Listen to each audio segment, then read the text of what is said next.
So in case of any network issues or something like that, I will quickly try to find means to reconnect as early as possible.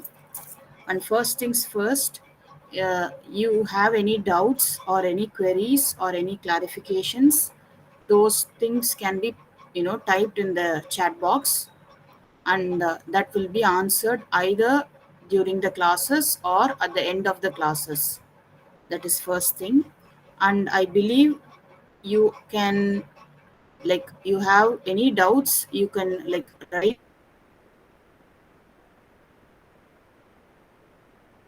your hand. I will call out your name. You can like unmute yourself and you can ask couple of people. You have any doubt, you can like raise your hand. You have any issues? Virendra Patel's.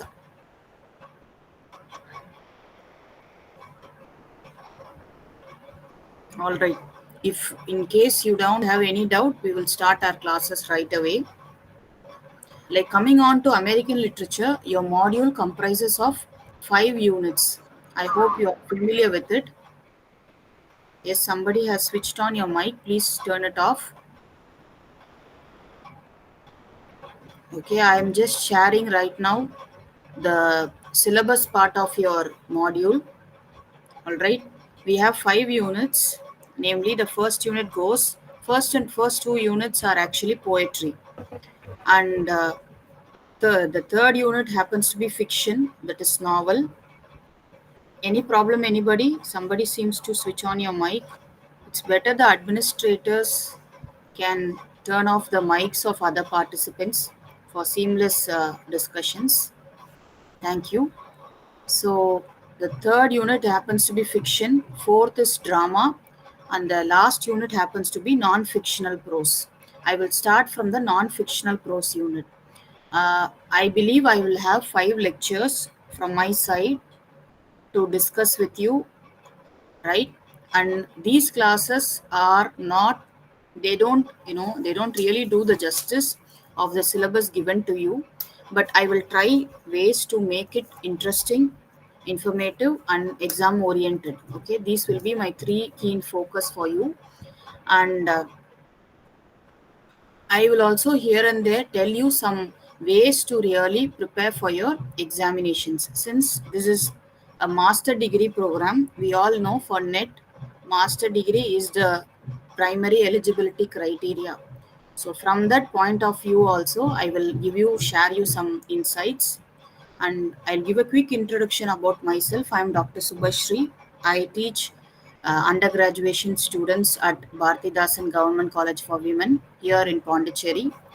And I, some time ago, worked at the Pondicherry University itself as a contractual staff. And this is not my first time association with the DDE. This is my third time collaboration, and I thank everyone who remembered me and gave me this opportunity. Thank you, Gupta sir, and thank you the entire team. So, coming on to our lessons, non-fictional prose, they are actually totally 4 essays you have: Nature and Self-Reliance by Emerson, then Thoreau's Walden we have, then James Turber's My University Days. All right, and these texts are available in the reference which are mentioned actually. And basically, to put it, I'll share you some ideas or insights. In still you need some any ideas or some clarifications, you are most welcome to type it in the chat box and get it sorted. All right. So today's class will be mostly on non-fictional prose. Before that, let me tell something about American literature in general. Well, when you compare British literature, American literature is something relatively new, young. Young in the sense, somewhat it appeared similar to the timelines of Indian writing in English. When we say Indian writing in English, it is also after the advent of the Britishers, the so-called educated Indians, they started writing here. Similarly, when the Britishers, when they established their colonies in America, when the Pilgrim Fathers reached the American shores during the late 16th century or so, what really happened was that they were looking for they were initially imitating the British classical writers. Well, they were looking up to Shakespeare, they were looking up to Milton, and other great classical masters of Britain. Whereas with the arrival of Thoreau and Emerson, there was a remarkable change in the American literary scenario, as such to put it. And literally, the Renaissance period of America starts with the awakening of the transcendental movements. And you could little bit recollect the essay by Emerson, okay, the essay by Emerson, American scholar here, wherein he says that let us break away from the models of the Britain, let us stop imitating, let us really bring original pieces to the American soil. And with that idea and notion only, these people they took insights and cues. And talking about non-fictional prose as such in American scenario, it is interesting to note that these people they were initially focusing on nature. As we all know, American literature right now, when the Pilgrim Fathers went and established, they saw America to be the promised land, the land mentioned in the Bible. And since being the promised land, they essentially saw as the land of unlimited possibilities. Okay, that's why they say America is a land of opportunities. All right. So those things are there. And when they went and explored the wilderness, the so-called untouched arena, these people they were actually writing from their own backdrops. In other words, to put it, they were actually uh, they were swept away by the nature surrounding them. They were really like taken back by the vast wilderness of the American continent as such. And one such writer who came during that period was Emerson, and followed by Emerson, we have Thoreau. These two people are the basic and the most fundamental people who were, whenever we say American prose, these two people are synonymous. They are the ones who are actually there in most of the syllabi across the country. And these people, they actually give what is called as the impetus to the American literary foundation itself. All right. Now coming on to the topic, you have actually four essays I told, two by Emerson, one by Thoreau, the other one by Turbin. So to begin with Emerson, okay, we will start with Emerson's Nature, and that's the first essay you have. And I'll have a quick peek from the material which you have actually. I hope the slide is visible, and the PPTs I have made just for the convenience sake, just for easy understanding of the topic and some core ideas I'm just discussing. All right, and yeah, one second. Yes, so this is Unit 5, right? So every you must understand one thing. Whenever you are preparing for your examinations, make sure you read your study material properly.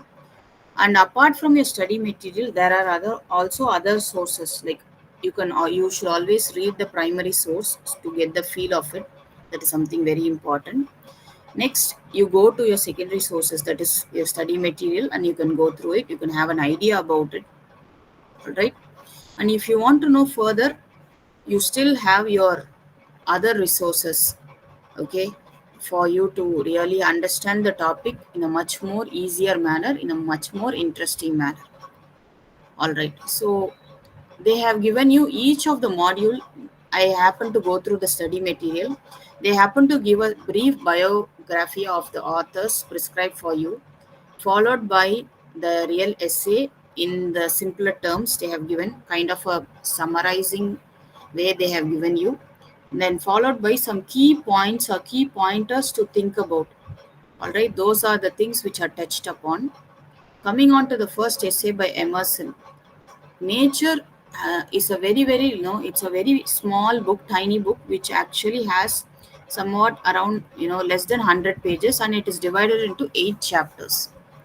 All right, and in this particular book, the philosophy of Emerson is actually explained in a very deeper manner. All right, and remember when Emerson was writing these essays, simultaneously uh, there was a kind of a, what can we say, a kind of a renaissance happening in the American literary scenario also. Those things also you should understand. So in the very first chapter, he actually talks about the writer's love for nature and solitude. And remember, America as a nation, when they created, they were actually amazed by the wilderness. They saw it as a promised land, and the Industrial Revolution was actually like engulfing the entire continent of Europe, and it was coming to the American shores also. Thereby, man's life became very mechanical and monotonous. So ultimately, man lost his connection with nature, or his connection with nature got cut. So here is a man who is actually telling people, stop, look back, go back to nature. Nature is there for you to give you all kind of solace, comfort. And you modern man, you are actually you have become materialistic, and you have become more and more, you know, looking after some kind of comforts, and but you don't see the luxury of nature. You don't really retrieve the luxury of nature. So he's telling to go to solitude. A man must retire both from his chamber and society. And here, chamber essentially means his own private space. Okay, his own private space. And when we say his own private space, you should understand a point here that, all right, that is something like man is not stepping out of his comfort zone. We still know have some skip now. See, with the advent of technology, I am there in one part of the world, you are all from different parts of the world connected with this technology. And what if you are coming to Pondicherry DD building and having the classes? That is another different experience, right? Altogether a different experience.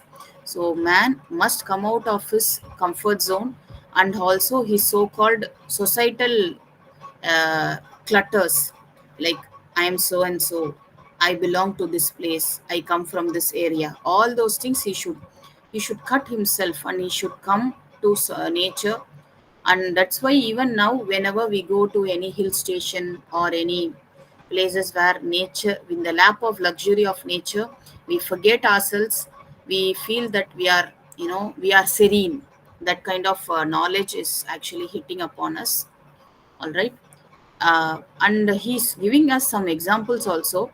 Like he's giving us examples like stargazing, and nature never fails to disappoint us by giving pleasure. It's true, very very true, because stargazing is still seen as something which makes man to go back to his roots, which makes man to really become a baby. That's how I should put it. All right, and that is what he says. The very first chapter he posits the argument that man must be away from all the clutters, all from modern niceties, and he must go back to nature to seek solitude and bliss. And in the second chapter, he actually focuses on what is called as commodity. That is the name he gives to all the advantage which our senses owe to nature.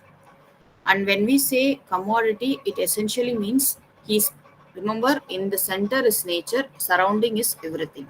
That is something there. And the third chapter, he turns to beauty.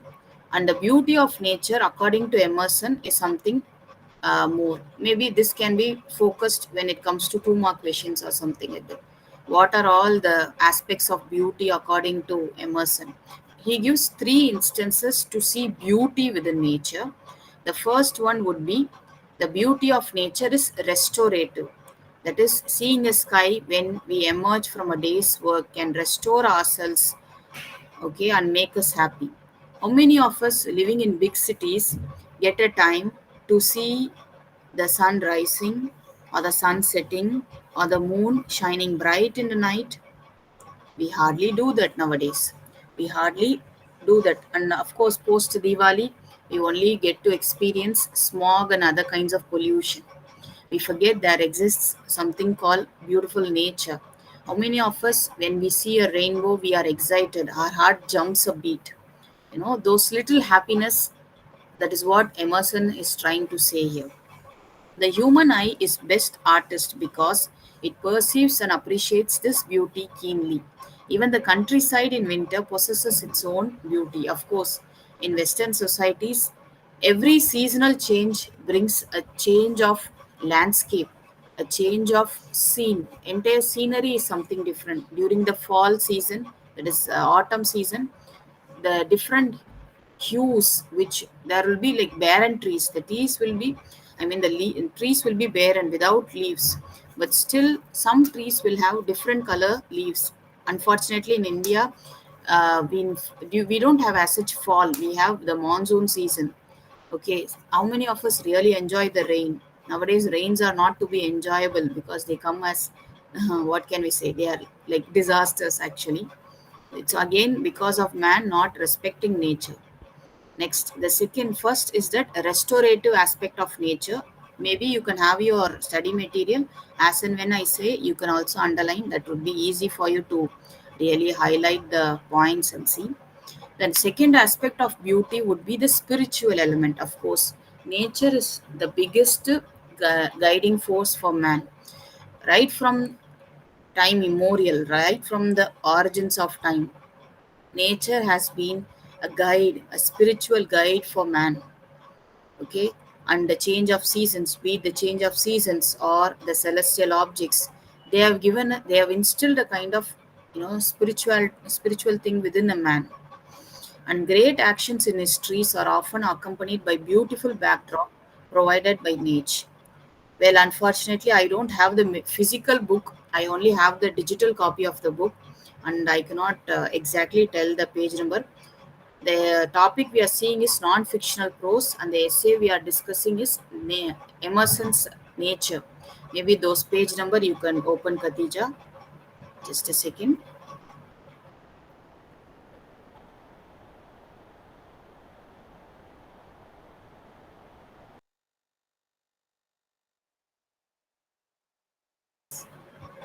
Sorry about that. So that is there. So the spiritual aspect of nature. Okay, thank you, Prashant, for mentioning the page number. So nature always is the greatest spiritual guru.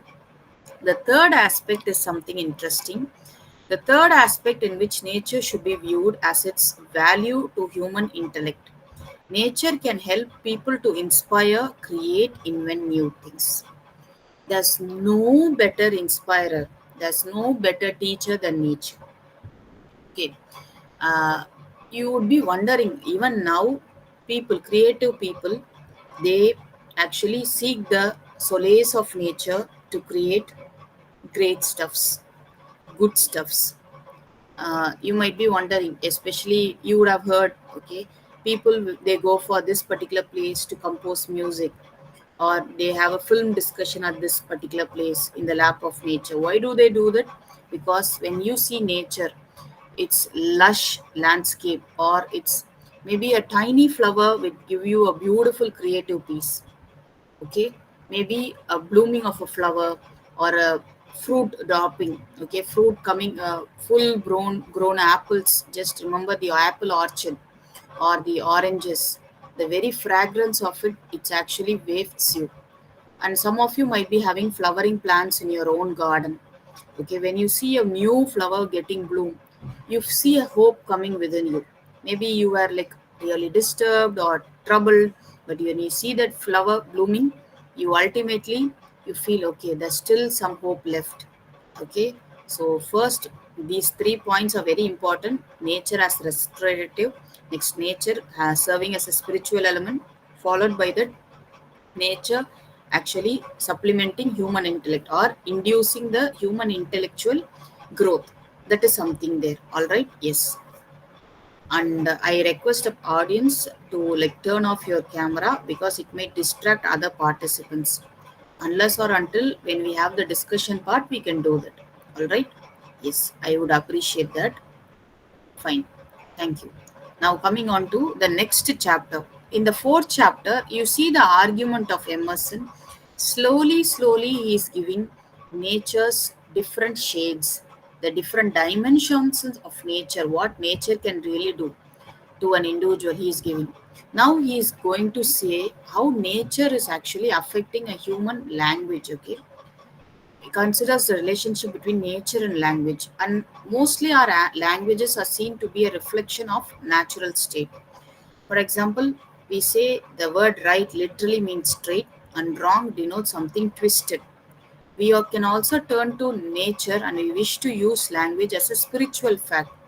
So whenever we say certain things, we use what is called as connotative language, denotative language. You would be familiar with it. That is literal and metaphorical language, to put it as such. So whenever you say, sometimes we say, what is the result? Okay, is it a fruit? Sometimes we'll say, can I get a fruitful reply from you? The very word fruitful is from nature. All right, the very word fruitful comes from the natural nature parlance. So you could see here how we use ordinary instances of nature to compare or to use our own, our own explanation or our own ideas of understanding stuffs. That is what we usually will be doing. And they have given you again. He has given a very popular example here. Uh, Even Blake also uses nature as symbols, as innocent as a lamb in his songs of innocence and songs of experiences. He uses a tiger. Okay, now instead of that, our Emerson is using lamb as innocence and fox represents cunning. We say someone who is sly as a snake, right? Someone who is very sly. Oh, that person is so sly like a snake. Okay, then we can also say cunning as a fox. These are all some popular parlance which we use, which we quote from nature. Okay, she's as strong as a lion, we say. She's a tiger woman, we say. So when we use natural parlance, what are we really saying? We actually have the, we are actually, what can we say? Kind of, can we put it like this? Nature makes man to think in its parlance. Can I put it like that? Maybe that would be fine. And language represents nature, therefore, nature in turn represents some spiritual truth. So, again and again, he is elevating nature as a spiritual entity. That is something, a kind of a motive which is running throughout the text. Right? A motive is a recurring theme or pattern which is running throughout the text. All right. Next, in the fifth chapter, what he gives. Emerson turns his attention to nature as a discipline. Maybe now we have eco-criticism, eco-feminism. All right, we see nature as a tool for studying, nature as a cue for argument. Okay, but here is someone who sees nature, okay, who gave ideas or insights to look nature as a discipline. In other words, yes. So in order, it can teach us spiritual and moral truths, but it also puts itself at the service of mankind, who can distinguish and separate. For example, using water for drinking, but wool for weaving, and so on. So nature actually tells us or gives us instances. Come on, you can look on me, you can bank on me, okay, you can take solace on me, and you can really, whatever you want, you can come and ask. The furniture which we make now, we have the advent of plastics in every field, but imagine the furniture nature is giving furniture. And you take the indigenous people, the people who are actually living in the forests. These people, for them, the forest serves them everything. It gives them food, it gives them shelter, it gives them clothing, all the basic necessities the forest is providing them. That is something interesting you should note here. So man has used nature, now he is abusing nature. Okay, and he is also misusing nature, unfortunately. That is one real trouble which we modern people we are facing. So man has started to misuse and abuse nature. In other words, man has started to exploit nature. Okay, but here we see nature as something giving us everything. It's giving us bountiful, But what are we paying back anything to nature? No. You cut 10 trees, never mind, but you plant a tree. Okay, that is something you should do. The equation should be matched.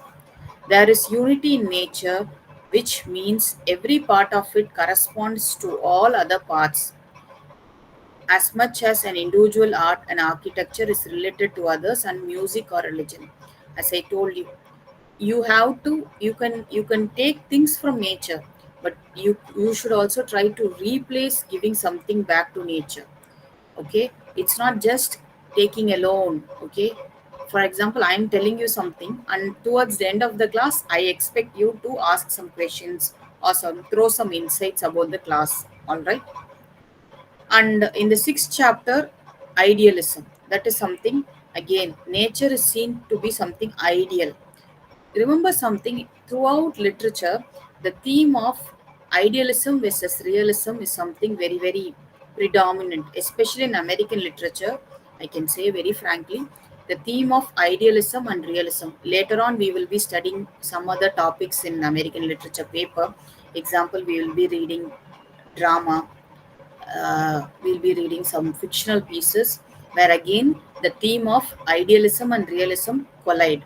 They conflict each other.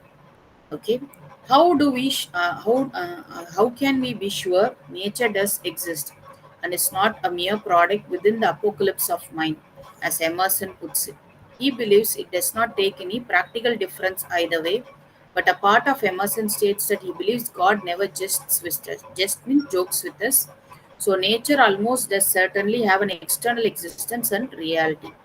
Well, nature is something ideal according to Emerson. We can put it that way, and it is something, unblemished. It is something perfect according to Emerson, and every now and then nature takes its own revenge. That's why we have these tsunamis, earthquakes. They say, all right.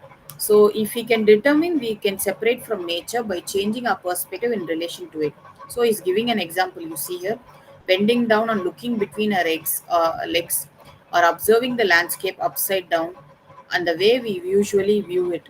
So it is something like nature is something, like it's like that. This is something like the dual aspect of nature to create symbols. Like he has given, Shakespeare used poets how to draw nature to create symbols and reflect emotions of human soul. All right.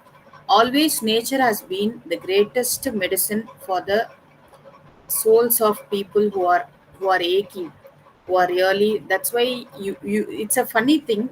I happened to recently, like, I was like discussing this with someone else, and this kind of argument hit my mind. I may be wrong also, you can also disagree with me.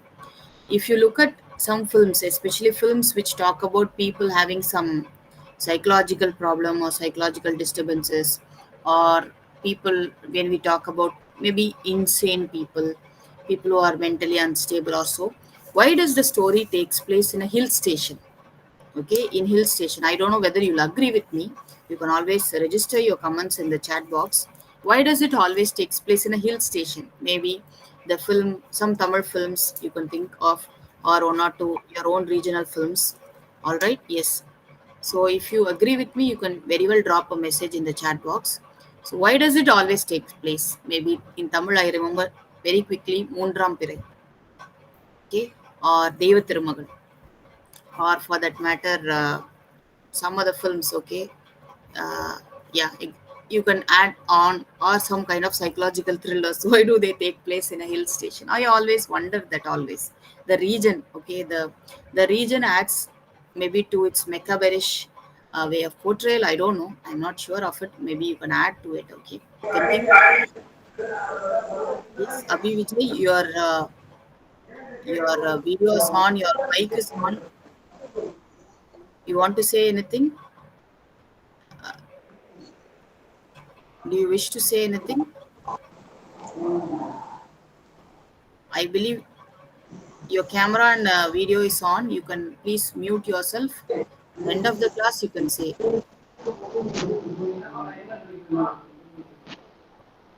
I request you to unmute.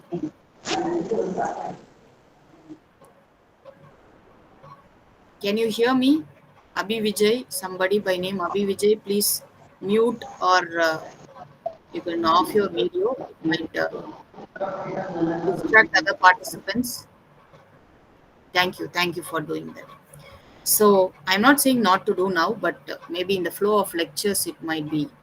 Yes, somebody has typed it. Okay, exactly. Maybe the setting adds mystery to the old plot. It is there, obviously there. I'm happy somebody's texting here. Fine. So, religion and ethics, by contrast, they degrade nature by viewing it lesser divine than moral truth. All right. So, again, somebody by name Sun has portrayed. Okay. Okay. Yes. So, I could see some answers coming, and I'm very happy to see that. So, religion and ethics, they degrade nature. Maybe he's here talking about the Western notion. Of course, the transcendent. He belongs to a school of transcendentalism. You'd be familiar with it, and they were actually looking for models from the Oriental philosophies and Oriental ethos, the transcendentalists as such. But in Western society, nature was not seen to be somewhat. Religion is different from spirituality. That will be all the more a different debate. We will have that some other class. So I'm just quickly summarizing what is there in the units. Okay. So next, so that if you have any doubt, you can actually ask me towards the end. So in chapter 7, Emerson considers nature and the spirit. So here, spirit actually, the spirit of God, which is present towards nature. The very the very term God, according to the transcendentalists, is something, is something to be argued or debated upon. Why? Because they see essentially, okay, man as mortal being. That is something you should understand. But they have a supreme force which is controlling them. Can be, maybe they say that as God, something like that. Okay. So in the eighth and the final chapter, you see, towards the end of the book, he actually gives what can be focused further. Right. Emerson argues that we need to contemplate nature as a whole entity, arguing that a dream may let us deeper into the secret of nature than 100 concentrated experiments, which focuses more on local details within nature. So he say again and again he is arguing one important thing throughout the essay. Nature, when compared to human beings, is something vast, it is something unconquerable, but man must try to be one with nature. That is something he is hinting upon, okay, that you should understand. Emerson concludes by arguing that in order to detect unity and perfection within nature, we must perfect our souls. He cannot be a naturalist until he satisfies all the demands of the spirit. Emerson urges wisdom means finding miraculous within the common or everyday life. He then urges the reader to build their own world using their spirit as the foundation. Then the beauty of nature will reveal itself to us. Very simple. Nature as an entity, it never disappoints mankind. However, man, in the pursuit of materialistic wealth and in the pursuit of, you know, conquering time or money, forgets there is a beautiful thing called nature, and it is time that he actually looks up to nature. This is something very important. You should understand. This is the essential thing which he's putting forth. And there are also other, like at the end of each essay, I believe there are some questions given, some discussions they have given you. The dualism of nature is something very important. Okay, you can go through it. And next essay is self-reliance. So the answers for these are actually there in the essays itself as such, and I have also prepared my slide based on the questions they have posed at the end. Okay, so that's something like that. And fine, I believe this way of revising would be ideal. And I'll just give a very brief break, say 2 minutes break. You have anything to register or so, you can type it, because everyone's switching on the mic and talk because we have as many as 35 people. Okay. Yes, Soumya Deep Ghosh. Hello, ma'am. Yes. Ma'am, I have a question not related to exactly to the text, but in general. Okay. Ma'am, like in the website of Pondicherry, the DD website, we have only previous year questions of 2 years, and that's also up to January 2022 cycle. But Okay. after that, also many exams have happened so far. So, do you know like from where we can fetch them or anything source? Maybe you can return write to the people there. Maybe a contact email might be available. You can contact them, and I believe Okay. they have changed the syllabi. This is the revised syllabi, I believe. The So question the papers, I believe. I'm not very sure. okay. Anyway, you can contact the DD people. They might give you some answers. Okay, and the question, but the question pattern will be same, right? I mean, the question Yes, number yes, yes, yes. Mostly, 8, yes, 8 sir. plus 12. Yes, Saumadev. Yes, yes. And another question, ma'am. Ma'am, do you know any probable dates for the exam when it's going to I'm be? not. I'm not sure of it. You can contact the DD people. Okay, okay, okay. Thank you, Okay, ma'am. Thank okay, you. okay. Okay, I saw a question.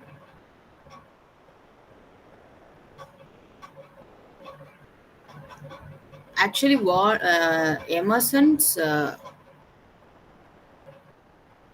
concept of nature, as such, to put it, like he sees the dual nature of nature. That is something you should understand here. And Walden, okay, is actually the lived experience of Thoreau. Thoreau goes and lives in, okay, in the wilderness. There he is coming out. Actually, both are like, they were, both of them are transcendentalists. Emerson as well as Thoreau, they both of them are transcendentalists. First point. Second point is that you should understand. Maybe Thoreau was looking for, was actually living the practical experience what has been prescribed by our Emerson, right? Maybe that is how I can put it right now. All right.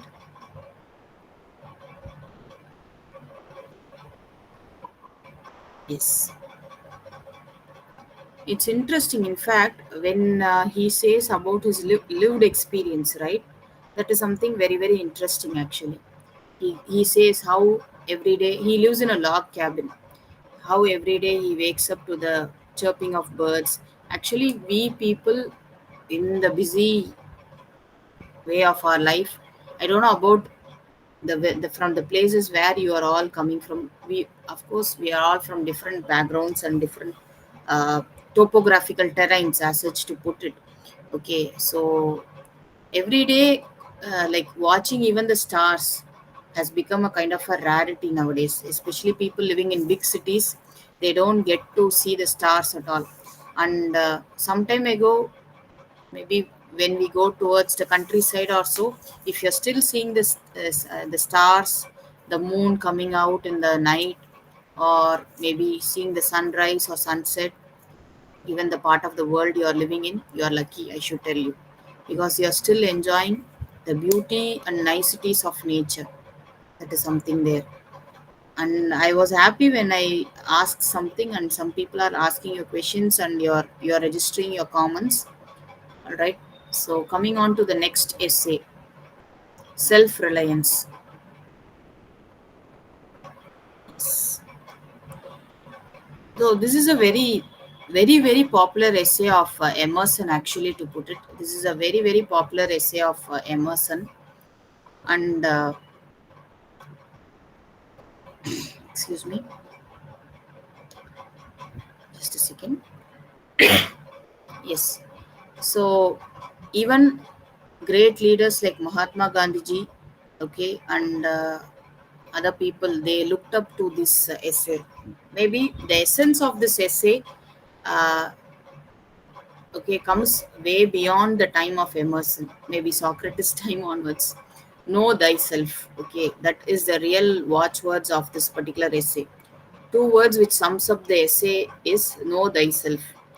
It's not the identity of, you are so and so, you work here, you are son or daughter of so and so, or you come from this family, or here. No, it's beyond that. Kind of a spiritual questioning should be there. Okay, and this essay actually, little bit, I believe, I cannot make sweeping statements here, but little bit echoes somewhat to Sri Aurobindo's philosophies also. Okay, so let me cross check that and I can tell you that in the next class for people who are really interested to know the philosophical aspect of it. So, Self Reliance, it's an essay. It's one of the essays published in his essays collection in 1841, and it talks about the enormous power of man, calls for relying on oneself. Most of us nowadays, in the present world, especially in the post-pandemic world, we self-doubt. Okay, we overthink and we self-doubt. Unfortunately, so we doubt, am I really capable of doing it? Well, to put it very frankly, my own situation, this particular class, I was told I'd be handling not even 24 hours before. I was told yesterday around 2 o'clock. That was the time I got my confirmation I'm going to do this class. And of course, I teach in a regular college as well. I have my own regular classes as well.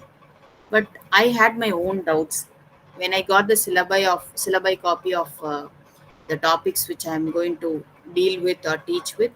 I was little bit doubtful. Okay, and of course, American literature was my area of specialization, but still I was a bit doubtful. So I thought, will I really be doing it, and will I be really able to do justice?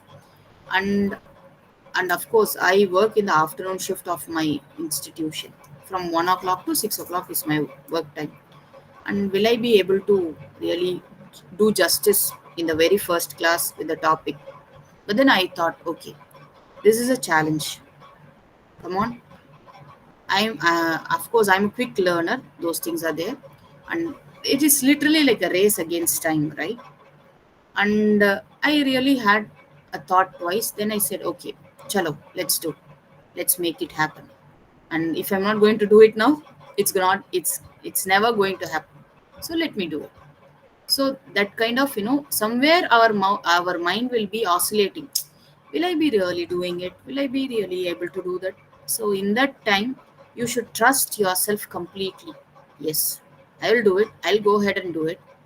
Maybe that small iota of thing, doubt will be always there. One cannot be always 100% sure of stuffs. Maybe that point somewhere, that lag might be there, but we should set aside those things, and yes, we should do it. Fine. So, man's reliance on himself is similar to his reliance to God. So, if a man is self doubting himself, again you see, he's connecting with the bigger aspect, bigger entity, God. He's doubting God. Okay, man becomes great only when he is inspired by divine soul, which inspires all other souls. So, one has to feel that godliness within them, and that is what is the most essence of this particular thing. We often forget a voice is within us is talking to us. We often mute that voice. Okay, we often hush that voice, muffle that voice, saying that no, don't talk. Sometimes our mind will say the truth, but no, somewhere within us, no, we won't listen to it. Maybe you would be having a dilemma. Should I really have to attend this DD classes? Well, are they going to tell some important questions? Are they going to really tell something like that might be going in your mind? Well, at the end of the day, we do learn something, we do unlearn something. Okay, that is there always. So, self reliance is the best known and often quoted in the essay of American literature. Okay, this is one of the most famous essays of Emerson, actually. The motto of Emerson, as expressed in self reliance, is trust thyself. You should believe yourself, first of all. Thyself is yourself. So, exactly. So we should intuition. Maybe there's a popular film which goes saying, I am giving some film examples because people can instantaneously connect to it. The movie, Tamil movie came, Vettayadu Vilayadu, wherein the character says Raghavan instinct. Okay, something like that. Okay, so you should have your own instinct or intuition. Go ahead, do it. Fine. Emerson advises an American scholar to stand out on his own feet without the help of philosophy of others. So this is another thing. So in Emerson's essay, American Scholar, you could see here, he says very clearly, why should we look into the models of Britain? Why should we take cues from the British classical masters. Let us create classics. Okay, let us create our own ideology and notions. For example, the artist, instead of imitating the Gothic or the Doric model, they should study the precise thing to be done by him with love and hope. Of course, they can look up to it, but then totally slavishly following that is not needed. The poet and artisan are also the channels of divinity like other professionals. So rather than simply like really aping them or really going looking at them for models, an artist should try to understand, create wonders. Okay, maybe that is how Da Vinci created. That is how all great artists, Picasso broke the stereotype. Okay, maybe you can take even in songs your own favorite musicians. Okay, favorite musicians or Indian music directors, they broke what was already there and they brought in new styles. Okay, even film directors, you can think of those things. Salman Rushdie was someone different who brought a different mold of writing, which actually swept the literary world, even Arundhati Roy for that matter, to put it in literary parlance.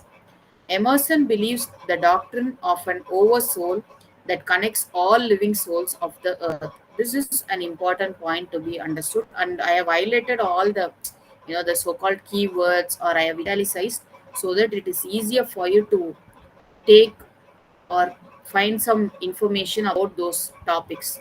It will help you to really connect the, join the dots, connect the lines. I believe that will be easy.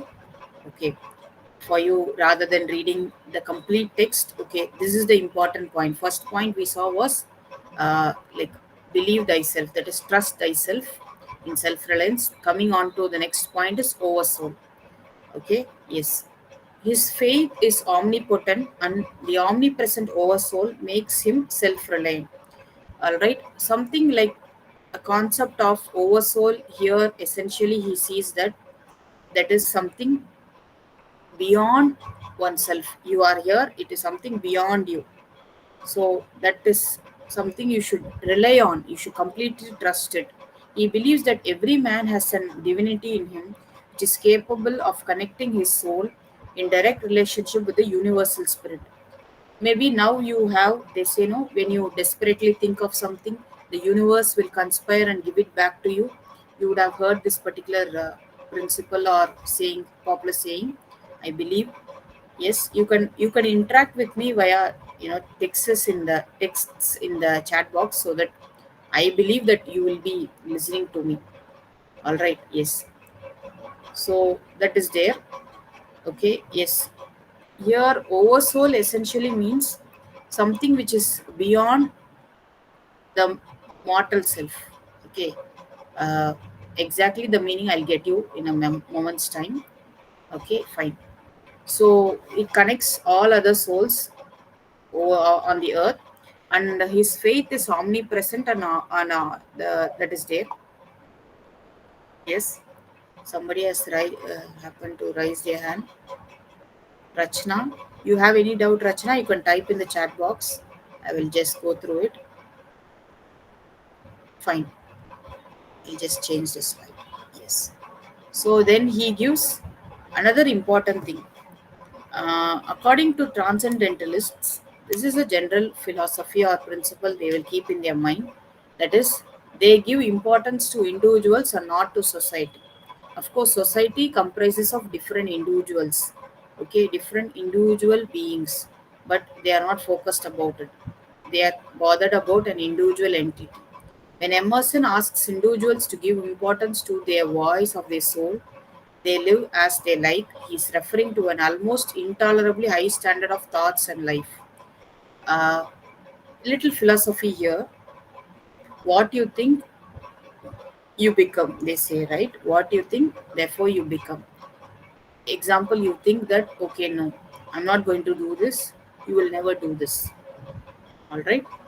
If you think that, yes, I'm going to do this, you will be doing it. Somewhere, for instance, maybe you have a big day tomorrow, say, let us say. You should start from your home from morning, say early morning around maybe 5:30 itself. For that, you should get up by 4 o'clock and you should start getting ready.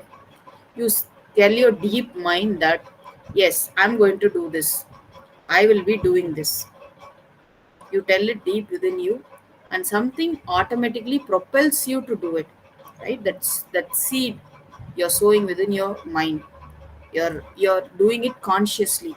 It hits upon your subconscious and it makes it happen. Right? That is something which we should never forget it. But that seeding of that thought consciously, we human beings, we unfortunately fail. Okay, somewhere, of course, fear creeps within us, that is there, but we should deeply sow it deeply within ourselves. Okay, maybe given my limited experience, I'm telling you this. Okay, yes, I may be wrong. Also, you can correct me. And names and titles cannot conform himself to the activity he does.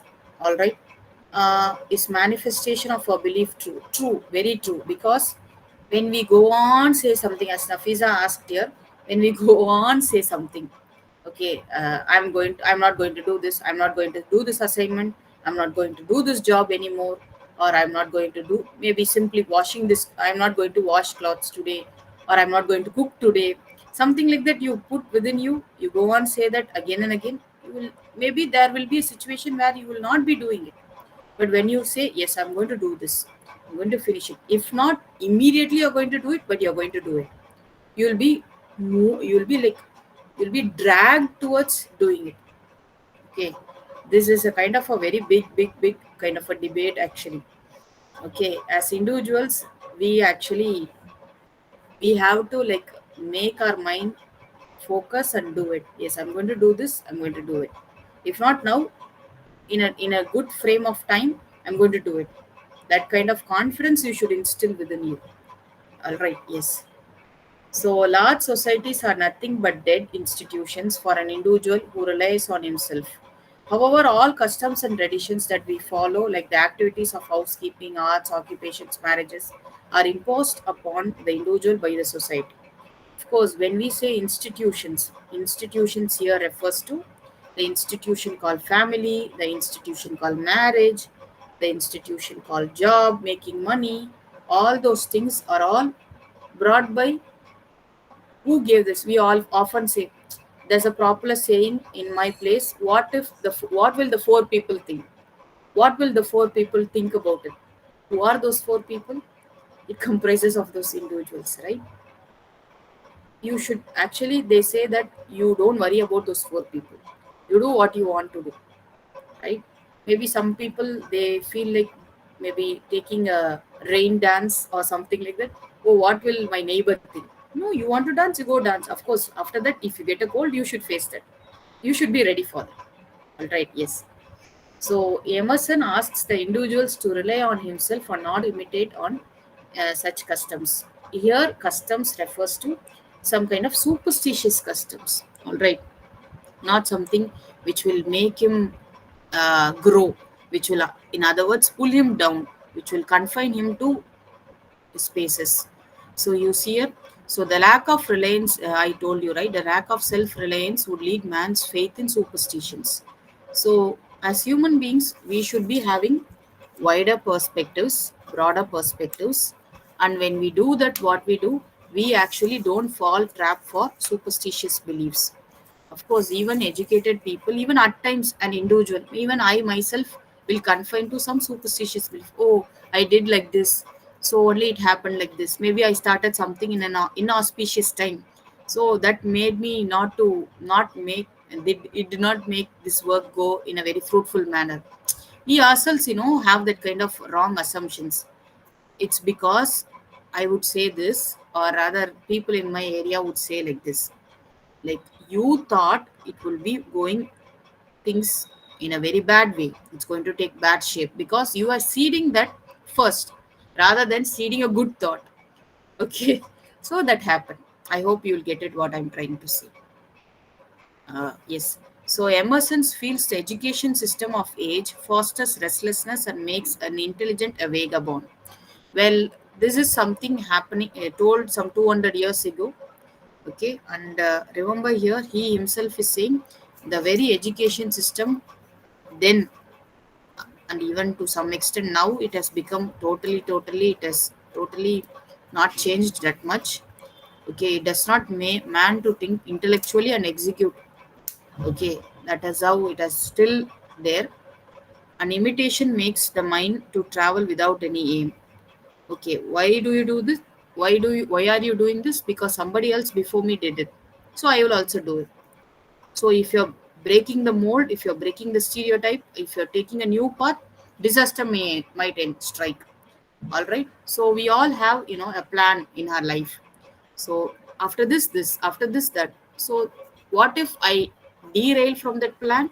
It's going to be disaster. That fear individually everyone will be having. I'm not saying nobody is an exception. Somebody who is doing the daredevil kind of thing is is the pioneer, is the path breaker. Ultimately, just think about from history or science, right? Maybe Thomas Alva Edison did it. Graham Bell did it. That's why they're all inventors, scientists, genius, we call it. Okay. Of course, they would have also faced ridicule. They would have also faced skepticism. All kinds of disagreements would have cropped up. But still, at the end of the day, they made it. That is something very important. All right.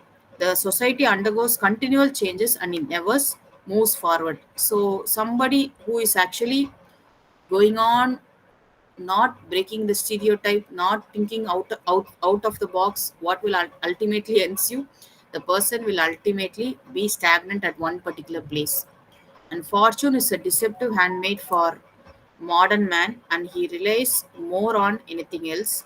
The normal events seem to bring him peace, whereas this is only an illusion. Only the inner self and the triumph of its principles could bring peace to the mind. This is something very important you should see. So maybe in a stroke of luck, somebody might be doing things instantaneously, but only hard work, things did with hard work and dedication only will sustain, will carry on forward. That is something you should understand here. And again, he ends up this essay saying that no matter what happens, man must really seed the plant of self reliance. That is, he must never give up and he must trust himself, that is, thyself, and he should proceed it and he should do it. That is something very important, he's saying. All right, that is something you should understand here. Uh, Sir Gupta, sir, time is actually 11 o'clock. Still one more essay I wish to complete. Can I do it now or can I continue in the next class? Gupta sir, participants, are you given only one Gmeet link or different links? Can one of you reply me? Only one link. Okay, okay, fine. Thank you, thank you. Thank you. Because if what if the other teacher has come? Because I've been given 1 hour slot.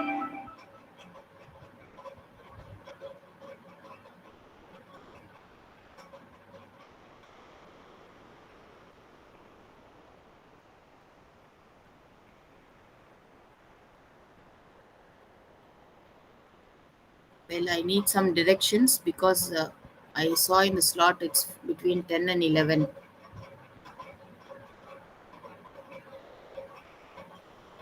I have a doubt, participants. Do you have this essay in your study material? Wait a minute. The last essay, is it there in your my university days?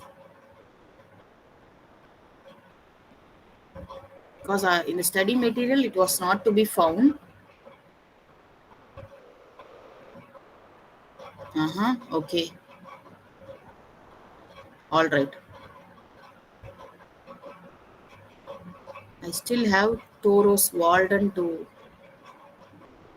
proceed and do. I don't know whether I can do it now.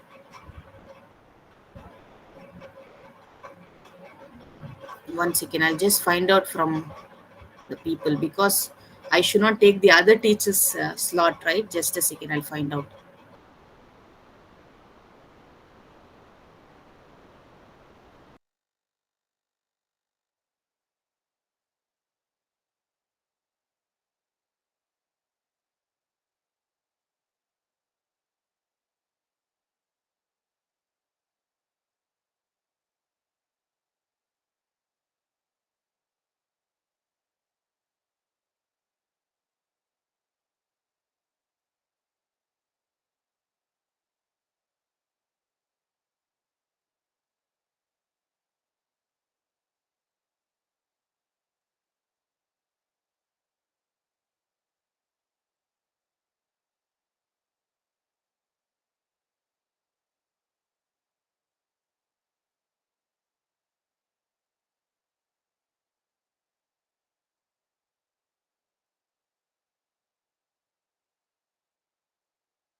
Good morning.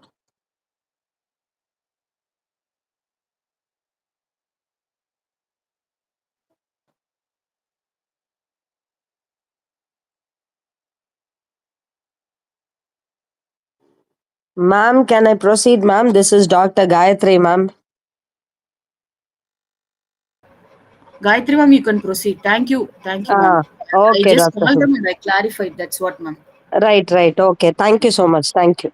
Okay. Uh, Participants, for your information, one small word, Gayatri ma'am. Yes, Uh, yes, please. okay, I couldn't find the last essay, non-fictional prose. And what I will do is that I will find out some material for it and I can send you during the next class. That is first point. The second point would be Walden. I will give a brief introduction tomorrow and we'll see in the next class. Thank you. And Gayatri madam will take over. I will leave the meeting now. Thank you, ma'am. Thank you. Yes, thank you. Mm.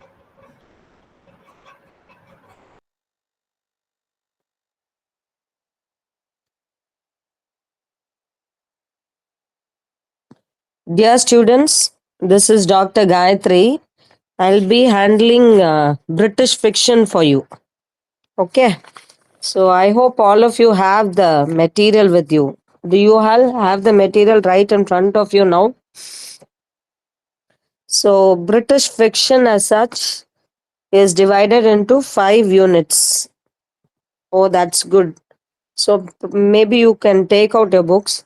Due to some last minute arrangement, I had to come now, and Dr. Reshmi will be meeting you around 2 o'clock. Okay, so this hour is allotted for British fiction. So you can take out your books if you have them with you. So the paper that I will be handling now is British fiction, which is divided into 5 units. So 5 classes are allotted for us, and 1 unit will go for each hour. Okay. So today we will be looking at Unit 1. So Unit 1 comprises of 2 authors. We'll be dealing with 2 novels. One is Tom Jones by Henry Fielding and David Copperfield, okay, by Charles Dickens. So both these novels are very famous novels written in the 18th century.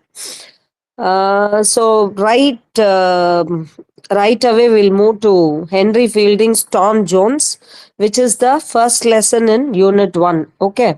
So here we see that the period of Henry Fielding is from 1707 to 1754. So he occupies the first half of the 18th century. So, what is this British fiction? So, we see that Henry Fielding is a pioneer of novel writing. He is the first and foremost writer to have attempted at novel writing.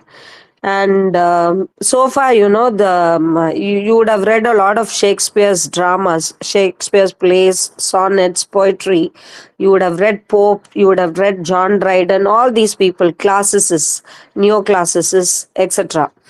What is the specialty of Henry Fielding is we see that he attempted as a first person he attempted at novel writing. He was also involved in playwriting only. He has written a lot of plays. He has written about 15 short plays and 8 long plays. He has written plays only, but during the first half of the his writing career. But it was later on only he began his career as a novelist.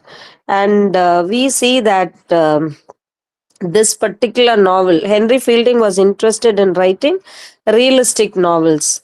This particular novel, Tom Jones, it is all about the battle between good and evil. It is all about the battle between good and evil, the fight between good and evil. And here he attempts at exposing the hypocrisies, the false tendencies of society.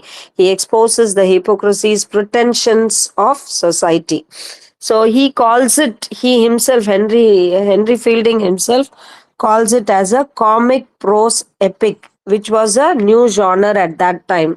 During the 18th century, it was a new genre. So we can claim Henry Fielding to be a pioneer of novels. Okay, and we see that most of his novels uses satire. By now, you would be very clearly knowing what a satire is. Satire is something that is meant, that is aimed at ridiculing the bad habits of society, bad practices of society in a very jovial way. Satire is a way of writing which uses humor or irony or exaggeration to ridicule some unacceptable practices in society. Okay, so coming to this particular novel, you should first of all know that there are different kinds of novel writing. One is realistic mode of portrayal, realistic, naturalistic, and then you have psychological mode of portrayal. So what is this realistic portrayal? So we see that the physical actions of the characters are portrayed. Physical actions in the sense, stories are told from the point of view of one person. We can take him to be the novelist from an omniscient point of view. One writer who knows everything about the protagonist. Who's the protagonist? The central character of the novel. So here, starting from his birth, then how he grows up, his days in the school, his days with his friends, his days with his career, all these are portrayed. The physical happenings of the characters are portrayed, whereas psychological novels are interested in portraying the actions of the mind, the inner perspectives of the character. Okay, so the main difference between realistic novel and psychological novels are, realistic novels are interested in showing the physical activities or the actions that are going on in the characters, within the characters, or the story as such, concentrating or focusing on the physical actions of the characters. They do not go in depth into the mind. They do not read the minds of the characters. Whereas psychological characters, you must have even heard about stream of consciousness, where their consciousness is studied, where the what is going on in the minds of the characters.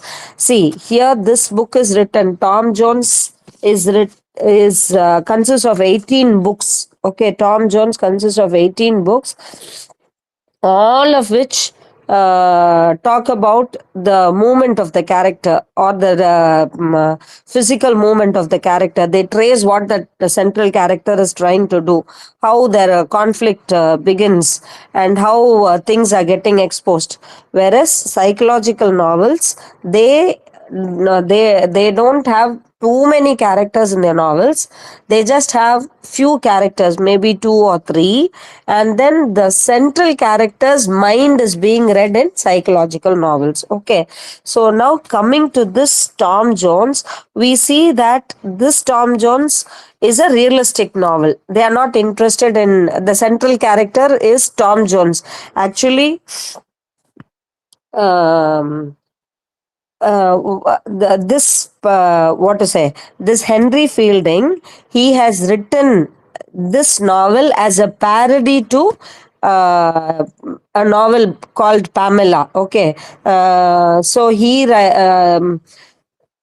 Samuel Richardson's Pamela, that is given on page 6. Okay, so he actually wrote a novel called Shamila, which is a mocking imitation, which is a parody to Pamela written by Samuel Richardson. So he was interested in bringing out the hypocrisies. That is why he is imitating in a mocking way at the earlier novels that were written by his contemporaries. Here we see that Tom Jones is based on the central character. This is based on the central character, and we can see that it is in the form of episodes, a series of incidents which will finally reveal the story of the central character. Okay, actually, it is said that this novel is written in the tradition of Don Quixote by Cervantes. Okay, so here we see that. You please read the outline of the plot, outline of the story. The writer of this study material has brought about a very detailed narration of the story, and you have the summary of the story, and we see how in book one this Tom Jones character is introduced. We have this Squire Allworthy, who's the uncle of the central character Tom Jones, and he is the richest and most benevolent person in that area. And this Jones is actually the son of. Is actually the son of his own sister. He is a nephew of Squire Allworthy. Okay, he is a nephew of Squire Allworthy, and that is Bridget Allworthy. She gives birth to Tom Jones but does not own her own son. Okay, so there is a rumor one morning. There is a child lying on the bed of Squire Allworthy, and there is no one to claim this son. So this man, Squire Allworthy, takes the child to be the son of Jenny Jones. Okay, who's the servant there? So who's the maid there? But actually, it is the son. The child is the son of his own sister Bridget Allworthy. But Bridget does not confess it. Okay, so Tom Jones is actually the son of Bridget Allworthy and one Mr. Summer, who is the friend of Squire Allworthy, who dies even before the birth of Tom Jones. So the truth behind the birth of Tom Jones is revealed to us only at the end of the novel. Okay, so right through these 18 books that are there, Henry Fielding tries to say that goodness always wins over badness. That is the final message that is given through this novel. And this novel is also called as a picaresque novel. So, actually, you can please read the story. Once you read this, you will have to analyze it from different points of view. So, as I told you, what is the difference between realistic novel, naturalistic novel, psychological novel, all these things? So, we see that this is a picaresque novel. What is a picaresque novel? Picaresqueness means the journey of the, what to say, a character who has his own flaws. Tom Jones is not a perfect character. He is not a perfectly virtuous person or a very good person. Okay, he has his own flaws. He makes errors. Although he is the hero of the novel, although he is the central character of the novel, he has his own flaws. So, how he overcomes his flaws, how he overcomes all his bad qualities to come up as a good person. That is all about the novel. And like any novel, like any comic epic, Henry Fielding calls this as a comic epic. Like any comedies which has happy endings, so does this Tom Jones also. Tom Jones is in love with one Sophia. So at the end of the novel, we see that Tom Jones gets married to Sophia. So um, coming to this novel being read as a picaresque romance. So Picaro means rogue, a wanderer, somebody who's not stable in his place, who wanders. So a picaresque novel traces traces the journey of the central character. Here, the central character is Tom Jones.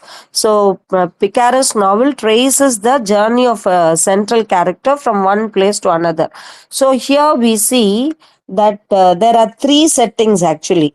There are three settings. The village is one setting, and then the road as such. Okay, a road and then the city. So here we see the movement of the central character. That is, we see that Tom Jones, he is born in the house of Mr. Allworthy, and then he is disowned by him because of his bad qualities. he moves to the road, he goes in search of Sophia, and then from the road he enters the city, and from city again he comes back to the village. So there is this holistic portrayal of the life of Tom Jones. Okay. So Fielding has introduced around 20 characters, and the novel spreads through 20 years, right from the birth of Tom Jones to his marriage with Sophia. Okay, the novel takes a happy ending. So we see that there are so many episodes, and the entire novel is in the form of picaresque novel. Okay. So in picaresque novels, we see that personal relationships are very important, and it is in the form of episodes. So whatever happens to the hero, who's a rogue, who's a wanderer, who's not very good, who's not perfect, so all these are presented in the form of episodes, and we don't have round characters. We don't, because nothing is shown about their inner selves. Like we don't get to know their what is happening within their minds. We don't get to know the psychological happenings of the characters. So all these characters are flat characters. Okay, they are not round characters, because Fielding does not go deep into the minds of the characters, as does James Joyce or Virginia Woolf, for that matter, about whom we'll be reading at a later stage. So we can see that most of the episodes are very dramatic, and the characters which appear in the novel are also allegorical. See, we are once you read the book, once you read the summary of the story, you will come to know what is happening here. Okay, so the analysis is more important from exam point of view. Analysis is more important. Instead of simply writing the story, how you analyze. So for example, read the novel from the point of view of the novel being a picaresque novel, or this novel could also be read as Bildungsroman. If you want, you can please note it down. uh, Start with a capital B. Spelling is BIL, Bildungsroman, Bildungsroman. So I don't know if you have already heard about these terms. Have you all heard about these terms? Bildungsroman, Kunstlerroman? Good. So what is this Bildungsroman? If you have heard, very good, but otherwise I'll explain you. What is this Bildungsroman? Bildungsroman means the study of the central character, the study of a central character, the growth of a central character, how the character is born, how the protagonist is born, grows into an adult, grows into a man, the maturity of the child becoming a man, the maturity that he attains in the process of the story. Okay, so that is Bildungsroman. Kunstlerroman is also the same only, but with the difference. Like it studies the character's growth, or the character's maturity into an artist. How a small boy grows into an artist. That is Kunstlerroman. Okay. Bildungsroman is the study of the character becoming mature, getting into maturity. Whereas Kunstlerroman refers to him being becoming a an artist. Okay. So there lies the difference. So now a question could also be asked, like, study this novel Tom Jones as a Bildungsroman. So where you have to start from the point of his birth, how he comes across other characters in the novel, how he falls in love with Sophia, how he gets involved himself into amorous adventures with other ladies, how he is disowned by Mr. Allworthy, and how people around him uh, uh, you know plan, scheme, and get him caught into situations where he is hated by Sophia, and also by his own uncle, etc. And then how he comes away from all these things, gets relieved of all these bad names, and then um, marries Sophia. Okay, and finally settles into being a virtuous person. So that is Bildungsroman. Here we cannot call Tom Jones as an artist. Okay, so treating this novel as a Kunstlerama does not come into picture. So, this novel is all about Tom Jones's journey through life to maturity and to wisdom. So, that is all this novel is about. And we can see that Henry Fielding is not talking about individuals. He is not peeping into the life of an individual or trying to analyze the character from the psychological perspective of Tom Jones. He is talking about human race in general. Okay, so it is all about generalizations of human race in general. He does not get deep into the characters. So we can even see that many characters are allegorical here.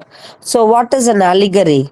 It is a story, a play, or a picture in which each character or event is a symbolical representation of an idea or quality. For example, Mr. Allworthy is extremely good. He is not an individual at all. He can be standing as a representative in society for a good person, a virtuous person. And we can see Tom Jones and Sophia are rebels, revolting against the accepted standards of 18th century society. Both of them are rebels. Tom Jones and Sophia marry at the end of the novel. So we can see them revolting against the accepted standards of the 18th century society. So we see that they are fighting against conventional society. Okay, so the struggle of Tom and Sophia is the struggle against the society itself. So they are fighting against the ruling class of the 18th century society. So they assert the capacity of human nature to change itself and the world. That is what Henry Fielding is trying to bring about in this novel. And if you see the structure of Tom Jones itself, it is divided into the narrative of the story. The novel is divided into 6 volumes, and there are 3 books in each volumes. So altogether 18 books. So the first 6 into 3. Okay, the first 6 books this describe about Tom Jones' life in the country, in the village at Somersetshire in the country. And then the next 6 books, the middle 6 books, deal with the events on the road. So the story starts in the village, in the countryside, then moves on to the road as such, where the escapades on the road, both Sophia's and Tom Jones are described. So it is on the road, and then the last 6 books describe about the city. Okay, they move towards the city. So from the village to the road, then to the city, and again the final movement is to the village. So that balance has been gets achieved at the end of the novel. So this is the structure of Tom Jones. And as the author moves on to narrate the story of Tom Jones, he uses literary forms like satire, irony, etc., to put forth his points. So, as I already told you, what is this satire? It is the with the use of humor or irony, some idea or something is attacked in society just to bring about a reformation. Some bad practices of society is hit against by the author using this mode of literary form, satire. Okay, so questions can well be asked about the satirical elements found in Tom Jones. See, please don't think that I'm not telling you the story, because this study material, has the story. They have given a detailed analysis of the story, and also the story is presented to you. The outline of the plot is presented to you from page 11 to page 26. Okay, so you can well read it, and if you have doubts about the story or anything from this, you can ask me in the next class. Okay, I'm just telling you what are the aspects that you have to focus on from the point of view of examination. So, this novel, which is a realistic novel means what? It focuses on the external events, the physical events that the characters undergo. Okay, so how Tom Jones is born, and then about his childhood, where he grows up, what are all the sequences in the novel, etc. All are given in the form of episodes, and then you have to focus on how Tom Jones achieves maturity. Okay, from being a small boy who's irresponsible to how he becomes responsible and finally marries. Okay, so that is also given, on page 26, how Tom Jones overcomes all his habits, bad habits, and acquires good sense. Okay, so a simple reading of that will make you understand the story of the novel as such. So questions, will be asked like, how do you treat Tom Jones as a picaresque romance, or comment on the structure of the novel? So these are the questions that will be asked, and you please read the story. If you're not able to understand, you can tell me. Okay, so this is one. Now we'll move on to, do you have any doubts in this? Tom Jones?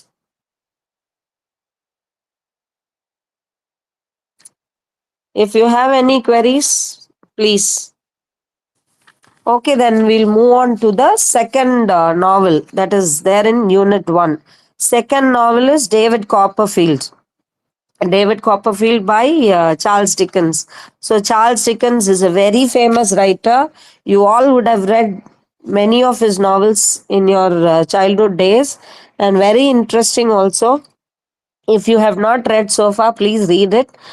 So, we see that Charles Dickens is again born. He's again a Victorian novelist. So he has written a number of novels.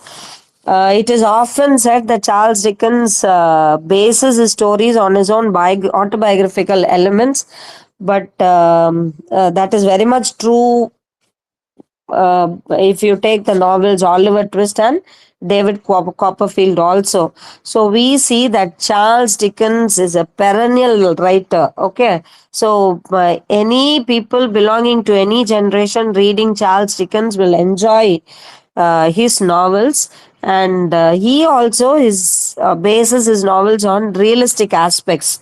So the treatment of everyday reality with a kind of seriousness. And again, all his novels contain serious import to society. And like Henry Fielding, he is also interested in realistic portrayal of his characters and realistic portrayal of society itself. So we see that these two writers, both these writers, give a serious treatment of everyday reality, and they particularly are interested in talking about the socially inferior groups. See, the earlier writers like Pope or Shakespeare, Pope, these are Dryden and all, they were all interested in talking about the society which had kings, and they were interested in talking about rich people's affairs. But here Charles Dickens concentrates on the socially inferior groups. Okay, we could see that they are representing society's problems. So we see how child labor had been enforced during that period. So even Charles Dickens had undergone this. So, a very realistic portrayal which will bring about a picture of the then society. So, we see that Charles Dickens was the first great storyteller of the lives of the common people. So, just a reading of that will bring about the humanitarianism that he is interested in. portraying here in his novels. He brings about the social abuses that had taken place in during the then society, and by portraying these serious issues like child labor, how it was enforced, and then the problems of women, the abuse that the lower class people were undergoing, all these are portrayed by him to bring about change in the society, a reformation. Okay, so here again we have the principal characters: David Copperfield, his mother is Clara Copperfield. So again, the tortures inflicted upon the little boy by his stepfather, how the mother dies, and the brother also, the step brother also dies, and how David Copperfield, a small boy who was earning for the affection of the mother, misses his mother, and how he feels orphaned, alienated, etc. Okay, so the plot as such, again, as I told for Tom Jones, here again we have the detailed story given to you from page 37 to 51. So, right from the birth of David Copperfield to his marriage, actually, he marries two times here because his first wife dies out of some sickness. Okay, so David Copperfield is married. I'm sorry, he is born. He's born after 6 months of his father's death. So the mother had to marry for the second time to Mr. Murdstone. So, as the name suggests, the man tortures along with his sister. He tortures David Copperfield. So, because of this, David Copperfield had to go and seek the help of his great aunt, his father's aunt, actually. Okay, great aunt, and has to stay with her. And then he goes to take up lessons with the lawyers. Okay, so he gets the friendship of Mr. Micawber, and then he joins as an apprentice to the two lawyers. What are their names? Mr. Spenlow and his wife's father. His wife's father. Uh, his first wife's father. Okay, so Mr. Wickfield. So Agnes Wickfield is his first wife, and Dora Spenlow is his second wife. Agnes Wickfield dies of some sickness, so he is married to her. She is actually a child wife who is not very responsible and all. So that is how the portrayal of his wife is given. So chapter 1 talks about his birth, and then chapter 2 how Clara Copperfield, the mother of uh, David Copperfield, marries Mr. Murdstone, and then he is sent away to with Peggotty. Peggotty again is an important character. Mr. Peggotty and Miss Peggotty, they are the nurses of David Copperfield. So Miss Peggotty takes him away after Clara gets married to Mr. Murdstone. So the story goes on like that. He is put in a school called Salem House, where he is punished. Actually, this is a story about innocence. Okay, it is a story about innocence. We see that David Copperfield is an innocent boy who undergoes a lot of tortures. As a child, he is not able to enjoy his childhood. He is deprived of his childhood innocence because of the death of his father even before he was born, and the remarriage of his mother. And the mother does not have any say in his life. He is only tortured by his stepfather. So again, as I told you, no, earlier I told you about Bildungsroma and Kunstlerroma. So here again we can see that just like how Tom Jones, the novel Tom Jones portrays the life of Tom Jones right from his birth to his marriage, and how he transforms himself into a responsible person, into a mature person. Like that, we have David, I mean, like that, we have David Copperfield here. The story of David Copperfield, right from his birth, is given to us. So, his childhood days are wonderfully portrayed by Dickens. But we can say that this novel is again the depicting the process of growth of David Copperfield. So, this novel also, like Tom Jones, can be brought into the category of being a Bildungsroman, where the process of growth is recorded here. Okay, so we see that this novel describes the process of how he has a life with his parents, and then how he has how he has to go to school, and then the friendship that he develops there, and the third phase, marriage. So it can be divided into three phases: his life with his parents, his innocence, and then schooling and friendship, the intermediary stage, and then marriage, where he attains maturity. Okay, so we see that here in this David Copperfield himself is the narrator. So you have the first person narrative. The central character himself is the narrator, and he is always trying to make sense of his experiences. So it is his experiences which shapes up his identity. Okay, so we see the slow and gradual growth of this boy, how he starts his life as an innocent boy, and then losing his mother, losing the fatherly love, losing the motherly love, how it is shaping his identity, how it is shaping him towards growth. Okay, so that we learn. And he is also living a very independent life. He is living a very independent life, and he gets love through Peggotty, Mr. Peggotty and Miss Peggotty, with whom he goes and stays. And schooling also, you have the bullying that he receives from Salem House.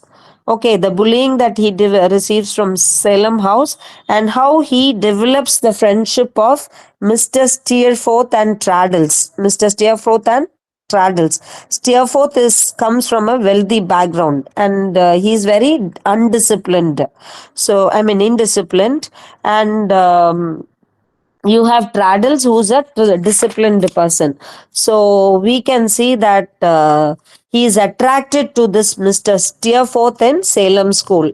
So, because Steerforth represents a kind of masculinity, so it is to this masculinity where Steerforth is indisciplined, and he does not, he's not scared of anybody there in the school, and David Copperfield is attracted to him. Okay. So he is attracted to his masculinity and wants to imitate him also.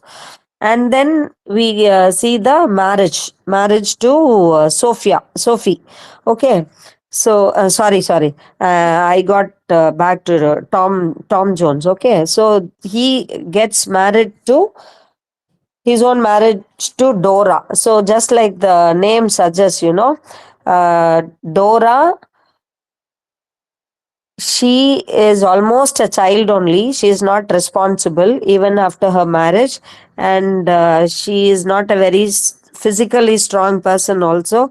So she meets her untimely death, and later on, he gets married to Agnes. Okay, is it Agnes? So you all please read the story. Okay. So the first wife is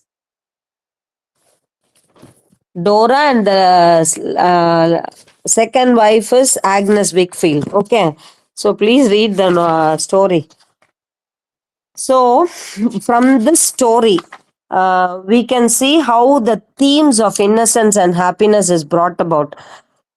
The questions will be like, try to read the story or see the story from the angle of Bildungsroman, where the character attains maturity. So the entire journey from him being as a small boy filled with innocence to his becoming an adult. Okay, so the themes of innocence and happiness that can be read. And again, the specialty of Dickens also, how words have been coined by Dickens and how these words have become famous and is even being used in everyday language. Okay, so but they will also ask you to make a critical appreciation of the novel, and sometimes you would be asked to read the novel from the autobiographical perspective, the autobiographical elements that are found in David Copperfield. So, 1 minute, huh? Somebody has, I haven't been, okay, somebody has messaged. So, both these novels, we have been dealing with 18th century novels in this first unit. So we see that the first novel, Tom Jones, talks about how a rogue, okay, a not very good person, a person who has a lot of affairs with many ladies, how this rogue, how this person with not many virtues turns into a virtuous person. That is the novel Tom Jones. Now, this David Copperfield is all about how an innocent boy reaches the age of maturity and how he attains maturity and turns into a rich person because of his hard work. Okay, so these two novels can be called as novels of growth and maturity. Okay,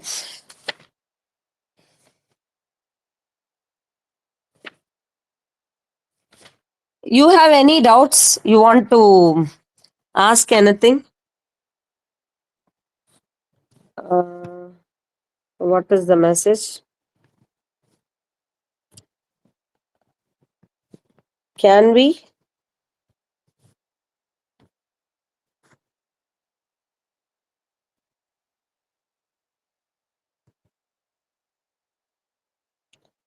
I'm not able to see the message.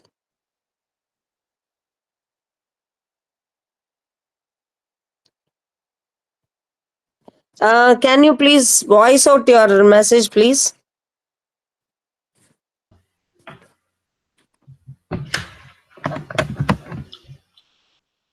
Ma'am, I'm audible. My question Yeah, was whether we can say that the role of David Copperfield, whether the idea of Dickens in writing David Copperfield was to highlight the life of the poor and probably bring about a change in the then British society.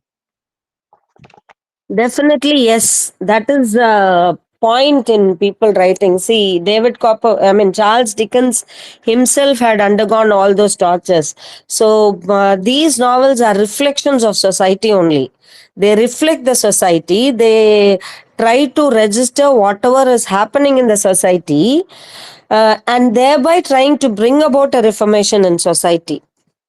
That is why these authors are writing. See, if we have time, we can actually I can actually narrate the story chapter by chapter and say how what are the kinds of trauma that David Copperfield as a child undergoes. They go and work in the workhouse. Many writers, not only Charles Dickens, even if you take the writings of Charles Lamb and other people, the poems, okay. If you take the poems of the 18th century also, you have many writers who talk about the atrocities and the evil practices that had been in vogue during those times. So, especially the tortures that these children have undergone. No, like you have the poem, the chimney sweeper, where little boys are tonsured. They are shaved off, their heads are shaved off and all, and they are sent into the small chimneys, to sweep the chimneys, and how much suffocation they undergo in those chimneys, and some children even lose their lives. Okay, some children even lose their lives in the process of cleaning the chimneys, and the father figures and the kind of diseases, industrialization. When Charles Dickens writes these novels, they are on the in the beginning of the industrialization, where so many diseases attack these people. Okay, so the movement from village, the setting of the village is to show the innocence, the kind of corruption that has not evaded human beings in the village sitting, but as they move towards the city, the town side, where there are so many industries, but the wages, the low wages that they are being paid, the poor families, the even the middle class people are affected. They are the low wages that they get. Okay, so all these things definitely have a way in these novels. Why do these novelists write about all these things that are prevailing in the contemporary society? Only to bring about a change. See, Tom Jones is all about, stating how the writer has a responsibility towards society. See, if we read this British fiction paper, there are different novels portraying the societal conditions of different periods. So starting with 18th century, then we'll move on to 19th century, then we'll move on to 20th century, where James Joyce and other writers are writing. So the the moment we read these novels, we will also have an idea of how the time of those society was had been functioning. What are the evil practices that are there existing in society? So why do these writers, the writer's intention is not only to write about the personal story of one David Copperfield or about one Tom Jones. In the characters of Tom Jones and David Copperfield, they are representing, or they are generalizing the other people belonging to that society. Okay, Tom Jones could be any person. That is why I said these writers are not interested in reading the minds of the characters. They do not want to, select one particular character, go into the minds of that particular character and talk about their personality. They are not interested in bringing about the personal feelings or traumas of that one character. That is why we said that these characters are not round characters or full-fledged characters. They are flat characters, because it could be anyone. It could be you or I, if we had been during that society's time. Okay, so these novels are all temporal novels. Thank you for that question, because I'm introducing you to another two terms, temporal and spatial. What is this temporal? What is this spatial? Temporal means chronicling the incidents or the episodes that take place time wise. Okay, so from 1705 to 1710 to 1715, 1720, 1725. So going according to the advancement of time, temporal, time based. All these novels are episodes are based on time. Tom Jones is born at one period of time, and then he reaches the age of 5, then he moves on to 10, then to 15, and then he comes to the age where he's going to get married, things like that. Temporal. Whereas spatial is like, you can be existing in 1950s, but then you can go back to 18th century also. So, I mean 1905, or you can even go forward to 1980s, something like that. Only your mind, what is happening in your mind. Okay, spatial. So we see that all the two novels that so far we have been looking at are temporal novels. They are not interested in reflecting the psychological character of the characters. Okay, they are not interested in reading what is going on in the minds of the characters. Instead, they are interested in portraying the physical events. Now, the picaresque adventures of Tom Jones. He has grown into, because he did not get the direct affection of his mother. He was not under the direct upbringing of his mother or father. He was only adopted by Allworthy. Allworthy adopts him as soon as he is born, adopts him. He does not know about the parentage of Tom Jones. He just adopts him and brings him up. But we see Bridget, who is there with him, who's the mother of Tom Jones. Although she does not own Tom Jones as his own son, as her own son, she She has a kind of affection for him. Okay, so there is no direct parenting as such, because of which he has to become a rogue. Okay, so by bringing out the flaws in society, by bringing out the flaws and making him as a character who's full of flaws. Okay, who's not a very virtuous person, but towards the end, at the time of the end of the novel, concluding the novel, the conclusion of the novel shows him to be a virtuous person. So that is the growth of Tom Jones. That is how he attains maturity. So that is where these writers are telling there is no point in people being cruel or wicked. Okay, there should be some change in the character. So there should be some change in the character. There is no point in, and you can also see that although Tom Jones is portrayed as a rogue, although he is portrayed as a rogue, we can see him becoming a turning into a good person, and virtuousness was also ingrained in him also. Okay, so the same way it is in David Copperfield also. So what is said in David Copperfield is full of innocence. Okay, he's full of innocence. He again, like Tom Jones, does not have his mother and father. He is tortured. He is inflicted with tortures both at house and in the school. But he befriends two people. Befriends Steerforth, who's a wealthy person, and then there is another person also. So we see how. 1 minute. I suppose you don't want the story. There is no point in going to the story. We'll just see how. And what the author says is like completely we cannot identify David Copperfield in Charles Dickens. Charles Dickens, of course, has given certain elements of his life in the warehouse and all in the character of David Copperfield, but then we cannot say that he has completely modeled David Copperfield after him. Okay, so mainly the autobiographical elements and how his life in school and how he comes to marry. What do you want from David Copperfield? Can you be specific on your question?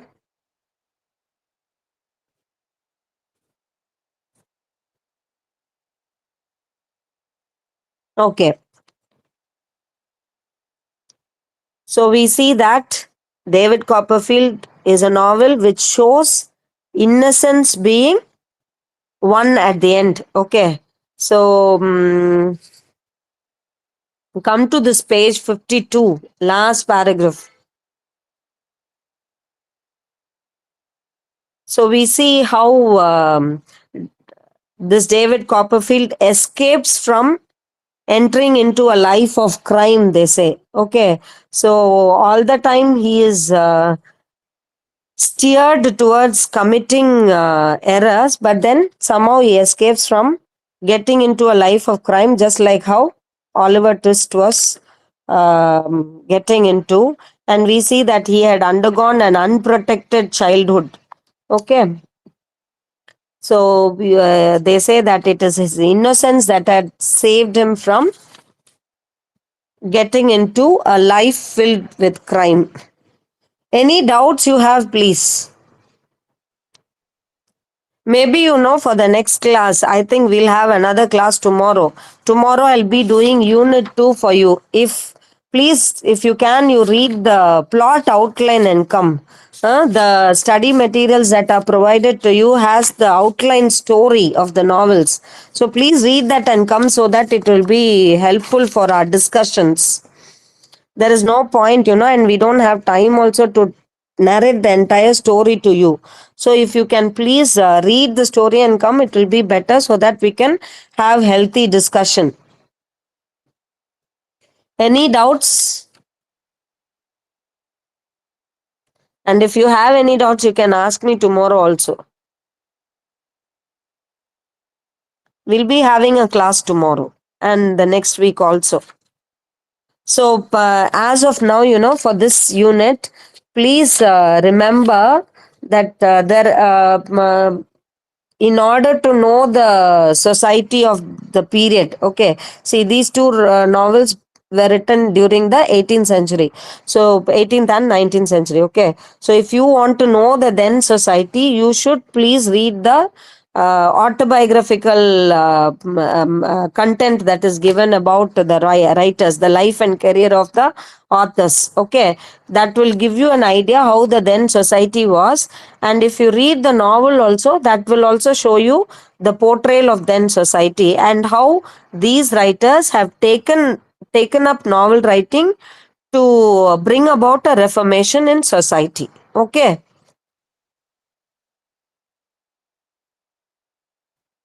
Right, then we'll stop with this.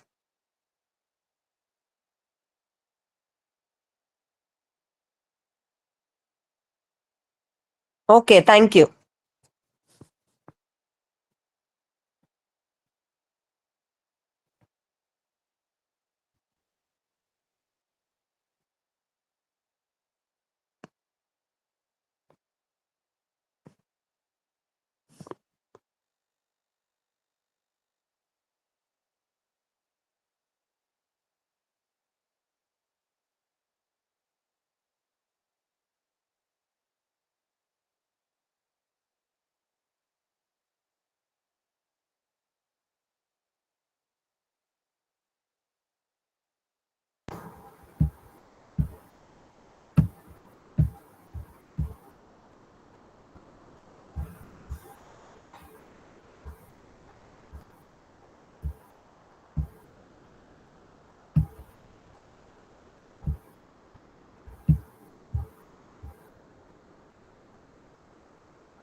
Good morning. Am I audible? Yes, ma'am. Yes, okay. So I'm Aruna. I'm going to handle British drama for you. Can you see the slide? I'm sharing this. Yes, ma'am. Okay, fine. Right. Under British drama, you have it. 5 units, and unit 1, um, it has as introduction. Unit 1 is introduction, and in the introduction you have Aristotle's Poetics, selections from chapter 4 especially, and also you have the play Sophocles. The playwright Sophocles is Oedipus Rex. Okay. So under unit one introduction, that is Aristotle's Poetics, and that is the theoretical part. And then you have the play Oedipus Rex by Sophocles. So let me just go into the introductory part. Now, British drama, actually, it starts with the university wits and Christopher Marlowe. And then it later on is followed by Shakespeare, the tradition. So actually, English drama is gets its inspiration and its models from classical drama. Okay, so the Western tradition drama actually owes its origins to the Greeks and to the Greek tragedies, especially. And not only that, the first principles of criticism regarding dramatic construction, how a play is to be constructed, and how a tragedy is to be constructed, the theoretical aspects, these were spelled out by or delineated by the Greeks. And you have Greek philosophers starting right from Plato and then Aristotle, followed by several other dramatists, classical dramatists, who have discussed the function of literature and its relevance to man and his life. So, though these people were actually philosophers, they were very much concerned, people like Plato and Aristotle, they were very much concerned with literature as such and role of literature in everyday life. How was literature relevant to man, okay, and his life?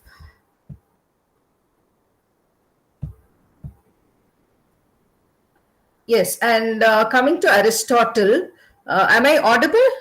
Is it okay? Can I continue? Yes, ma'am, you're audible. Okay, thank you. Coming to Aristotle, now he was a philosopher, a Greek philosopher, and he was Plato's pupil as well. And it was he who, for the first time, laid down the foundation of Greek dramatic criticism of how a tragedy should be written, what is the purpose of a tragedy, the aim of a tragedy, and what are the elements that go into the making of a tragedy. So he was the first one to delineate this. And now Aristotle, he was born in Macedonia, Greece, and in spite of, there are several doubts as to his exact date of, birth and all that. It is generally agreed that he was born in 384 BC and he died in 322 BC. Now, he happens to be one of the most important influences in all Western traditions of literature, as you would have already studied in your BA. And he analyzed the plays of the 5th century as well as those of his own time. And based on those studies, he classified the kinds of drama, and he, with that, laid down the rules for the construction of tragedy. Now, he's therefore considered to be the founding father of dramaturgy. Okay. And he's the founding father of dramaturgy. Dramaturgy is nothing but, the construction of drama or the dramatic composition. Okay. So he's considered as a founding father of dramaturgy, and which is the art of dramatic composition. And dramaturgy is also the theory about the representation of the main elements of drama on the stage. So drama as such, is to be enacted on the stage. It is unlike poetry or essay or fiction, or any other literary genre. Drama is written for the purpose of being enacted on the stage. Now, in ancient Greece, all drama was written in the form of poetry. You find that even Sophocles' Oedipus Rex, it runs to about 1,600 and odd lines. Okay. Drama as such was written in the poetic form. And so when a philosopher used the word poetry, it often included drama in that. The highest, so that is why even, his Aristotle's treatise is called as Poetics. Okay. So the highest form of drama was the tragedy, and this was what the Greeks believed in. Okay. And the poetics than any other form of drama, not the comedy, but the tragedy was considered to be the highest form. And the Poetics is one of Aristotle's important treatises, as I just told you.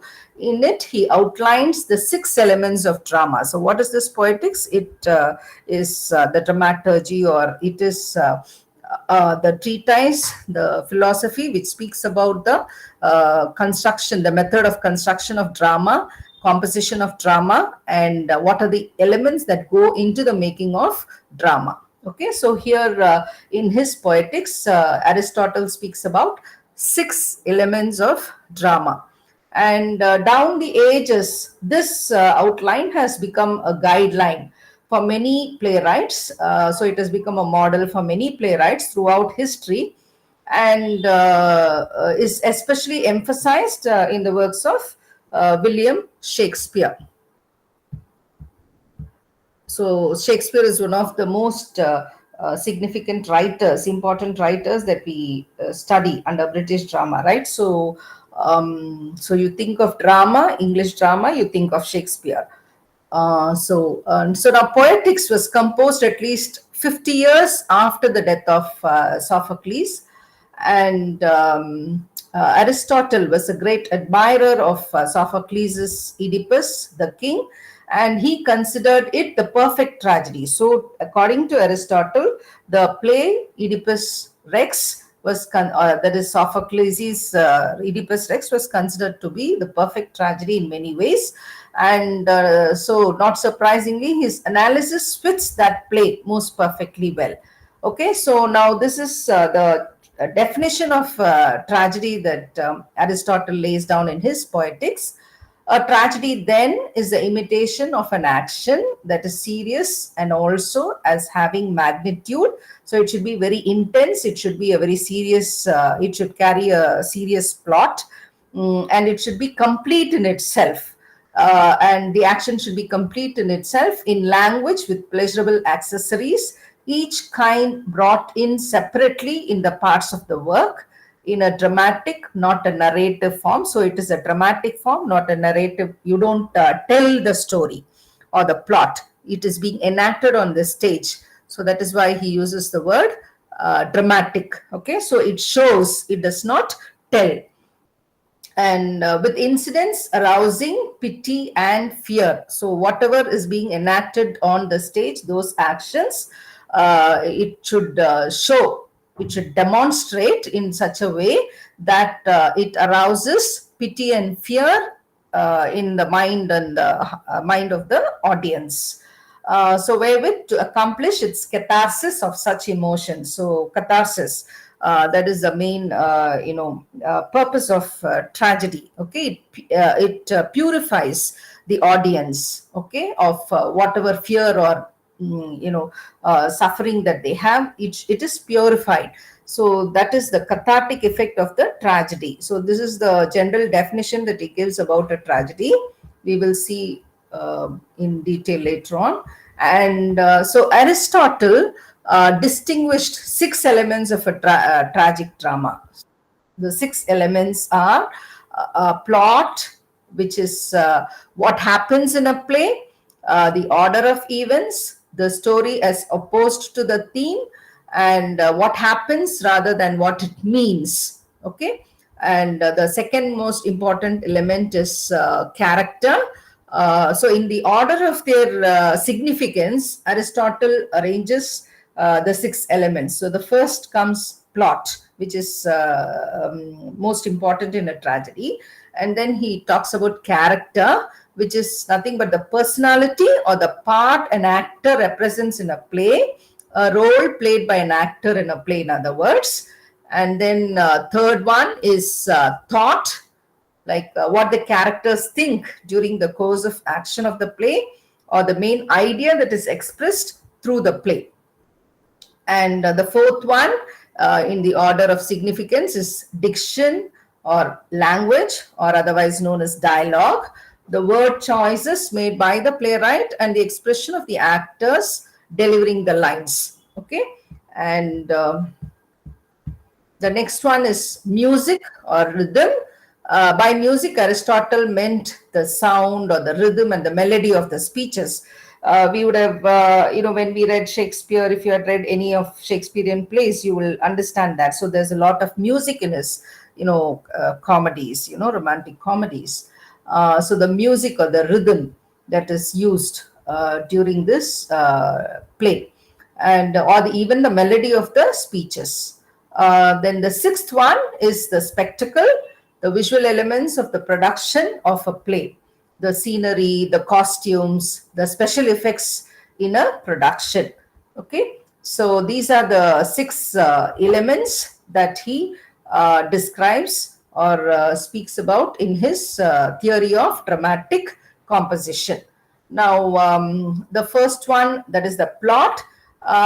He says that since Greek tragedies are based mainly on the mythologies or the myths, the stories, and so these the plots for these tragedies are mostly taken from the existing myths, just like Oedipus Rex. Okay, so the meaning of plot, the plot is a smaller part of a larger story, and that the tragic playwright decides to tell. So he chooses a plot.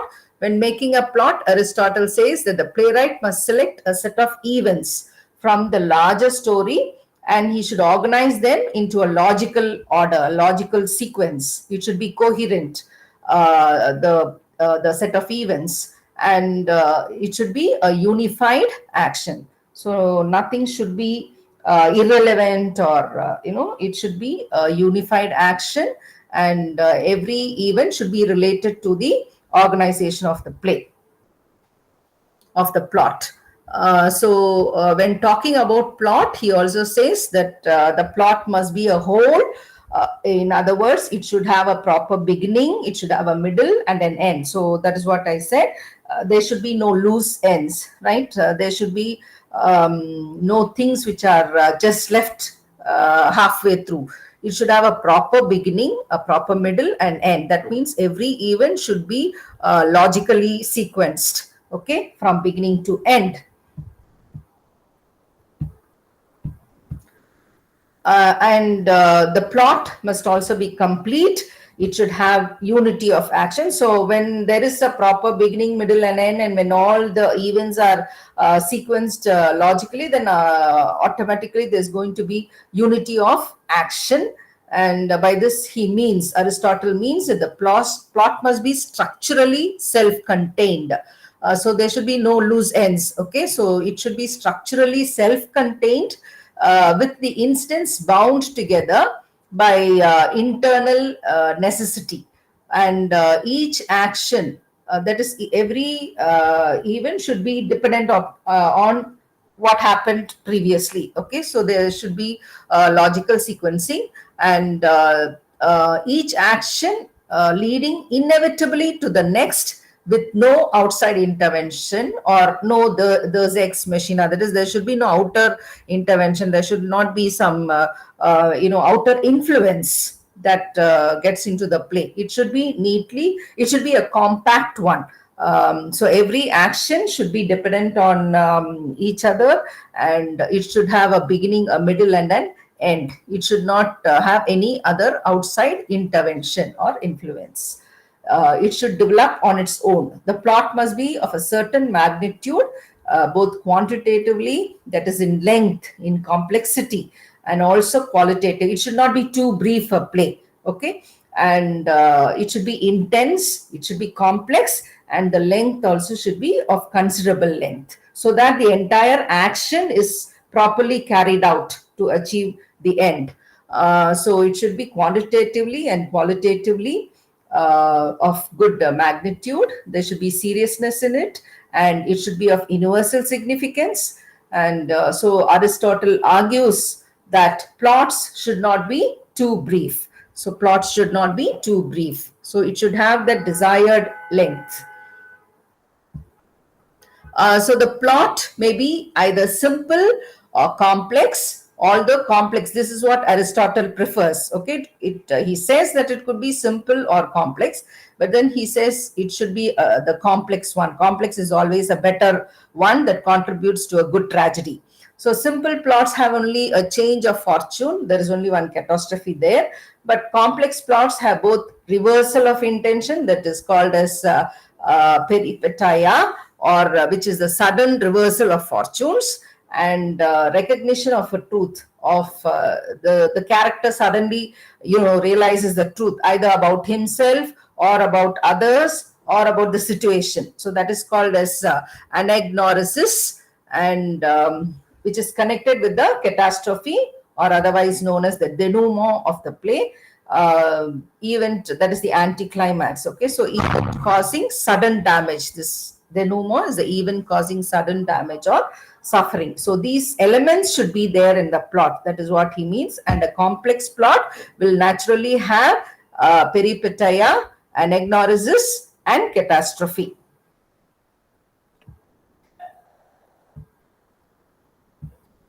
And now after plot, character takes the second place in the order of significance in the composition of drama, okay, a tragedy especially. So character has the second place of importance. In a perfect tragedy, the character will support plot. That is, personal motivations will be intricately connected parts of the cause and effect. So there is a cause and effect in a complex plot, and in that cause and effect, every part will be connected intricately. Okay, and so the personal motivations will be intricately connected parts of the cause and effect chain of actions, producing pity and fear in the audience. So the plot is constructed in such a way, the events happen in such a way that it ultimately has this effect of catharsis on the audience. Okay, so it produces pity and fear in the audience, and that is the characters. The character is drawn in such a way, the personal motivations of the characters in such a way that it has the kind of pity and fear that is created in the audience, the cathartic effect in the audience. And in the ideal tragedy, Aristotle claims that the protagonist will mistakenly bring about his own downfall. So in the Greek tragedies, actually fate plays the role. And Aristotle says that the character has a flaw in him. Okay, so now it is mistakenly it brings about his own downfall, not because that he is sinful or morally weak, but because he does not know enough, that is in his ignorance. So he is ignorant, the character in his ignorance, he carries this flaw in him. Ignorance is a flaw, and it brings about his downfall ultimately. So the role of that is the role of hamartia. Okay, hamartia is nothing but the fatal flaw in the character. And so in tragedy, hamartia plays a very important role, and it comes not from the moral status, its moral status, but from the inevitability of its consequences. So it is beyond the scope of the character to get rid of such a situation. Okay, his downfall is imminent. Okay, he cannot escape from that, and such is hamartia. Okay, so hamartia is another key point in the drawing of a character, and the character suffers from some tragic flaw. Now, then he talks about the end of tragedy, where this catharsis is important. I mentioned earlier, and it is nothing but the purgation or the cleansing of the tragic emotions of pity and fear. Now, catharsis is another Aristotelian term that has generated considerable debate. So, already we have seen the term hamartia and so on. So, now he uses this term catharsis as a means of purgation or cleansing. The word means purging, and Aristotle seems to be employing it as a medical metaphor. Tragedy arouses the emotions of pity and fear. See, already I mentioned that the Greek philosophers, especially Plato and Aristotle, were people who were very much concerned with the role that literature played in the life of human beings, in their everyday life. So, though they were philosophers, they were talking about this art form that had great role to play in the life of humans. So, that is why he uses this purging. Okay, and which is used as a medical metaphor, and the tragedy that arouses the emotions of pity and fear in order to purge away their excess. So normally when we watch a tragedy, tears come to our eyes. We are moved by the situation, by the character's sufferings. Okay, and it is beyond us. Again, we are just moved and tears just flow. So that is the kind of purging that he talks about, and to the emotions of pity and fear in order to purge away their excess to reduce these passions to a healthy, balanced proportion. And Aristotle also talks of the pleasure that is proper to tragedy. Now, pleasure is concerned with the art form as such, okay? Apparently meaning that the aesthetic pleasure one gets from contemplating the pity and fear that are aroused through an intricately constructed work of art. So this pleasure is more connected with the work of art as such, how well it is constructed, okay? And whereas purging concerns itself with the emotions of pity and fear. And another important aspect of his theorization of the dramatic form are the three unities. The most famous of the Aristotelian rules were those relating to the so-called unities of time, place, and action. Now, when we study Shakespeare, we would, we will come across these things. And so the three unities proposed by Aristotle of time, unity of place, and unity of action. The unity of time limits the supposed action to the duration roughly of a single day, so that the plot, the action should take place within 24 hours. It should not exceed the 24 hours. Okay, so it should be of a single day. And unity of place limits itself to one general locality. The place, the setting should be a single place. Now, for instance, if you look at Shakespearean romantic comedies, they are romantic comedies because they are supposed to be breaking all these three unities in the first place. That is why they are romantic comedies. So if you find in those plays, so one scene will happen in Rome, in Italy. Okay, so another scene will be happening in some other city. So that kind of thing. So like you have in our movies, the song sequences which are being played out in foreign countries, which is not at all possible in real life. Okay, so now Aristotle was very particular that this unity of place should be maintained for a good tragedy. And then it should be one general locality. Okay, and the unity of action limits it to a single set of incidents which are related as cause and effect. So unity of action, the plot construction, it should have that beginning, middle, and end.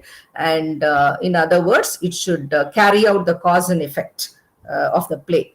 And that is it. It should have a beginning, a middle, and an end. So these are the three unities proposed by Aristotle: unity of time, unity of place, and unity of action.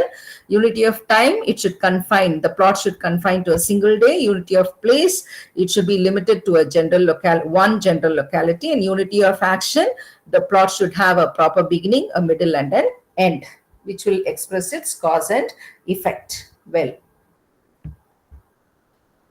Yes.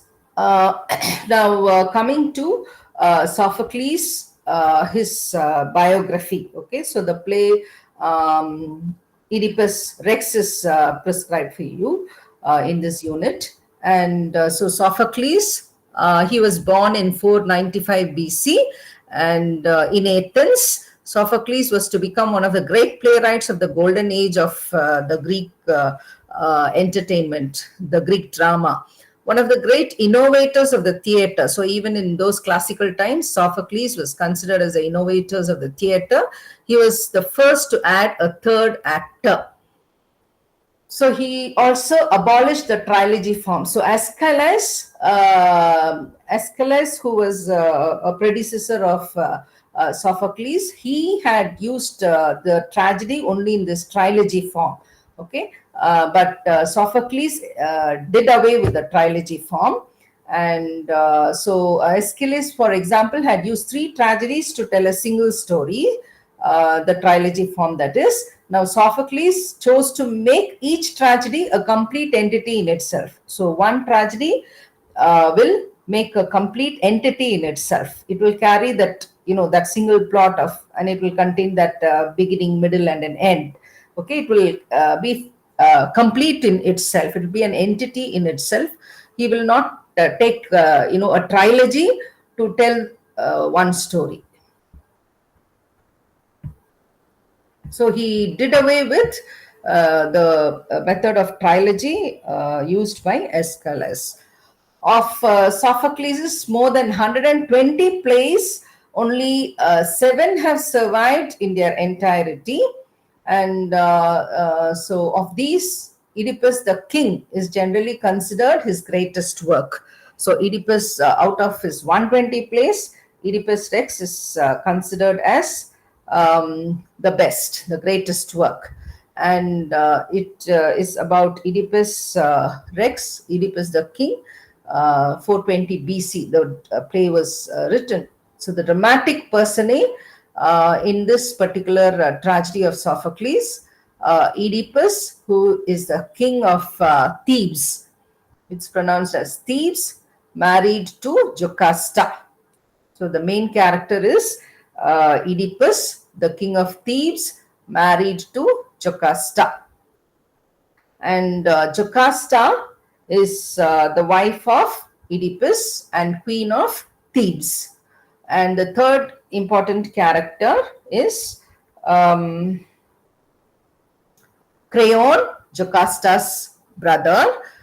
He shares 1/3 of Thebes' riches with Oedipus and Jocasta. So Creon is Jocasta's brother, and he shares 1/3 of the wealth with Oedipus and Jocasta.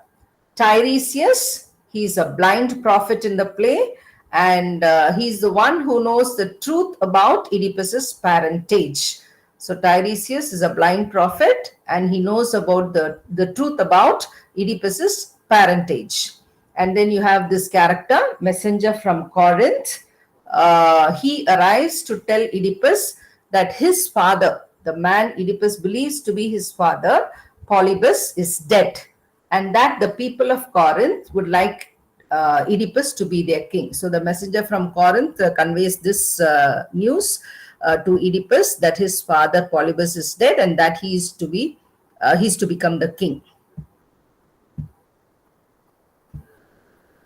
Then the other characters, you have the shepherd, the man who gave the baby to the messenger, that is Oedipus, the baby to the messenger. You have priest, attendant, Ismene and Antigone, who are Oedipus's daughters, young daughters, and who are led out only at the end of the play. And then you have the chorus of Theban elders. So the chorus is another significant part of the classical tragedies. And you have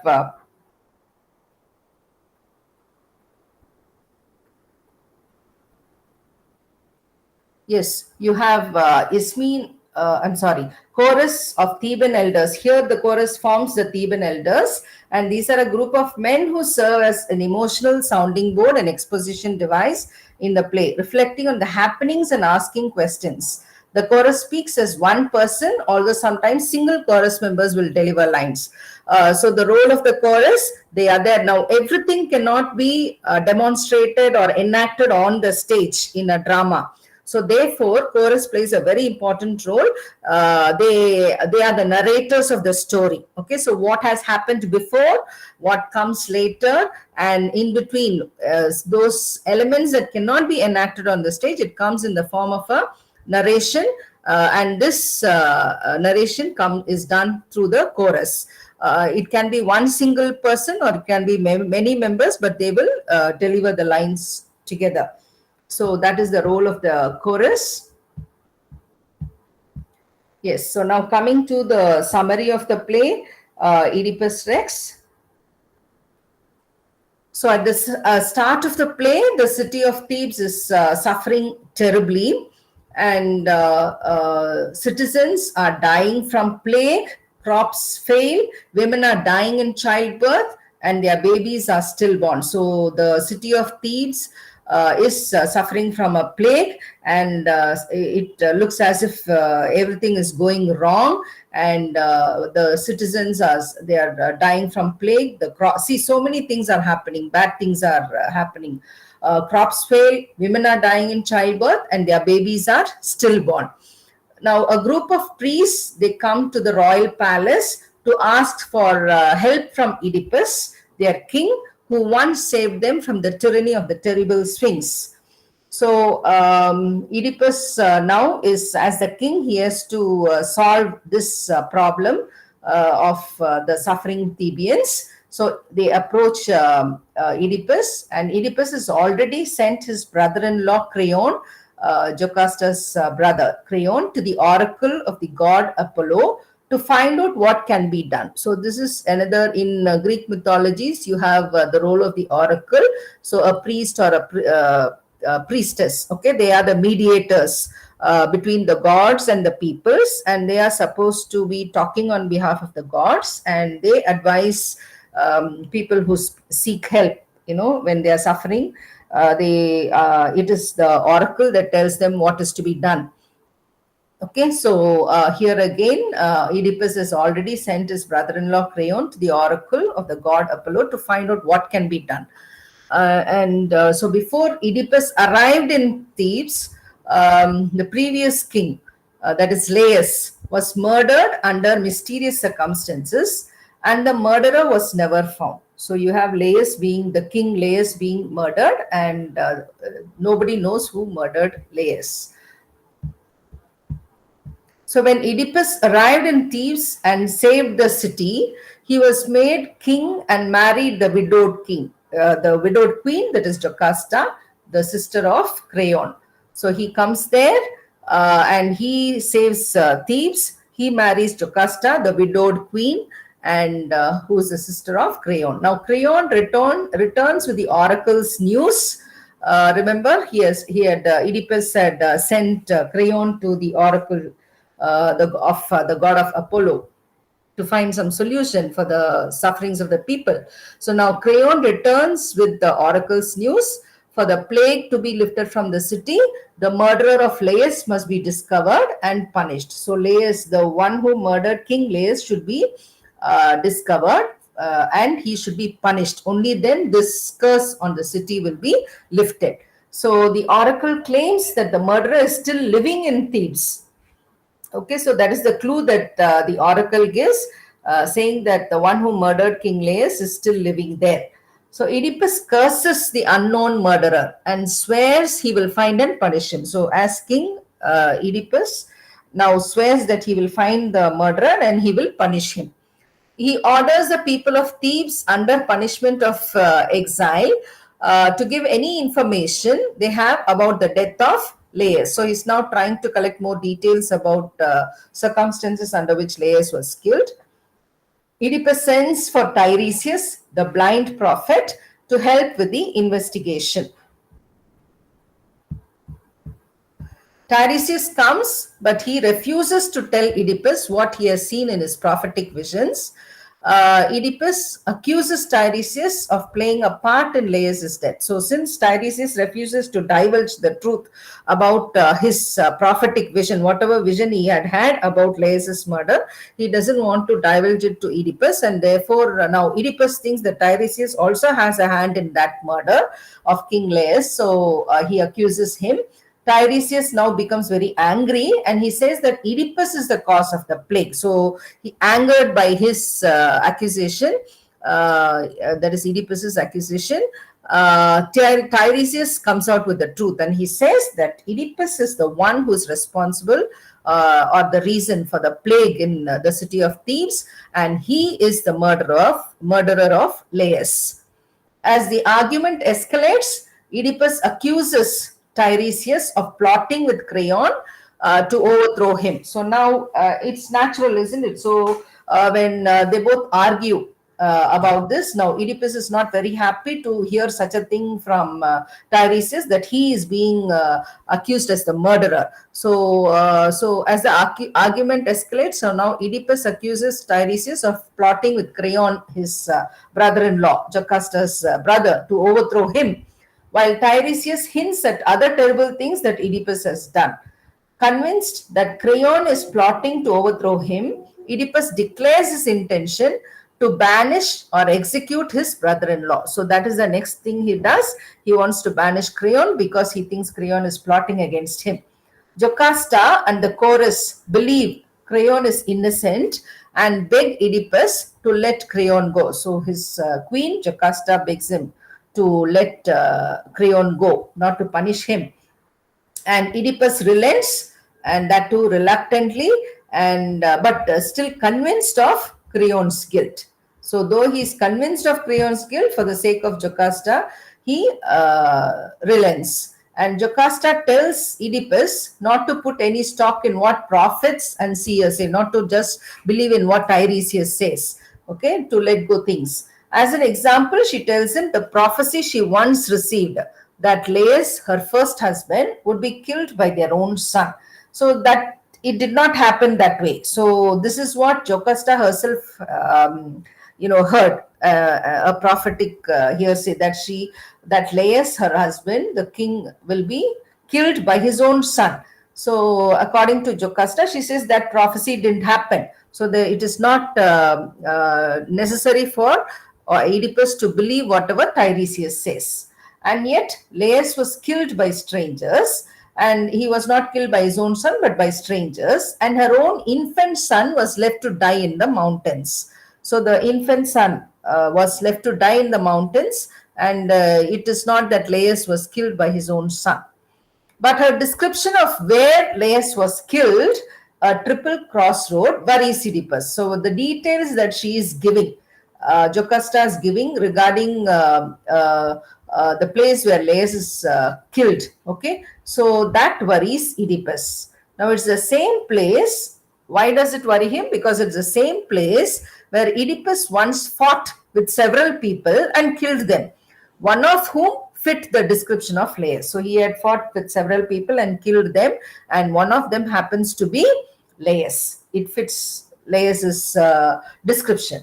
So he asks that the surviving eyewitnesses to Laius's murder be brought to him. So he wants to verify now, cross-check, and whether it was the same person. And so he asks for more witnesses. He tells Jocasta that oracles have played a big part in his life as well. He received a prophecy that he would kill his father and sleep with his mother, which is why he left Corinth, the city he was raised in, and never returned. So now see, even he has had this oracle, and one such oracle was that he would kill his own father, marry his own mother. And so that is the fear he had in him. So in order to avoid that, he came away from the city of Corinth. He never returned there for fear that he will kill his father and marry his mother, for fear that oracle will come true. An old messenger arrives from Corinth with the news that Oedipus's father, King Polybus, has died of old age. Okay, so this is another development. One messenger comes from Corinth and says that Oedipus's father, King Polybus, has died of old age. This encourages Oedipus. It seems so. It's not Laius and it's Polybus, and then he's encouraged by this news. It seems his prophecy might not come true, but he remains worried because his mother is still alive. The messenger tells him not to worry. The king and queen of Corinth were not his real parents. So finally, the messenger tells, don't worry about the death of Polybus, because the king and queen of Corinth were not his real parents.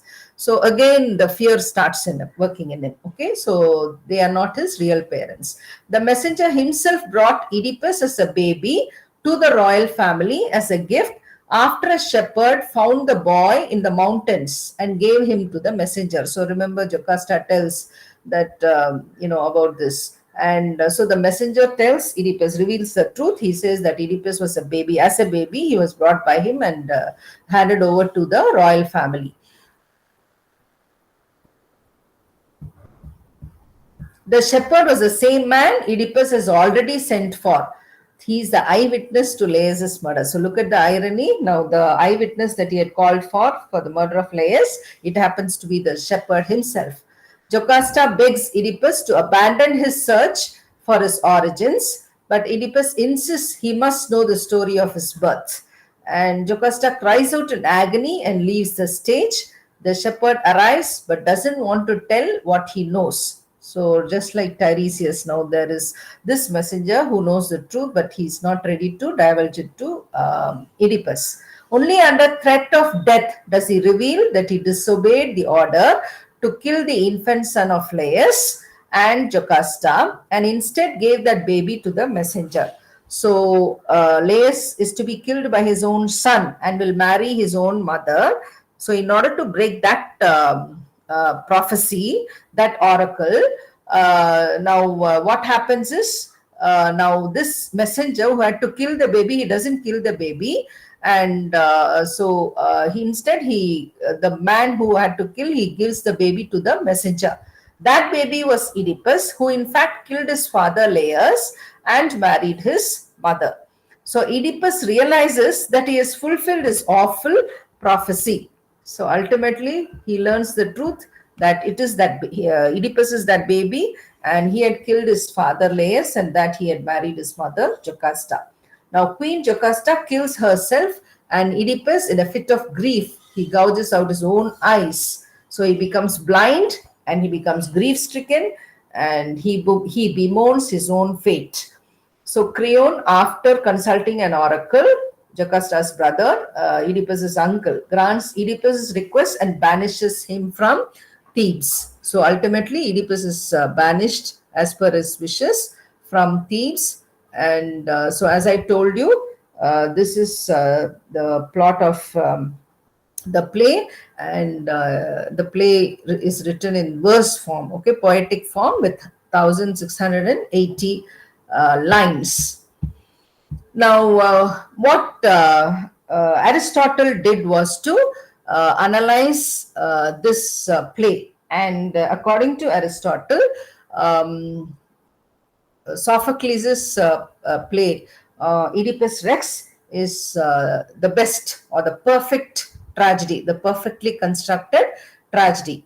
Okay, and so in his Poetics, Aristotle outlined the ingredients that are necessary for a good tragedy, and he based his formula and what he considered to be the perfect tragedy.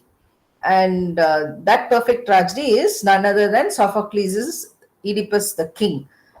According to Aristotle, a tragedy must be an imitation of life in the form of a serious story that is complete in itself. In other words, the story must be realistic and narrow in focus. A good tragedy will evoke pity and fear in its viewers, causing the viewers to experience a feeling of catharsis. So all those points that we saw earlier regarding the construction of a perfect tragedy, the points, elements that he had drawn out, Aristotle, in his Poetics. So catharsis in Greek means purgation or purification. Running through the gamut of these strong emotions will leave viewers feeling elated. In the same way, we often claim that a good cry will make one feel better. Okay, so at the end of the tragedy, you would have shed a lot of tears. You have been moved, and you would have become emotional and moved to whatever was happening on the stage. And this good cry will make one feel better. Aristotle also outlined the characteristics of good tragic hero. So now here you have the plot and then the character, which are the two most important things in a perfect tragedy. And the tragic hero, or the character here, Oedipus Rex. Okay, so he carries the tragic flaw in him, or hamartia. And the kind of person that the character should be, the tragic hero should be, as Aristotle says, he must be better than we are. So he is not an ordinary person. Okay, he is much better than an ordinary person. So a man who is superior to the average man in some way. So this is according to Aristotle's definition of a tragic hero, that he should be better than we are, and a man who is superior to the average man in some way. In Oedipus's case, he is superior not only because of social standing, he happens to be the king, but also because he's smart, he's very intelligent. He's the only person who could solve the Sphinx's riddle. So you have the Sphinx in the play, which questions. Nobody is able to answer the Sphinx's question, whereas Oedipus does that. So he's an intelligent person, and at the same time, a tragic hero must evoke both pity and fear. So the way the plot develops, okay, in Oedipus Rex, so the audience will be moved to pity and fear. And Aristotle claims that the best way, see the fear that Oedipus himself suffers, okay, and Aristotle claims that the best way to do this is if he is imperfect. So, such a person who is much above or better than the normal man, who is of high social standing, now he is also imperfect at the same time. So, that imperfection is that character flaw in him. Okay, a character with a mixture of good and evil. So, he should not be absolutely good, so that won't make sense, or absolutely evil, again that is not going to help in the plot. So he says the character, the tragic hero, should be a mixture of both good and evil, is more compelling. This quality is more compelling that than a character who's merely good. So it very uninteresting it becomes. So rather, the tragic hero should be a mixture of both good and evil, as per the definition of Aristotle. And Oedipus is definitely not perfect. Although a clever man, he is blind to the truth and refuses to believe Tiresias's warnings. Although he's a good father, he unwittingly fathered children in incest. So he married his own mother, and through his mother he has two daughters. So unwittingly he fathered. He's a good father to them, but without knowing that these children are born in an incestuous relationship. So that is the irony.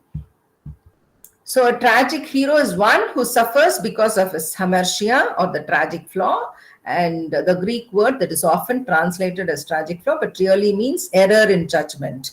Okay, so what is that flaw in him? That he does not make judgment properly, error in his judgment. Often this flaw or error has to do with excuse me, to do with fate. A character tempts fate, thinks he can change fate, or doesn't realize what fate has in store for him. So the fate is that the oracle that says, Oedipus is going to kill his own father and marry his mother, and this fate is beyond him. Now, so he therefore he does not realize what fate has in store for him. The focus on fate reveals another aspect of a tragedy as outlined by Aristotle, and that is dramatic irony. So in this play of Sophocles, you have another important feature as outlined by Aristotle, and that is dramatic irony. So good tragedies are filled with irony. As per Aristotle's vision of tragedy, good tragedies are filled with irony. So what is this irony? The audience knows the outcome of the story already, but the hero does not. So the hero actually does not know what is going to happen.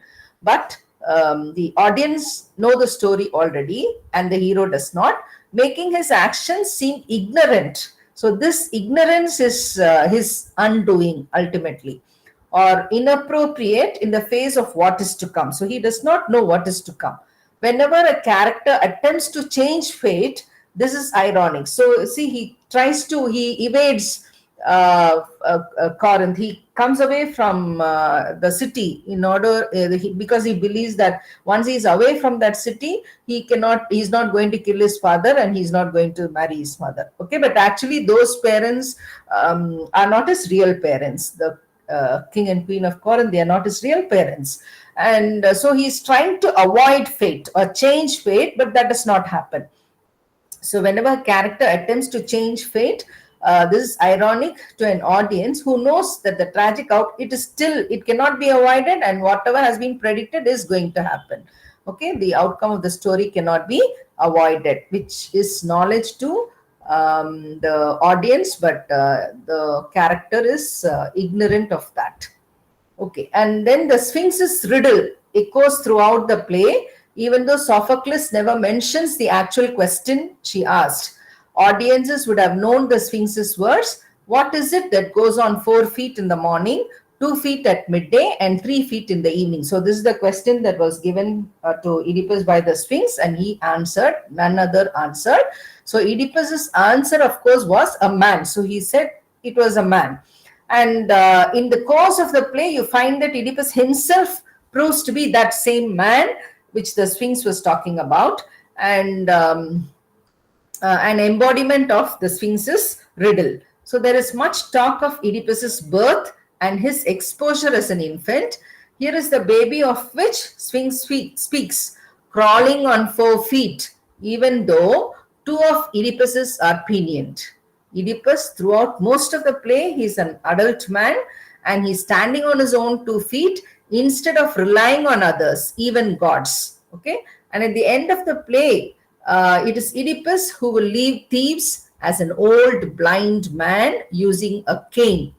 In fact, Oedipus's name means swollen foot. So Oedipus means swollen foot because of the pins through his ankles as a baby. Thus, even as a baby and a young man, he has a limp and uses a cane.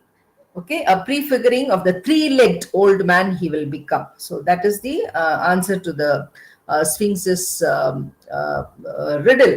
And so it is Oedipus, the man that the Sphinx talks about. So a prefiguring of the three-legged old man he will become because he uses a cane in his old age. Now, Oedipus is more than merely the solver of Sphinx's riddle. He, more than that, he himself is the answer. So he does not realize that he himself is the answer to the Sphinx's riddle.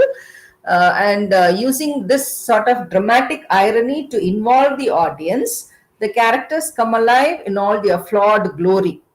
So the play achieves that catharsis of which Aristotle speaks by showing the audience a man not unlike them, a man who's great, but he's not perfect.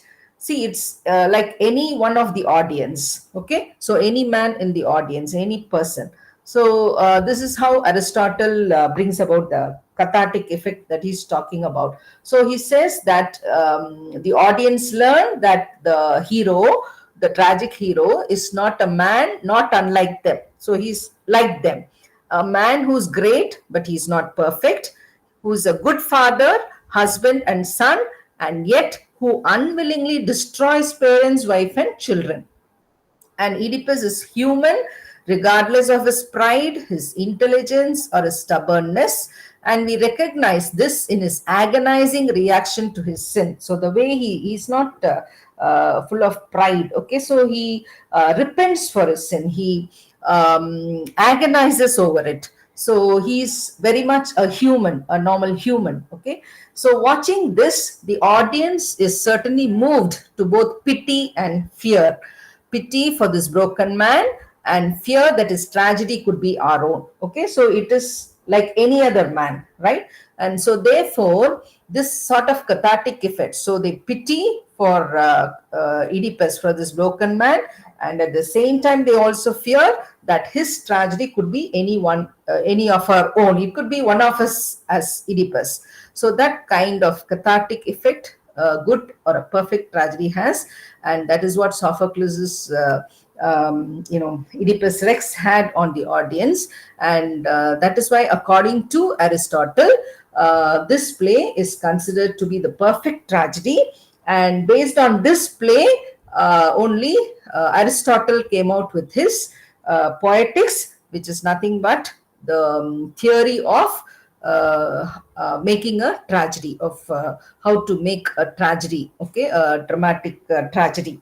So with this, we come to the end of the first part, the introduction. I've just made the slides from points taken from the material that is provided to you. And if you have any questions, you can very well ask me. Or have you followed?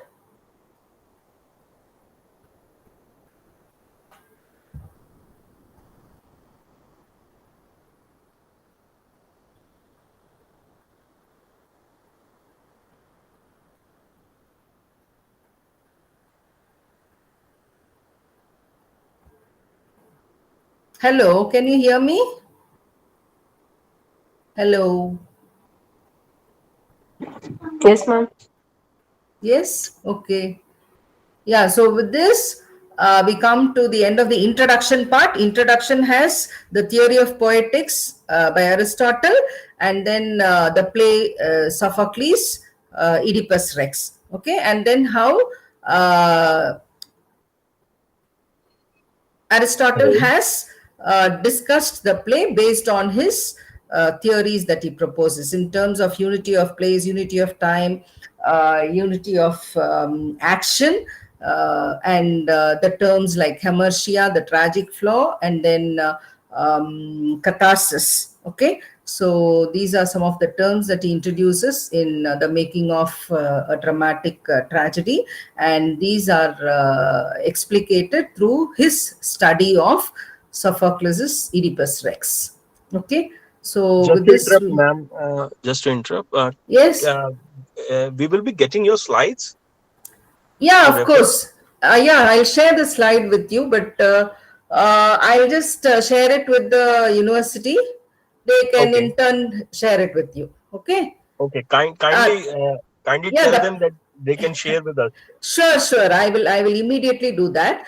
And Okay, the thing is, all the points are taken directly from the material. Okay, so just to make okay. it easy for you, I made this. Yeah. Thank you, ma'am. Thank you. Okay, so I'll be sharing the slide with you. Thank you, ma'am. Okay. Ma'am, I have a question. May I ask it? Yes, please. Uh, Now uh, the aim of tragedy. So as was told in the material and as by you that it is to bring about catharsis. But generally Yes. we see that whenever we see a tragic tragedy or when we read or see a tragedy in front of us, so our Okay. mind actually gets further. We feel further negative emotions, and on the other hand, if we see a light comedy, then we feel uplifted. So my first question was that whether uh, to what extent is the theory of catharsis still relevant today, or I mean in Yeah, the it contemporary is. days? It is very no, no. Even today, it is very, very relevant. When you watch, movies, where there is a serial killer, Okay. right? Yes. And you pity for the people who are victims of the serial killer. You also pity the condition of the serial killer. Do you, at the end of the movie, do you want to become one serial killer? No, not probably.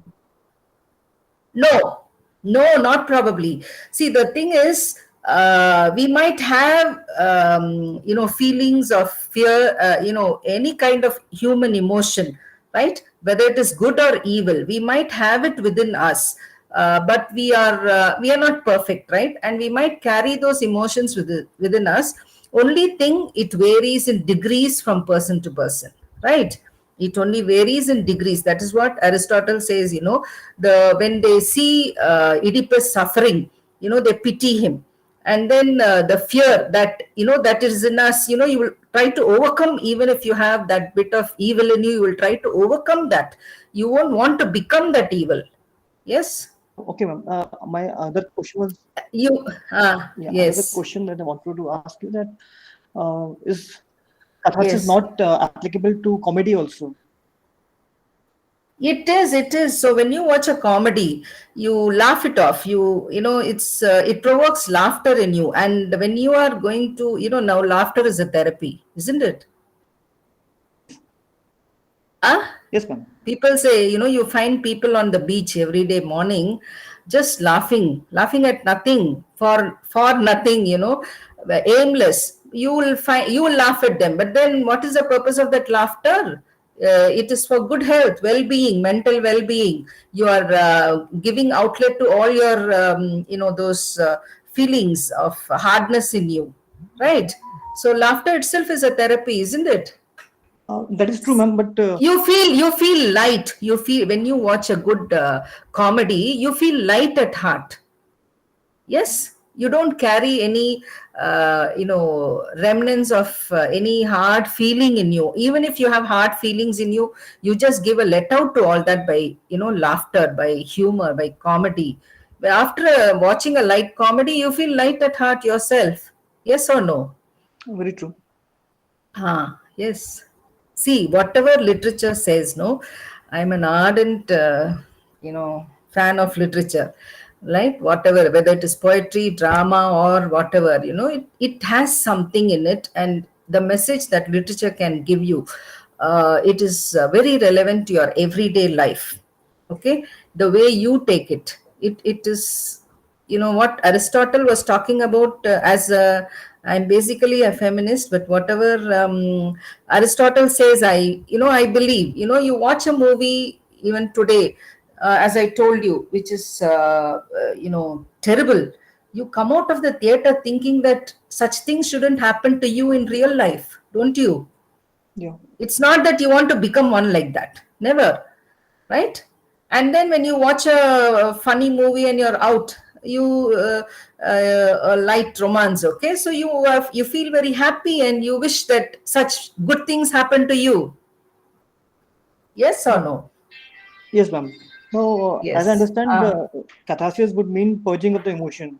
Now, by Yes. the same meter, would it not mean purging of the, say, happy emotion also? It's not purging. Yeah, if you say purging of happy, now what catharsis means, according to Aristotle, is Okay. to do with tragedy, right? To do with tragedy. But we can extend that to, if you're going to extend that to comedy, it is not purging of happiness, but rather making you much more happy and making you much more Understood. light. Now he is defining only per se tragedy. Thank you. Yeah. Yes. Anything else?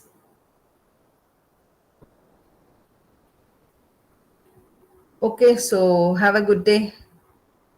I take leave.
Hello.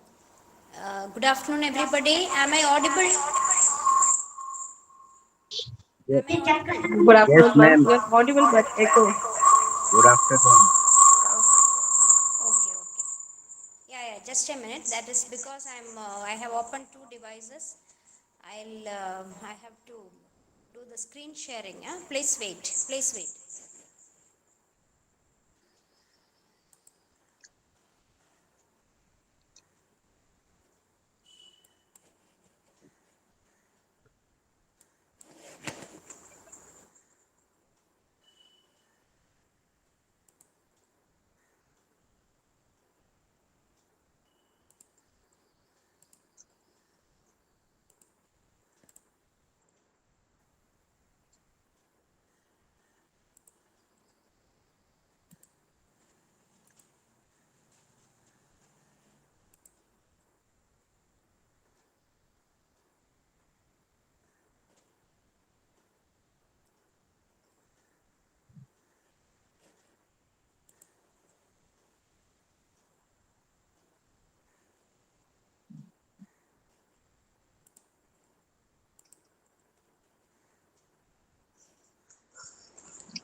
Yeah. Hello. Am I audible now? Yes, ma'am. I'm audible Yes, now, ma'am. right? Yes, ma'am. Can I start? Yes, okay. See, Yes, I'm ma'am. not Start. able to share the screen. I think there is some network issue here. But just listen to me. I'm taking this particular course, that is British poetry. British poetry, that is the paper one, British poetry. And the this particular course is a hardcore course for you, and there are 5 units in this syllabus. In all the papers, all the courses, you will have 5 units, and in this particular course, British poetry, you have 5 units, and the first unit, you have an introduction to poetry, then the poems of William Shakespeare. It's all introduction to the poems of William Shakespeare, John Donne, Andrew Marvell, John Milton, John Dryden, Alexander Pope. And then in the second unit, you have William Blake. Of course, you have only selected poems from all these poets, one poem from each poet, or sometimes, very rarely, 2 poems. William Blake, William Wordsworth, Samuel Taylor Coleridge, P.B. Shelley, and John Keats. They are there in the second unit. Now, in the third unit, you have Alfred Lord Tennyson, Robert Browning, Matthew Arnold, G.M. Hopkins, William Butler Yeats, and T.S. Eliot. In the fourth unit, you have W.H. Auden, Tom Gunn, Ted Hughes, Dylan Thomas, Seamus Heaney. And in the fifth unit, you have some detailed, non-detailed poems. This is selected from different ages or different eras in literary history. You have Edmund Spenser, William Shakespeare, George Herbert, Thomas Gray, D.G. Rossetti, D.H. Lawrence, Wilfred Owen, and Philip Larkin. So, this each unit, as you can see, represent different ages of our literary history. You are studying the age of Shakespeare, metaphysical poets, then you are coming to the romantic poets, the Victorian poets, then you are coming to the modern age. So this syllabus or this particular course will give you a complete or a most comprehensive account of British poetry. Okay, so now we'll start the first unit. So you have you all got the um, syllabus? You have, I hope you have downloaded it from the distance education website. So you take the syllabus of British poetry and you take unit 1. You can open it in your laptop or your computer, or if you have a printout you can open it. Have you got it with you? Have you got it right with you? Ma'am, we have study material. Yes, okay, okay. So you can side by side open it and see, because I'm giving a gist of that. I am not going to read all the matter in that, because we have contact classes only for 5 hours or 5 sessions we have classes. So in each session I'll be completing one unit. So each unit is very vast, so we cannot cover or read all the contents in this or explain everything. So the most important ideas I'll be covering in this, and at home you can read it, and if there is any doubt, if you have not understood anything, you can ask me when I meet you tomorrow. And also, if you want me to explain any particular topic again, that you can ask later. At the end of the class I'll give you time. Today also you can ask me or clarify any doubt. Okay, now we are starting the introductory part of this course. Some network problem is there. I'm not able to share my screen here, but please listen to me. That is introduction. You can see, take the first part of the syllabus. It starts with an explanation of what is literature. So generally, as postgraduate students, I don't have to explain to you what is literature, but any creative writing comes under literature, whether it is poetry or fiction or prose or drama, whatever be the mode of writing. The most important aspect of literature is it should be creative. It should have some aesthetic sense. That is important. Then this course is only about British poetry, okay, not about American poetry or all that. That will be studying in the other papers. So now there is an introduction to poetry. So how is poetry different from prose? What is the most important aspect which is differentiating poetry from prose? The first genre that developed, or the first form of writing that developed, was poetry. You know about Indian or Indian literature. When the poet Valmiki, he saw a pair of birds, and when one bird was hurted by the arrow of a hunter, the other bird started lamenting for its death, and out of his pathos, out of his pity for these birds, he uttered uh, the song, and that became Ramayana. That is how it started. So any emotional utterance or any utterance with deep involvement will be in the form of poetry. So the first type of, or the first genre of writing which evolved was poetry. Prose, fiction, drama, all this essays, all this evolved much later. And what is the important aspect of poetry? It is rhythm and meter. So nowadays, in modern age, you can find many poems which don't follow the metrical pattern. The poems in this syllabus, what you study up to the 20th century, will be written following some metrical pattern. But the poems of W.B. Yeats or T.S. Eliot, or the poems written during the later period, will be without following strict metrical pattern. Because the modern poets are, they feel that meter is something which is restricting their poetic flow. But whether the poems have meter or not, it will have rhythm. So rhythm is very important in poetry, and that is differentiating poems from prose. Okay. So here there is an introduction. Here you can go through that. So poetry is something which is taking you closer to nature. It is something which is taking you closer to your body. See, the rhythm is something which is there in your body, right? It is there in the heartbeat. It is there in the ebb and flow of the tide. It is there in the change of seasons.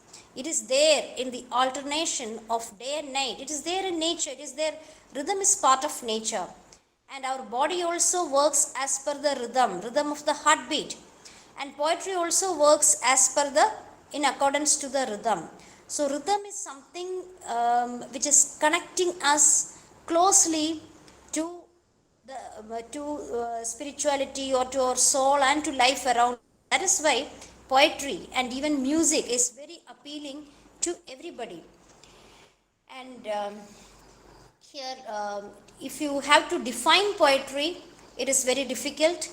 And many, of course, many critics have tried to define poetry about poetic creation, etc. Wordsworth stated that poetry is a spontaneous overflow of powerful feelings. The spontaneous overflow of powerful feelings.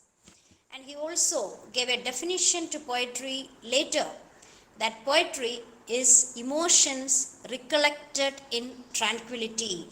So, in tranquility, in silence, you are thinking about what you saw. For example, take the poem Daffodils by Wordsworth.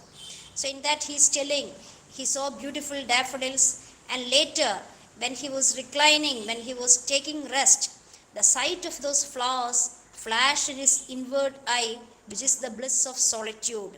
And those memories were so vivid in his mind, and he started writing about it. That is emotion recollected in tranquility. So poetry, you have different definitions. Different poetry is the best and the finest thought, etc. And poets are the unacknowledged legislators of the world. That is what Shelley said. So there are many definitions for poetry, but we cannot give or say that this is the best definition or this is something which is defining poetry completely, etc. No, there is no such complete definition for poetry, but it is just a, understand, it is just a creative piece of writing endowed with ornaments such as imagery, diction, melody, and figures of speech. See, you have imagery in that, you have the different components or aspects of poetry: imagery, diction, melody, figures of speech. And then a poem may also contain elements such as tone, speaker, situation, setting, and word order. So we'll see some aspects of poetry now. Uh, in your syllabus, you can, in your content materials you have, you can take this subject, sense, theme, and tone. 1.2, the topic 1.2. So, what is what do you mean by subject? Subject is the main idea in the poem, and subject contributes to the theme, and that makes the sense, and tone adds to all these things. So what is the poem about? That is a subject matter. Okay. And then the sense of the poem is its complete meaning. What is the meaning? That is what we call as sense. S-E-N-S-E. Then what is theme in the poem? Theme. Theme is what you get out of that meaning. The literal meaning is not the theme, but when you read something, you understand the literal meaning and what is the essence of that, or what is the gist of that, what does it suggest, that becomes the theme of the poem. Then you have the what you call as the tone of the poem is actually in tone of speech, or when you talk to another person, what is the tone? The way you talk to your friend, the way you talk to your parents, the way you talk to a superior officer, tone varies, right? You may not talk in a commanding tone to a senior person. So tone is showing or indicating your relationship with the other person, your position to the other person. So in poetry also there is a tone. Tone is dependent on the theme. For example, you will have melancholic poems. Melancholic poems means poems which are presenting very sad themes. Then you have elegiac poems. Elegy, something, a poem which is written about on the death of another person. You have poems with optimistic theme, and different themes are there in different tones are there in poem. Optimistic tone, melancholic tone, elegiac tone, different um, tones are there. So when you read and understand the poem, you can feel the tone of it. Then and tone is also very important in poem. So all this make the poem a perfect piece of art. If just words are written without imagery, without proper diction, without tone, without theme, then it will not become literature. It will not become, it becomes just words on the page, but it will not convey you anything. That is not a poem. Then then imagery, we always hear about imagery, metaphor, simile, etc. So what is imagery? Image is the concrete representation of an idea or impression. The concrete representation of an idea or impression. When you say the phrase gurgling water, it is an image as it makes you sense the water's movement. See, listen to this, gurgling water, gurgling water. So when you hear this, you feel a sense of the water's movement. And also when you hear this expression, time's winged chariot hurrying near, time's winged chariot hurrying near. So here time represents an idea concretely, and it is an image in the sense of personification, a idea or object expressed as a person. So here time is personified. Time is personified here, and time's winged chariot hurrying near means time is the time, that moment is approaching fast. Time is passing fast. That is the meaning. But it is given a very when you read this line, you will get an image in your mind.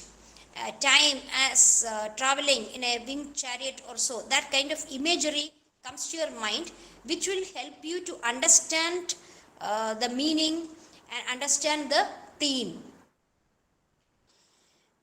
So imagery, by adding imagery to the poem will get a unique quality. Otherwise, if there is no imagery, then it will be just an ordinary work. It will not have any uniqueness or speciality. It cannot be called a beautiful poem. So different, this is just one example I gave. When you read the poems, you can understand there will be images of death, sometimes images of decay, sometimes many other images of the what is that, the beautiful nature, so many things you can find, so many images the poet might have presented through the poem. So you have to, when you read poems which are given in the syllabus, that time you can identify the imagery in that. Sometimes in poems there is a mention of flowers, so that when there is an imagery of flowers, that may represent some happy tone, that may represent an optimistic tone, perhaps it will suggest the rejuvenation of life or the coming of spring and such things. So imagery is very important in poetry. Then metaphor and simile. I'm sure you will know what is metaphor and simile, because this you study in undergraduate level itself. So metaphor and simile is, see, if I say, she is like a flower. She is like a flower. If I say that, she is like a rose. If I say that, then that girl, she is compared to a rose. That becomes a simile. The figure of speech involved in that is simile. But when I say she is a rose, she is a flower, then the figure of speech is a metaphor. So this is a simple example you can remember. That is, when something is identified as other, when there is no difference, when this is same as that, then that is metaphor. But when something is compared to another one, that is a simile. So simile and metaphor, you should understand the difference. Then diction. Diction is the choice of words in a poem. Choice of words, or see, poetry will have a special type of diction when compared to prose. The way the words are arranged in the lines of a poem will be different from the way words are arranged in the lines of prose. And also the type of words selected for poetry will be different from the type of words selected for a prose piece. This diction gives a special charm and beauty to poetry. But to have good diction, the poet should have good mastery over language. Okay. So diction is the choice of words in a poem. That is important. This diction should be suitable to the theme of the poem. The type of words you use should also be suitable to the theme you write. Then syntax. What is syntax? Syntax usually we mean as a structure. Structure of a sentence is syntax. So here in poetry, the way the words are organized in a poem is important. For example, when Andrew Marvell wrote his poem To His Coy Mistress, it is a very famous poem. See the effect of words conveyed through the use of syntax. See, I'll read few lines.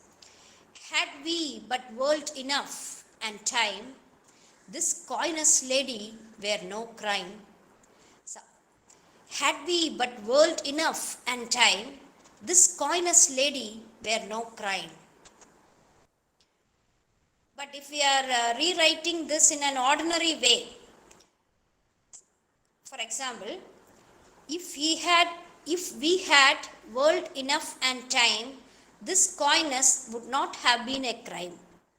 If we write it like this, there is no beauty in that. It is very ordinary, right? But the way he has used syntax, the way the poet has arranged the words in his poem, has created the charm of that poem. See, I'll read how he has written. Had we but world enough and time, this coyness lady were no crime. See, that is diction. Sorry, that is syntax. So the way the poet is ordering the words in the poem is very important. Prosody. Now next aspect is prosody. Poetry at its lowest levels is arrangements of sound, which means meter, verse forms and other sound patterns. This is known as prosody. Arrangement of sound. This involves meter and rhythm and sound patterns. That is prosody. Then rhythm and meter, you should look into that also. And of course you are not going to study all this in detail, because now we are not analyzing the or we are not asking questions like what is the meter of this poem, etc. Such metrical analysis are not done. Our study in this syllabus is mainly about the themes, images, symbols and such aspects of poem. But still you should understand something about meter and rhythm.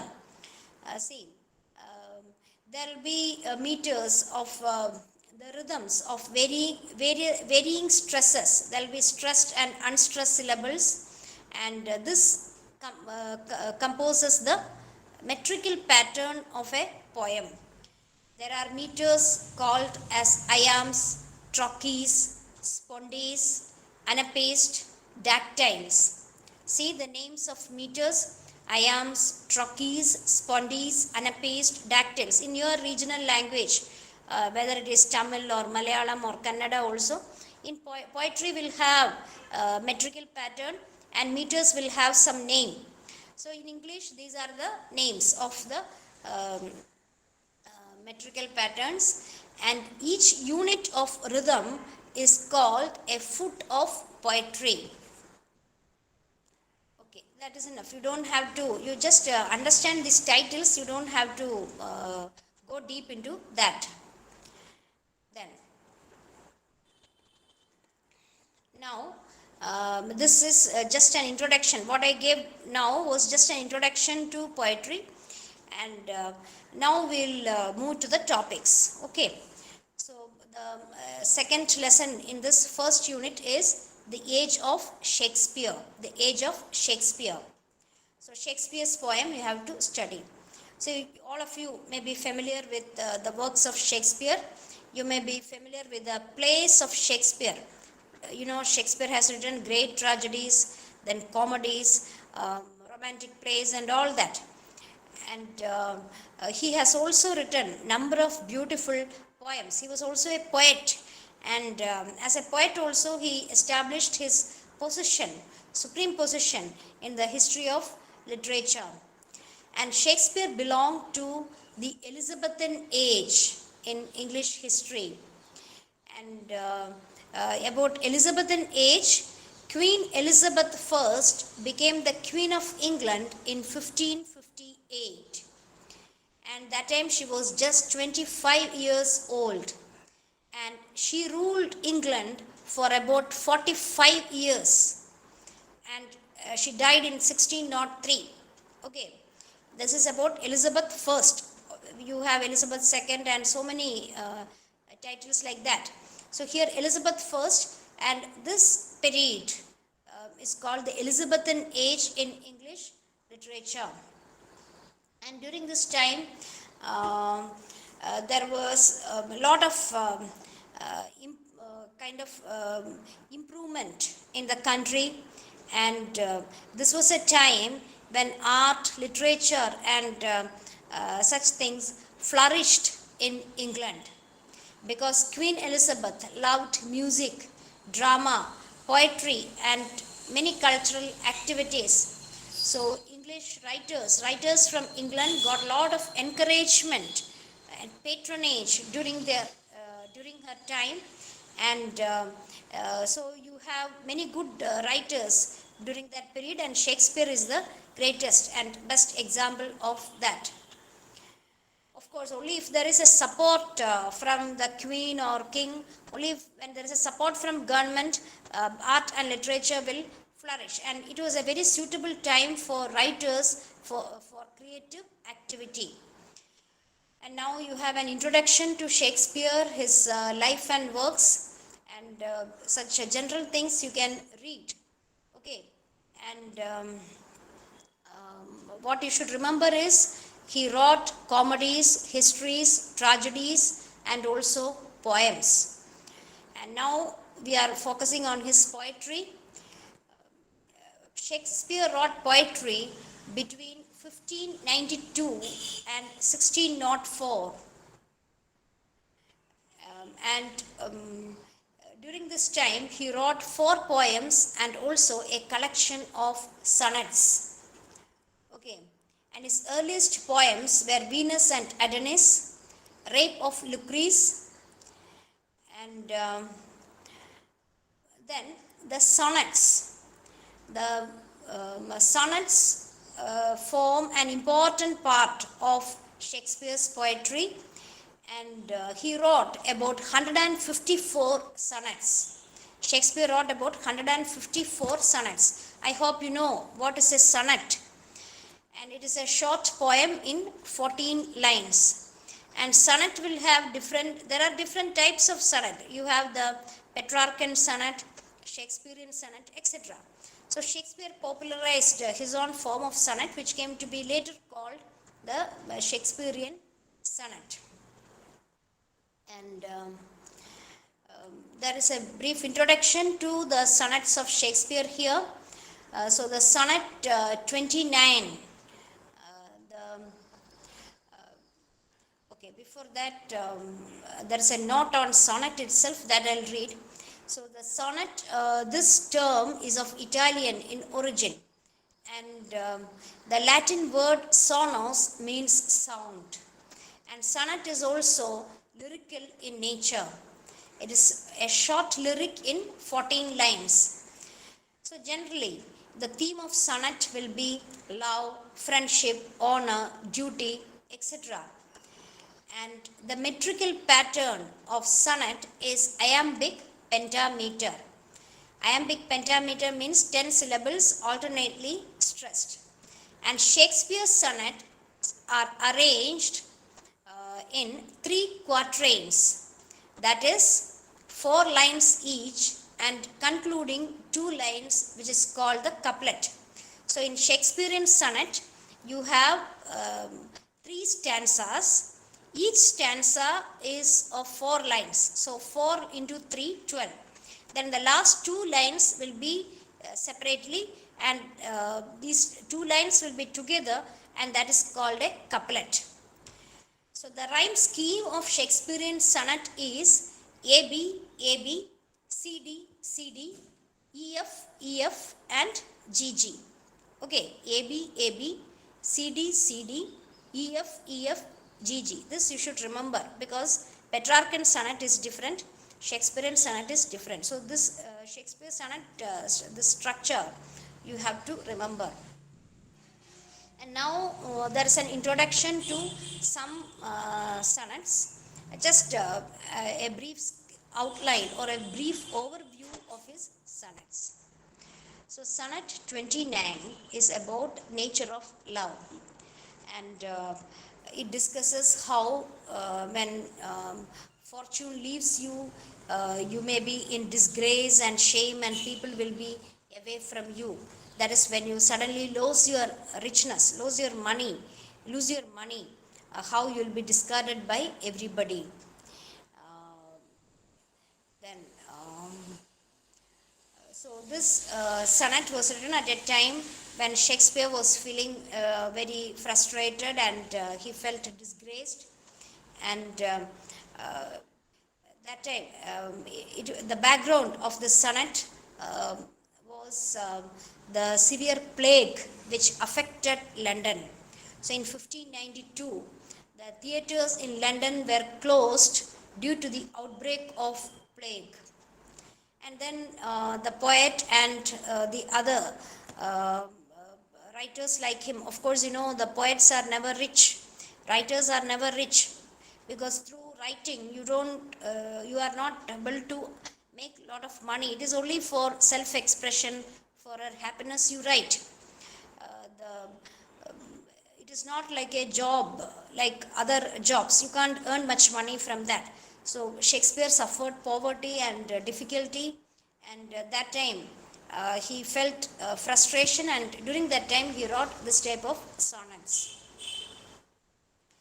Then sonnet 30. Sonnet 30 is about the goodwill of a friend. And when the poet thinks of his past, he feels that he had so many losses in life, or there were many things he craved for but he could not get. And sometimes he even suffered the loss of friends. Uh, but when he thinks of his true friend, of a good friend, then he feels that all losses are restored and his sorrows are coming to an end, and that friendship he values. So it is about the goodwill of a friend. Perhaps that friend might have helped him during his difficult times. And this sonnet is a tribute to his friend. And many critics have tried to find out who this friend is. And some critics say it is the Earl of Southampton. The Earl of Southampton, who was a good patron of Shakespeare. Okay. Then, this here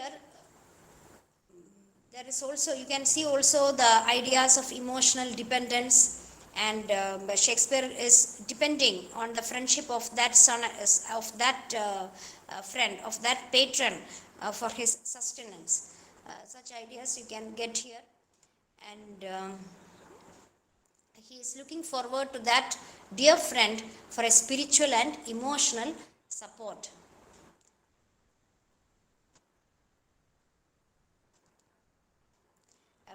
See this line from the sonnet. When to the sessions of sweet silent thought I summon up remembrance of things past.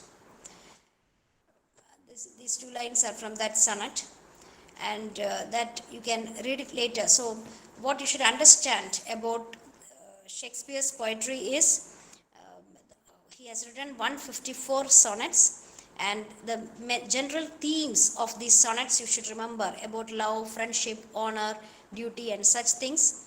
And sonnet 29 and 30 are mentioned here, that you should take a look at these poems. Okay.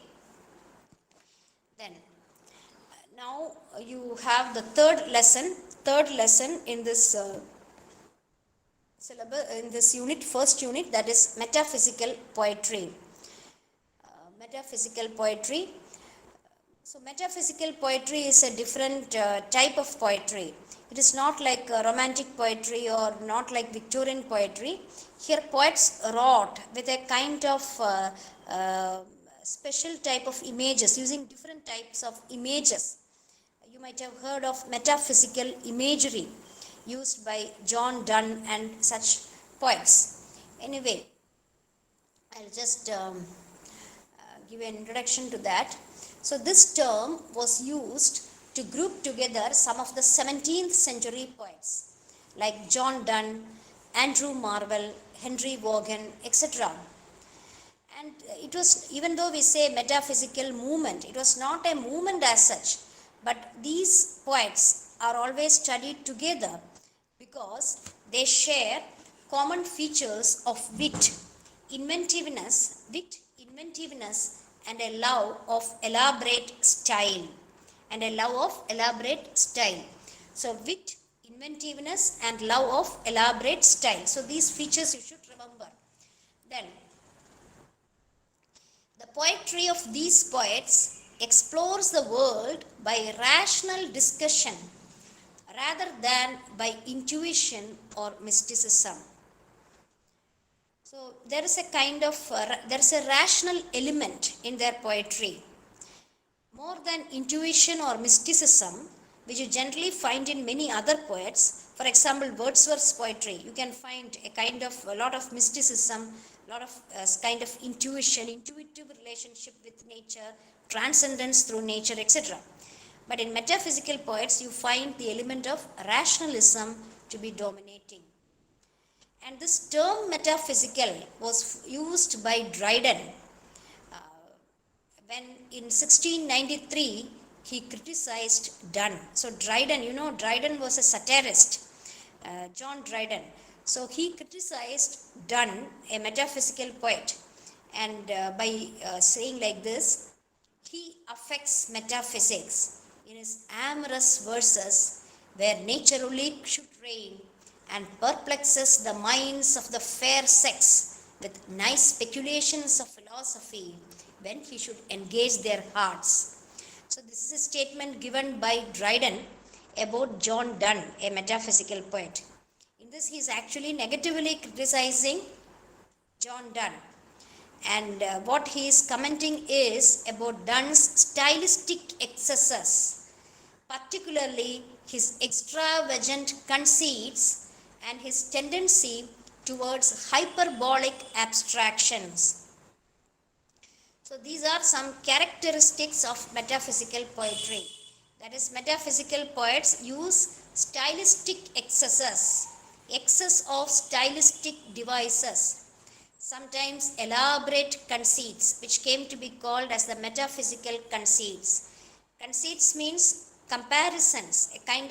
Comparison is a kind of simile only, but it's a different type of simile. It is an extended simile, extended conceit.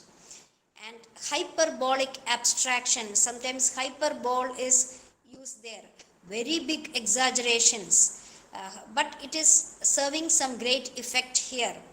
Such stylistic devices were used by metaphysical poets. And again, Johnson, the critic Dr. Johnson, in his work Lives of Poets, also criticized the metaphysical poetry. What he wrote was, about the beginning of 17th century appeared a race of writers that may be termed the metaphysical poets. See what he says, about the beginning of 17th century appeared a race, R-A-C-E, race of writers that may be termed metaphysical poets. And Dr. Johnson went on to describe the far-fetched nature of their comparisons as a kind of discordia concourse, a combination of dissimilar images or discovery of occult resemblances in things apparently alike. This, you should remember this idea, because what is metaphysical conceit? If a question is asked about metaphysical conceit, you should always write what Dr. Johnson said about it. Dr. Johnson explained it as a kind of discordia concourse. Discordia concourse, that is a foreign term from foreign language, but it means dissimilar things are assembled together. A combination of dissimilar images or discovery of occult resemblances in things apparently unlike. So the two objects compared together in metaphysical conceit may not look similar to you, but they bring some far-fetched comparisons into that. That is, and sometimes there is a kind of scientific rationalism in this comparison more than aesthetic beauty. So that is called discordia concourse. And in the 20th century, critics like T.S. Eliot look back at metaphysical poets with a lot of appreciation, and he tried to revive metaphysical poetry in the 20th century. T.S. Eliot actually commented them very favorably. He argued that their work fuses reason with passion. It shows a unification of thought and feeling, which later became separated into dissociation of sensibility. Today, metaphysical poetry has gained favor, and strength and force of the imagery has been greatly appreciated. So see, the way people looked at metaphysical poetry, or the way people look at any piece of literature, will vary with time. Sometimes they will be criticized, sometimes they will be appreciated, and in different ways readers will respond.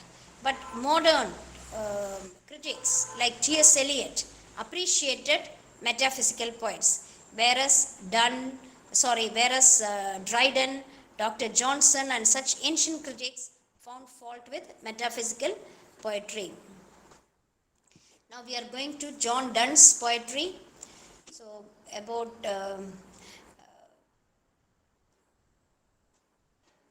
John Donne, there is a note given here about the life of John Donne. About the life of John Donne, there is a short note given here that you can read. We won't have time to go to the biographical details like that, but I'll just give an account of the poems discussed here. Okay. Good Morrow, The Good Morrow.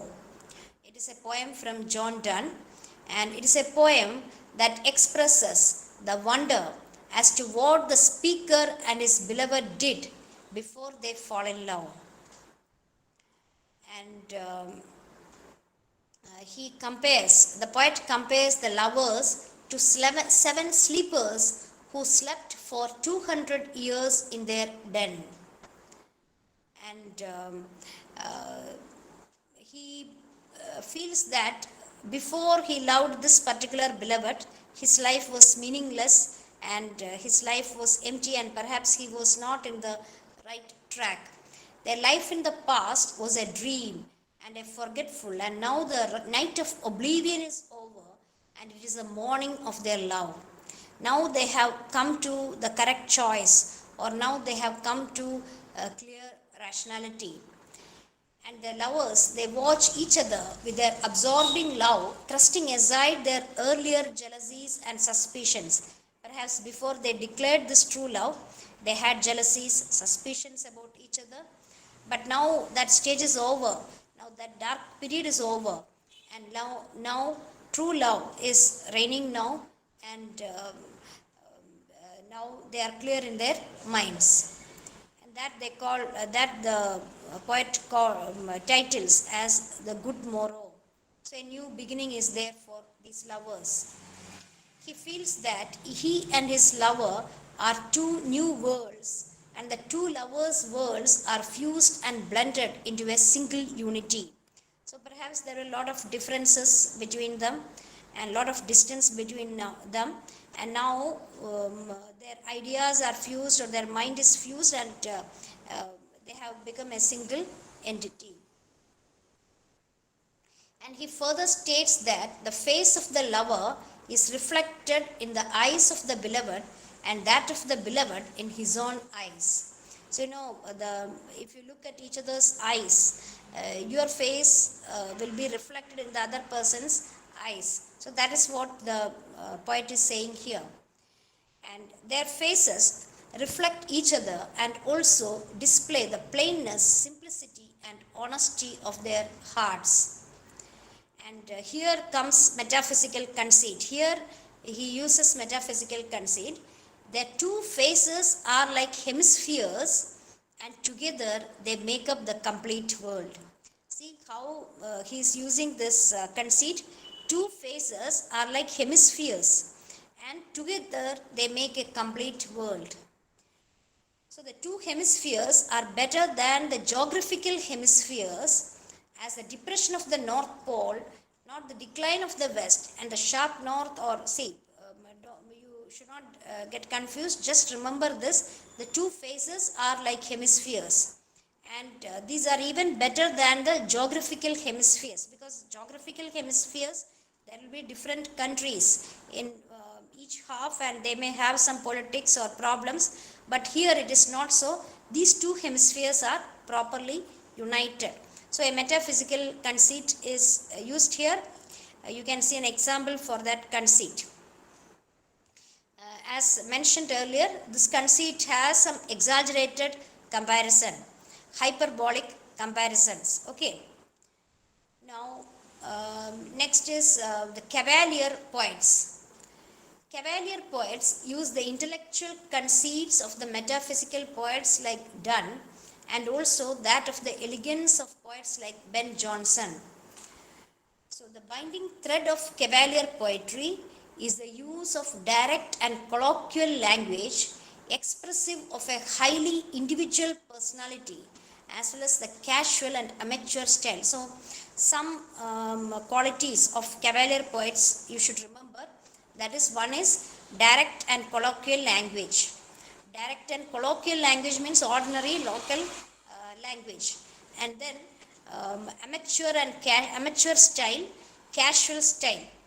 Okay, and examples of poets who belong to this category you should remember: Thomas Carew, John Suckling, Richard Lovelace. I'll read it again: Thomas Carew, John Suckling, Richard Lovelace. Then again two more are there, that is Aurelian Townshend and William Cartwright. But these poets, even cavalier poets, all these poets are not so famous. So you have to focus on metaphysical poets. Cavalier poets, just understand their main style and some important names in that. You don't have to go deep into that.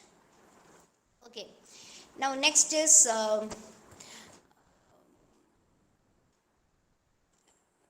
Andrew, the life of some more poets of this metaphysical poetry we are studying. One is Andrew Marvell. His poem "To His Coy Mistress" is there. To His Coy Mistress, this is also a very famous poem. Then, so in this poem, he has used the theme of love, and he opens the poem with the lines: "Had we but world enough and time, this coyness lady were no crime." So here, this is what we read as example some time back, and here he is telling this poem is an utterance to his beloved, and poet is showing impatience with the beloved that she is not expressing her love properly. And the poet also says that time will not wait for anybody, and life is very short, etc. Such ideas are there. And the poet makes references to events of the past and future on a grand scale. And he also refers that if they had lot of time, they would be walking on the tide of Humber and with her, and he would be walking besides Ganges also. See, I'll read some lines from the poem. "I would love you 10 years before the flood, and you should, if you please, refuse till the conversion of the Jews." And that is very a kind of epic vision he is giving here. If we had a lot of time, then we could wait for each other till the end. But now that is not possible. This life is very short, and we have to express our love fast. That is the idea he suggests here. And he also writes like this: "See, my vegetable love should grow vaster than empires and more slow." Again, see examples of metaphysical conceit here. My vegetable love should grow. Love is he's calling this love as vegetable love. See, the adjective used, vegetable love, should grow. So the imagery of vegetables is there. So you understood what is imagery now. When you read this line, "My vegetable love should grow," when you read love as vegetable love, when this adjective is used for love, the picture of a carrot or beetroot or vegetables growing, that comes to your mind, right? That is called imagery. That is what we call as imagery, that kind of image which is coming to your mind. Then, vaster than empires and more slow. Again, this comparison, vaster than empires and more slow. These are examples of conceit. Then, and the second part of the poem also tells how fast the time is running away, and he says that the future is filled with spaces of eternity. And since time is flying and days are rolling, it is best to make up the moment. And so he says, let us sport while we may. Let us utilize the time at hand. That is what he says. Actually, this poem looks very simple, but it is very famous poem. It is a very very famous poem, and usually admired for its diction, for its imagery, conceit, and all that. Okay. And now we have one more lesson, that is two lesson four, two more lessons, but I haven't come to that. That is mainly because we spent some more time for introduction. But I hope that in tomorrow's class we can finish this also, this small part from first unit also along with second unit. Okay. So don't worry, you read it and come so that whatever I say you will understand fast. Now this lesson is about Milton. Milton is also a very important poet, a very famous epic poet who has written Paradise Lost, then poems like elegies like Lycidas, pastoral poems like Lycidas. Okay, so introduction to Milton is given here. That will start in tomorrow's class. If you have any doubt, you can ask now.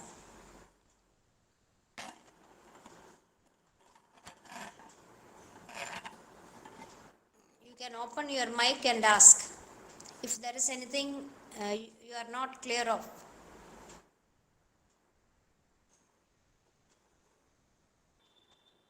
No questions. Hmm?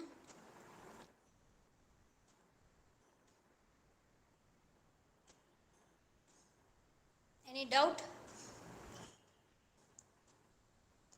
Okay, thank you, thank you. See, any doubt you have, you can Ma'am, hello, ask me. ma'am. Even in between Good. also you can ask, no problem. Anytime you can ask. Even tomorrow, if you feel you want to ask something, you can ask. But read this study material and come to the class, okay? Otherwise, the classes will not be useful. You today go home and you read this. First unit Ma'am, and also one question, second unit, ma'am. because tomorrow I'll be taking the second unit also. So these two units you read and come, so that you will be very clear of what we are discussing. Okay, then meet you tomorrow. Thank you, ma'am. Thank you.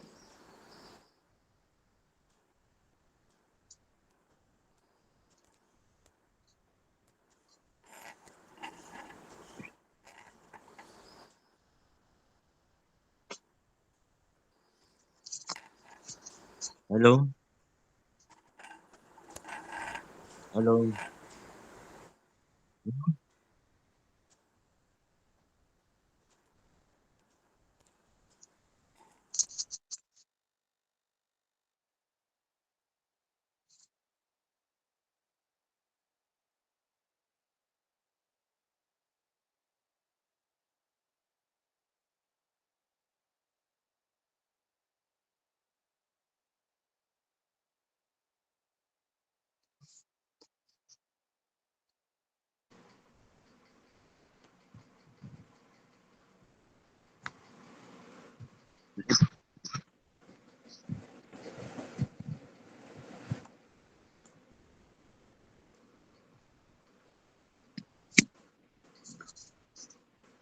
Hello.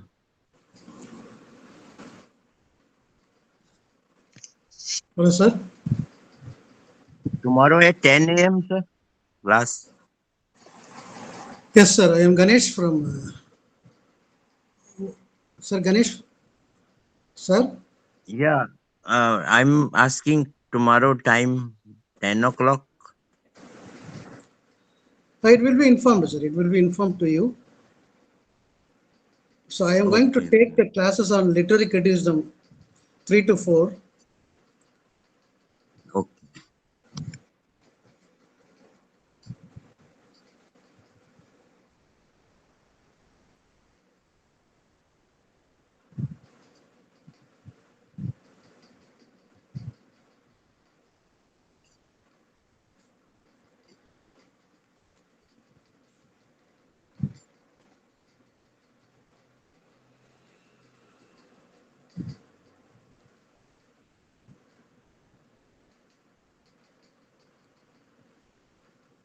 So wait for a few minutes. I share my PPT.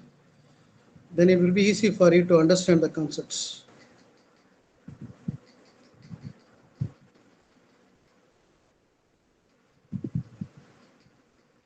Am I audible to you?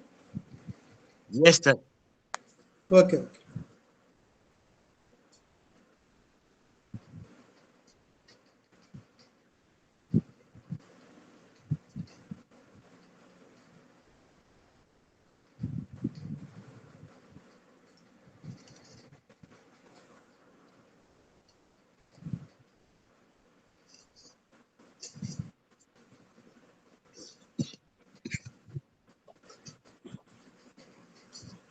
Now we all have the material. Do you have the study material with you? Yes, sir. Yes, Yes, sir. sir. Okay.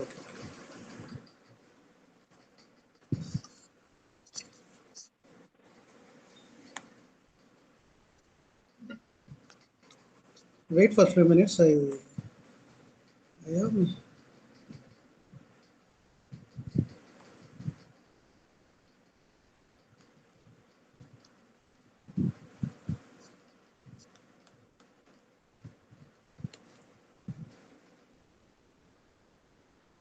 Excuse me, sir.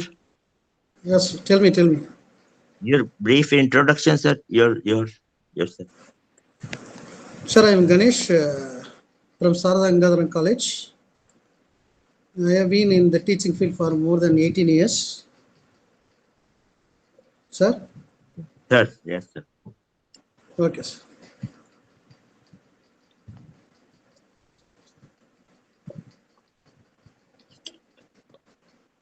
It is not shared. I try to share, but it is not possible.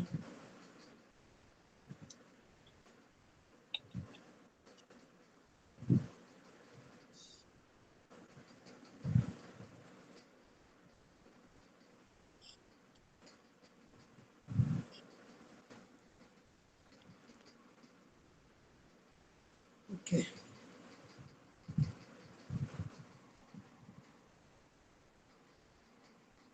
Wait for a few seconds. I'm searching.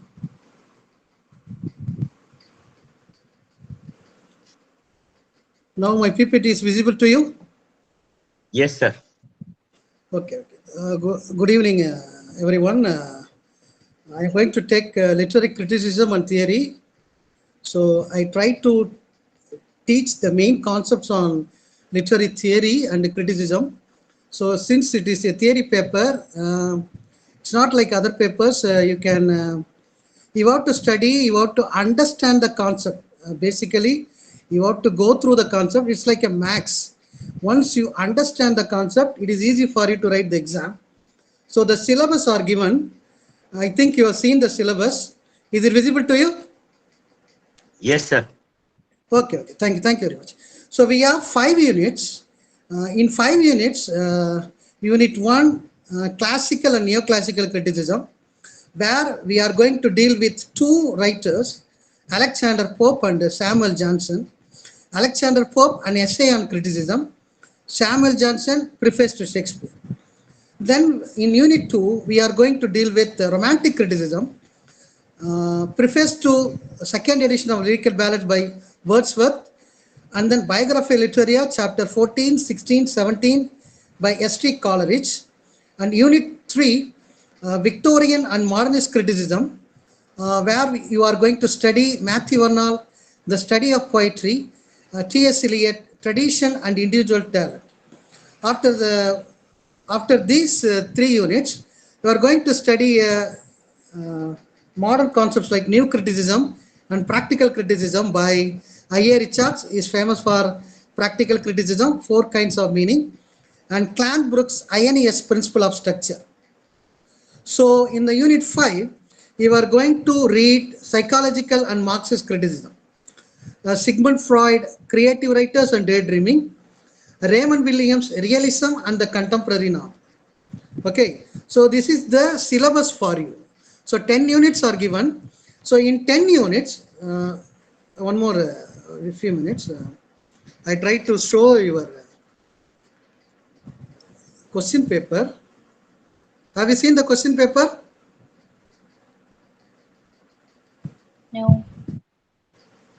No, I show the question paper to you.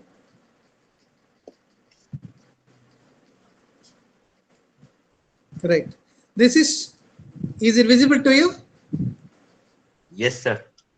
Literary criticism, January 21 question paper. Since it is a non-semester examination, you have to write 100 mark exam. So part A, 8 questions will be given. 8 questions, right? You see that 8 questions. 8 questions will be given. You have to write 5 answers. Totally you have 40 marks. Then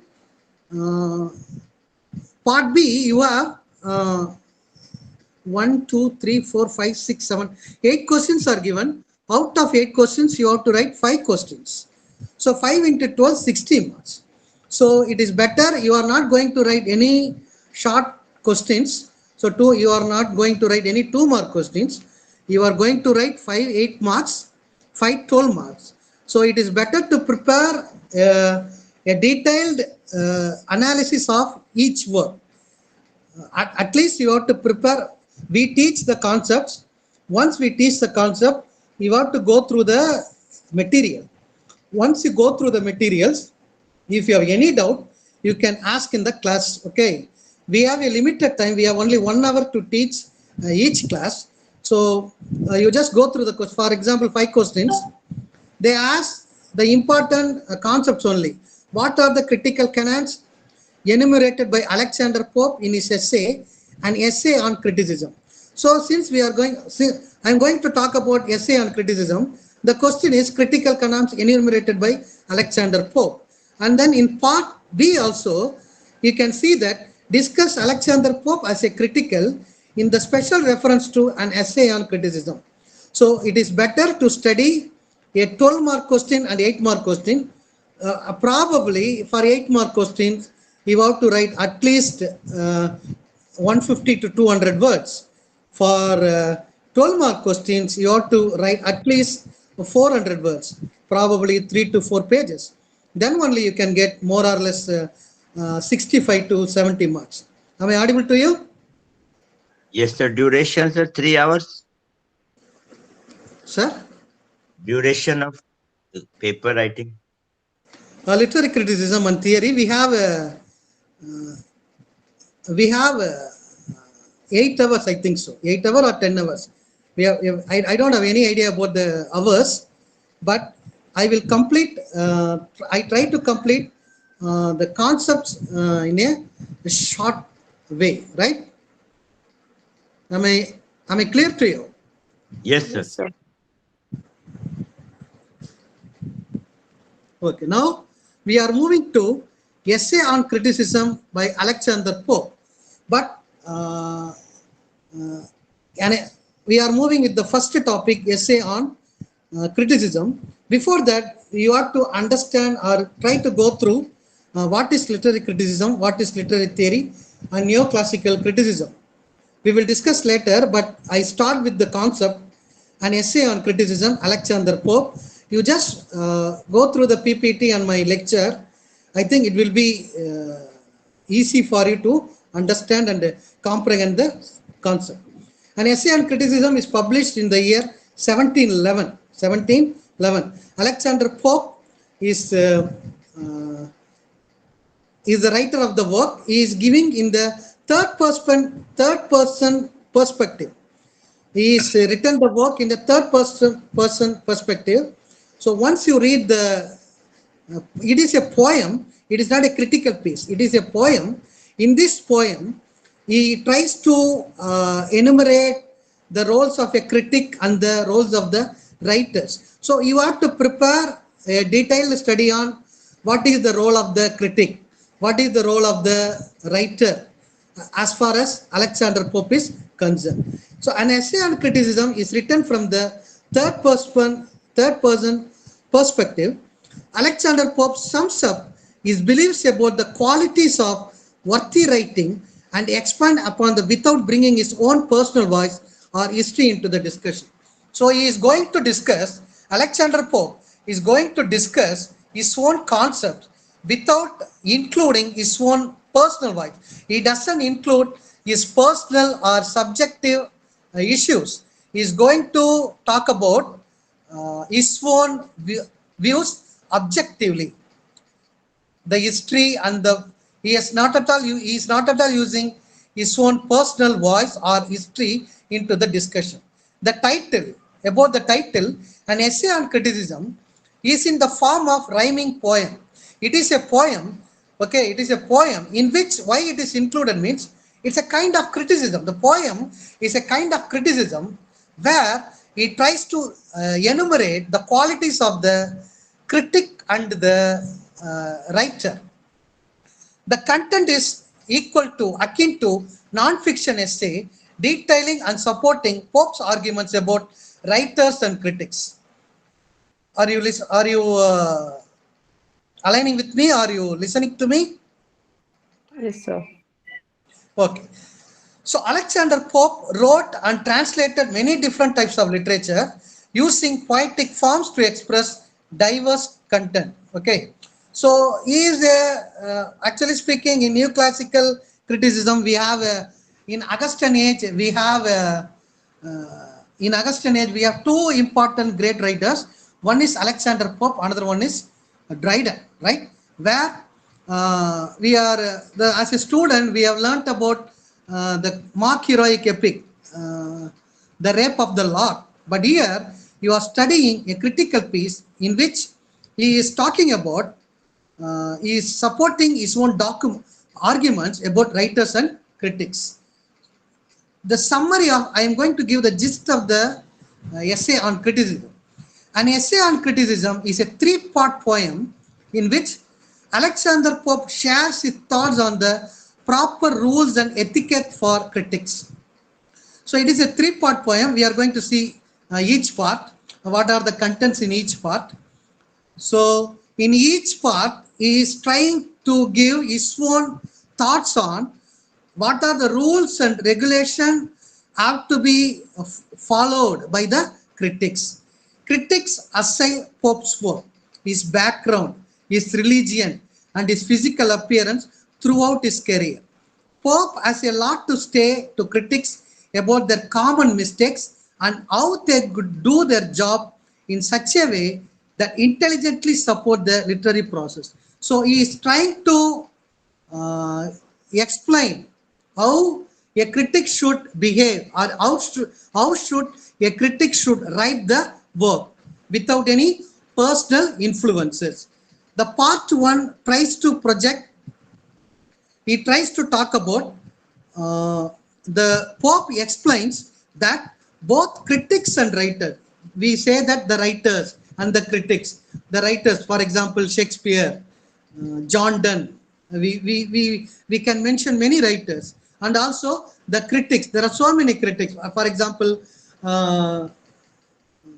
Dr. Johnson is famous for his greatest work. What is that? Preface to Shakespeare. So he says that both critics and writers should understand the rules for poetry set forth by ancient and Greece and Rome. The great poets like Homer, Virgil, Cicero have prescribed certain norms to write poetry. They are the greatest writers in Greece and Rome. Okay, in Augustan, in the Augustus Caesar period, Horace, Cicero, Virgil, and many writers have formulated, okay, the theory for writing poetry. So Pope explained that both critics and writers of this generation should go through the rules given by the people like Horace, Cicero, and Virgil. After reading the rules, okay, the rules are the laws of nature.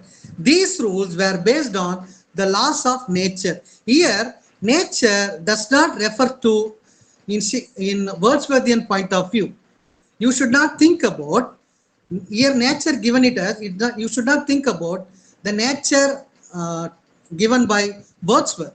We should not think about romantic concept on nature. Here, nature is the God has created universe. the universe as created by God. We have to think like that, such as balance, symmetry, beauty without ornamentation. Whenever you write a poetry, whenever you give your criticism, whenever you are going to criticize the work, you should not use ornamentation. That means you should not give for example, you should not give ornament word. You should not show to the world that I am the greatest writer. You should focus on the rules, how to balance the work, how to beautify the work. You have to concentrate on it. That's why he says that first follow the nature. Nature is given in capital letter. Nature is given in capital letter. Am I audible to you? Yes, sir. Okay, right. Nature, first follow nature. That means nature here given is, the meaning is that the universe created by God, or the truth, permanent truth.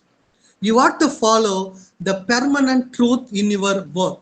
Whenever you write any work of art, poetry, or criticism, writers and the critic must have good judgment and wit. They should have good judgment and wit. Wit is not a comedy. Wit is a combination of comic elements with thinking. So whenever you write any work, you should follow, you should have a good judgment and wit. While it is important for writers to stick to the rules, you have to stick to the rules of the great writers like Homer, Horace, Virgil, Cicero, right? Critics should also understand that sometimes new approaches are needed for newly developing truth. Exception to the rules are only made for particularly intelligent, witty, and unaccomplished authors. The point here is that the writer should follow the rules and regulation given by the great poets. After following their footsteps, you have to write your own poem, your own writing. Whenever the poem may be bad, the content may be bad, but as a critic, you should not criticize the work, okay, badly. That is the concept given by Alexander Pope. Part 2 focuses on critics. Part 1, he has informed the critics and writers to follow the footsteps of great writers from Rome and Greece. After following the footsteps, you have to write your own genuine writing. For that, he has given the axiom, first follow nature. Here, nature refers to universe created by God, or which is permanently true. Focuses on critics. Part 2 focuses on critics and lists the many ways that the criticism is ineffective and inappropriate. The criticism should not be inappropriate and ineffective. Some of the common mistakes when you give the criticism, when the critics write the criticism, they make lot of mistakes, including considering the part and not the whole of the work. For example, if you are audible to you? Hello? Yes, sir. Yes, Okay. sir. Okay, right. Whenever you criticize the work, you have to criticize the work as a whole, not the part, most of the critics, he says that most of the critics have made mistakes. The mistakes are criticizing the work by reading partly. For example, Dr. Johnson, after reading 37 plays of Shakespeare, Okay, after reading 37 plays of Shakespeare, he writes a preface to Shakespeare in which he talks about, he gives the merits and demerits of Shakespeare. No other writer in English literature has exemplified, has talked about the faults of Shakespeare. The faults of Shakespeare. He says that the critic must read the work fully. For example, if you are going to criticize the work, if you are going to criticize, or if you are going to review the book, if you are going to review the film, if you are going to review the drama, any work of art, whenever you are going to review the work, you have to criticize or review the work whole part, only, not the part. Paying attention only to rules and not to content. Judging because of metaphor, imagery, style, and other less relevant qualities of poem. Praising works simply because they are new, extreme, foreign, and expose certain points of view. So some of the critics are just praising the work because it is a new one. So you should not praise the work like this. That is the part two. He talks about, he gives a proper explanation on how the critic should behave, how the critic should ideally behave. So what are the mistakes they have made in criticizing the work means they have not at all read whole work. They are just considering the part. For example, when you are criticizing a film, without watching the movie wholly or fully, you are just criticizing the work abruptly. Okay, by seeing few scenes, you are criticizing. It should not be done. So, how people are criticizing, paying attention only to rules and not the content. Many of them, many critics, they are not at all seeing the content. They just see the rule. Okay, rules are correct. Okay, they follow this pattern. Okay, this is a good point. We should not say like that. The critics should not behave like this. Some of the critics are judge the work because there are metaphor, there are imagery, and there are styles are there. We should not criticize the work like that. In the third part, he talks, Pope has given more positive and encouraging perspective. That is, Pope explores what makes great critic, what makes great critic, how a critic should behave, how a critic should write. The ideal qualities of a critic should possess include integrity, humility, and courage. These three are very, very essential while criticizing the work. A critic should have a honesty, that is integrity. He should have a humility and then courage. So whoever writes the work, you are courageous enough to criticize the work. The poem closes with an extended tribute to the ancient Greek and Roman writers. In the last part of the poem, tries to praise the great writers like Homer, Virgil, Cicero, and others from Greek and Rome, as well as English writers who Pope feels best emulate the ancient. The neoclassicism, for example, neoclassicism, Pope is a for example, the question may be asked like this: Pope is a neoclassical critic, discuss. 12-mark question, it can be asked. Okay, sometimes the quotation may be given. We are going to discuss some of the important quotation. Okay, I will discuss few quotation. At least I try to give few quotation from the work. A little learning is a dangerous thing. One of the best quotation given by Pope Alexander Pope. Most of the critic or most of the writer or many people have known little facts about the work and they are criticizing. So that's why he says that a little learning is a dangerous thing, right? So, for example, I talked about neoclassical criticism. Neoclassicism means, neo means new. Classicism means classical writers. The writers like Pope, Dryden, and Swift, many writers in Augustan age have followed the rules and regulation of Greek and Rome writers, Greek writers and Latin writers. After following the rules and regulation, okay, following the classical writers regulation, they created their own new poems. They have not imitated, they have just inspired, from the classical writers, and they give their own work. That's why still we are talking about the Rape of the Lock is a mock epic poem. So Milton has written Paradise Lost, a epic poem. So here in Pope Alexander Pope, he has written a mock epic poem by jokingly criticize, okay, the epic poems, mock epic heroic poems, right?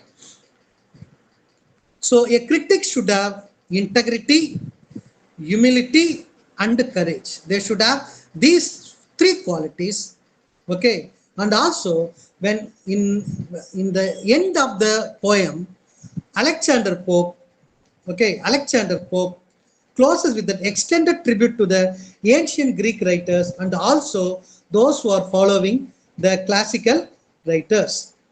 The best critics are balanced and reflective, considering the words carefully, knowing that they make and break author's career. Okay, the point is that the meaning is that the best critics are balanced. For example, Dr. Johnson, or he has written, for example, Lives of the Poets, or James Boswell's work, Lives of the Poets by Dr. Johnson. So he has given, he balancedly talks about 52 writers, including Milton and other writers. So when you read the life of English poet, the lives of English poets, okay, you understand who is the author, what is his biography.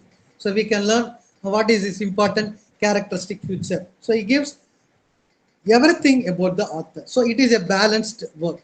Like that, a critic should are balanced and reflective. They have to reflect the society. They have to use their words carefully. They should not use any bombastic or any other unrelevant words. They know that they make and break author's career. Once you criticize the work, once you are criticizing the writer's work, for example, recent Tamil writers or Hindi writers, when you read the work, after reading the work, when you give a bad criticism about the author's work, the career of the author is diminished, disappear. So whenever you criticize your work, you should be objective and try to give a balanced review.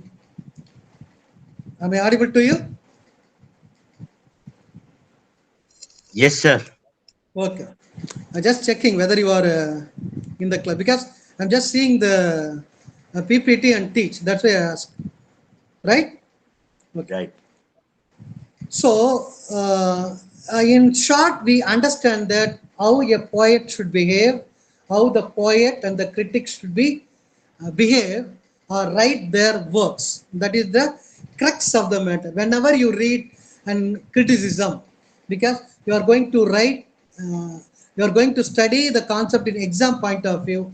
If you are preparing for JRF and other, for example, if you are preparing for JR, Junior Research Fellowship, for example, after completing the third sem, after completing the MA in Pondicherry University distance education, you can write your JRF exam. Once you complete the JRF exam, you need to understand. For example, you are studying only the basic concepts on the writers.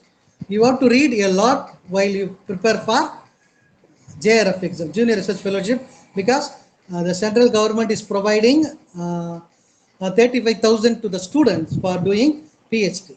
So whenever you study wholeheartedly, okay, study with utmost effort, with utmost care, Okay, don't read it for exam point of view. Maybe the classes may be conducted for exam purpose, but you have to study, okay, at least 2 to 3 hours before exam. Every day you have to spend at least 1 or 2 hours every day. Try to understand the concept. All the materials are available. If you need, you can message me. I try to send all the material to you. Apart from Pondicherry University study material, if you need any kind of material, I am ready to give. Okay, Sir, kindly give your link number. my link number. Yeah. What do you want? Your how to connect you for that material. Material. Okay, I will tell my WhatsApp number. Yes, sir. Yes. Okay. So in this, sometimes in 8 mark question, they may ask you the style used by. That's why I am just giving the major concepts on Alexander Pope. Right? Are you able to understand the points clearly? Yes, sir. Okay, right. Thank you. The style used by Alexander Pope, that may be asked in 8 mark question. 8 mark question, they may ask you, so you have to prepare exam point of view also. Okay, the question you can write it in your notebook also like this. Discuss the critical views of Alexander Pope. Or just note it down the questions. Discuss the critical views on, the critical canons on, the discuss critical views on. I think you are all writing. I hope that. Writing, sir. Writing. Wait a minute.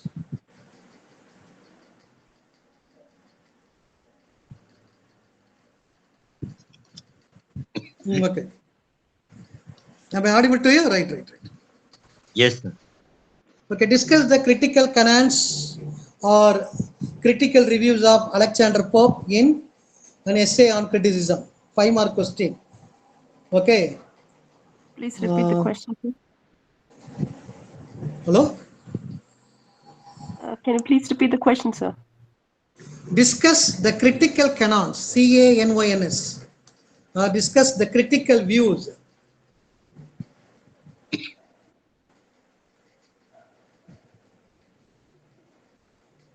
of Alexander Pope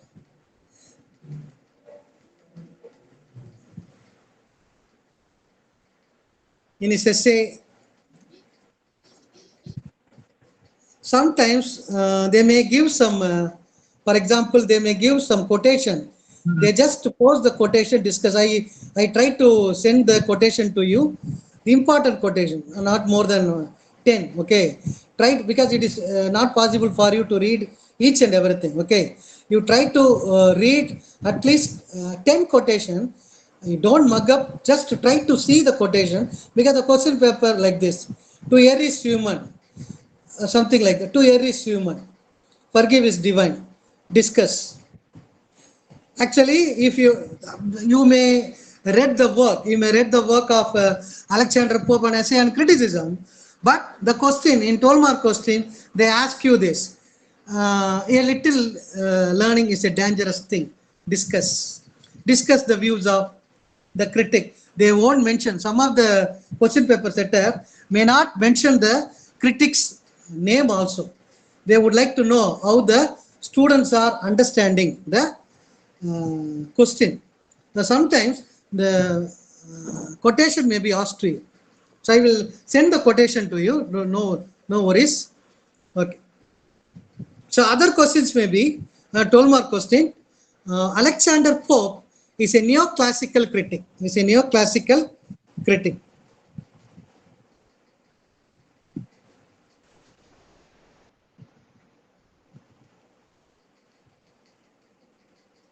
Sometimes they may ask you, they may give you some quotation and ask you to explain the concept. Okay, I try to Sir, give the best. sir, any Yes, example of quotation you can give right now? sir. Any example of quotation you can give right now? Right now, you need some quotation, right? Yeah, sir. Okay, wait for 1 minute.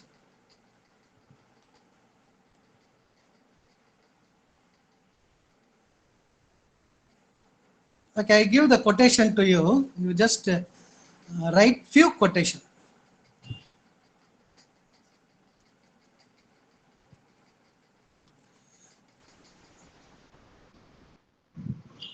To err is human, ERR. To err is human. To err is human.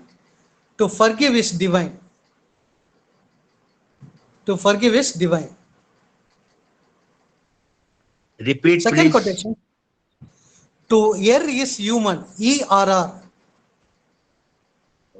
We make lot of errors in life, right? That's why he has given the maximum axioms to err, ERR. To err is human, HUMAN. To forgive is divine, FORGIVE. Forgive is divine. There are so many quotation in the text also. I try to focus it on next class, right? Little learning is a dangerous thing. Excuse me, sir. Little learning is a dangerous thing. Excuse me, sir. There's a doubt. Can I ask? Yes. Yeah. Sir, so when we get such questions, as in when we get quotations, we write what the critic, that is Alexander Pope, has explained, or do we give our point of view as well? No, no, no. The question paper setter is asking you to whether you understand the concepts of Pope. So yeah, After okay. So reading the our answer should be completely on how Alexander Pope looks at it, right? yes, yes, yes. We can give our examples. Sometimes may not give the marks. So since we are all evaluating the papers, I just recommend you just focus on only Alexander Pope's concept. Okay. Is it okay? Yes, sir. Okay. Then the style we are discussing. So I have given a few questions. You try to prepare at least you try to prepare a 4-page summary. Okay, you can't read each and everything. For 10 essays, I try to give simplified answers or simplified answers to you. Otherwise, I send the link to you for study because some of them may find difficult to read the whole concept. That's why I prepare my own PPT, right? Style. Pop influence. Is it audible to you? Yes, sir. Okay.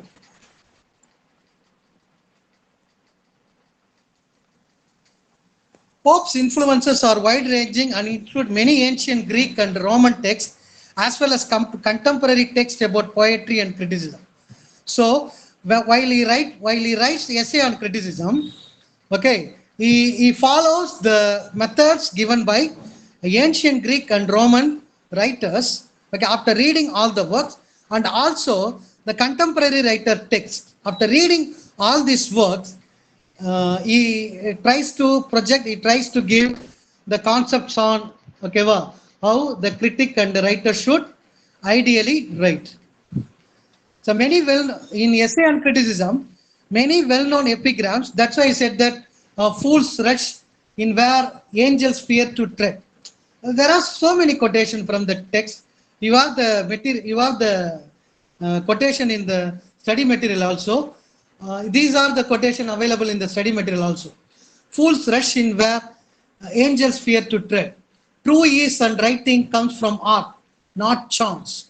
True wit and nature is advantaged dress. What oft was thought but never so well expressed. While praising Homer, he has given certain quotation. Okay. So here he used the heroic couplet. Heroic couplet. You try to remember that the style used in essay on criticism is heroic couplet. Heroic couplet, which are two sentences using iambic pentameter. Iambic pentameter means first five are unstressed, the last five are stressed. That is iambic pentameter in poetry. He used various kinds of literature that are not commonly dealt with in poetic form. He also tries to add new forms in essay on criticism. It can be understood by reading the work, okay, Rape of the Law, Rape of the Law. That's why I say that whenever we thought about, whenever we think about Alexander Pope, the literature student's mind will actually captivating the work like the Rape of the Law. Okay, right. I hope that you are all studying Rape of the Lock in British poetry. Pope's English translation of Homer's work is revolutionary.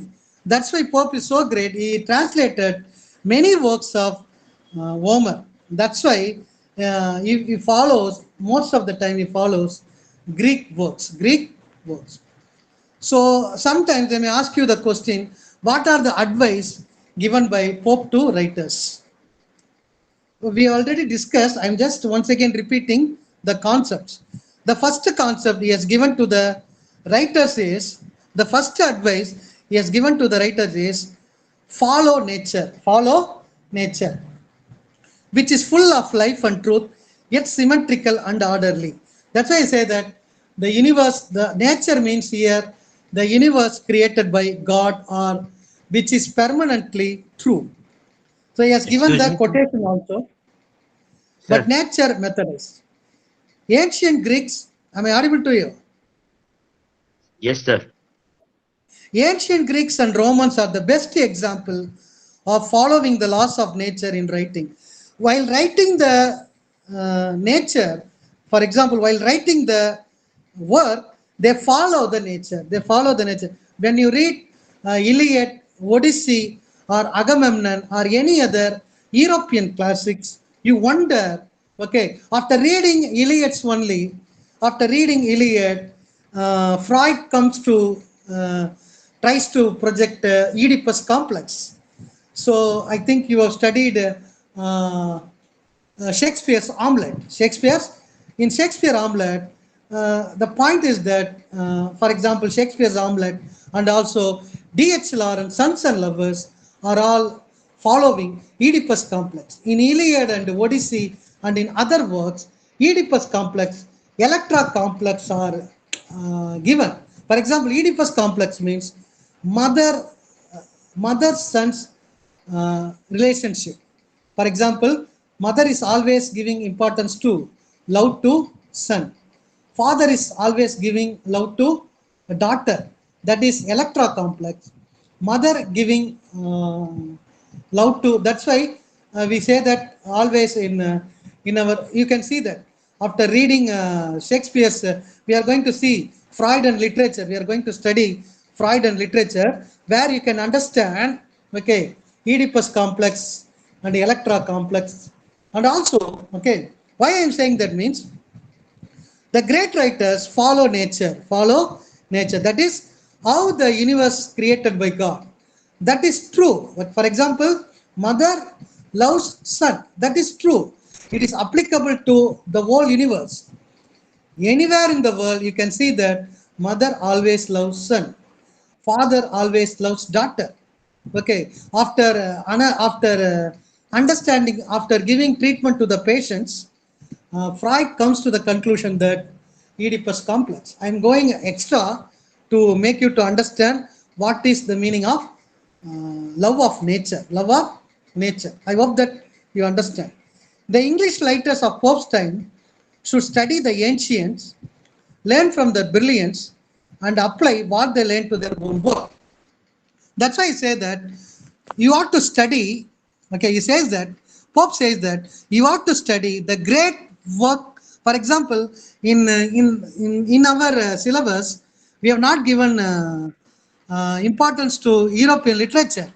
I think you are not, but I recommend you to study Homer's Iliad, Odyssey, and some of the works by one of the works in Agamemnon. Okay, well, try to read some. At least if you are not able to study the work, try to understand the concept.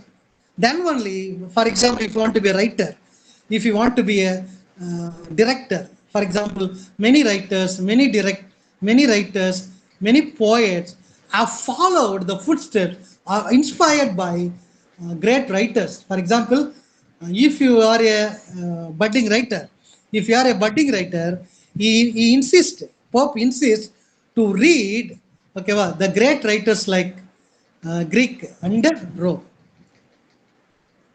Are you all catching my points? Sir, Greek and Rome, they are written in English. Yes? Tell me. This Eliot and Warrior, they are Roman writers. Iliad. Yeah. Iliad is the work. Iliad is the work. Homer's work. Homer is the writer. Homer, Homer. Homer. Okay. Cicero. You can add the name also.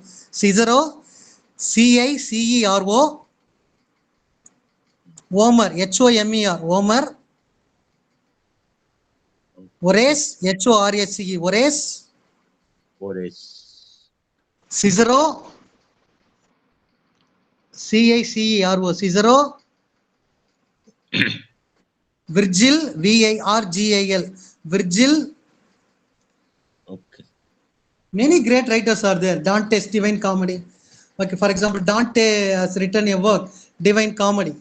Okay, in Divine Comedy, where we can see the three parts in, for example, Heaven, Hell, Paradise. Heaven, Hell, Paradise. After reading Paradise, we have a Paradise Lost. Heaven, Hell, Paradise. So for those who are making mistake, lot of mistake are going to hell. Those who are making good things may go to heaven. Those who are partially doing, this is a concept given by, I am not giving my own concept. This is given by Dante. When we read such writers, the great Greek writers, we are able to, okay, well, once we read their work, Homer, Horace, Cicero, Dante, when we read these people works, okay, once we read these works, we can get a wealth of knowledge. We can get a wealth of knowledge and we can write, we can apply that in our writing. We can apply that in our writing. The great poet in India, okay, the great writers in India, A.K. Ramanujam, R.K. Narayan, Rabindranath Tagore, or whoever it is, they are all following the footsteps of great writers. Then only they can become the great writers. If you are not understanding anything from the great writers, great work, their rules and regulation, Horace has given different regulation.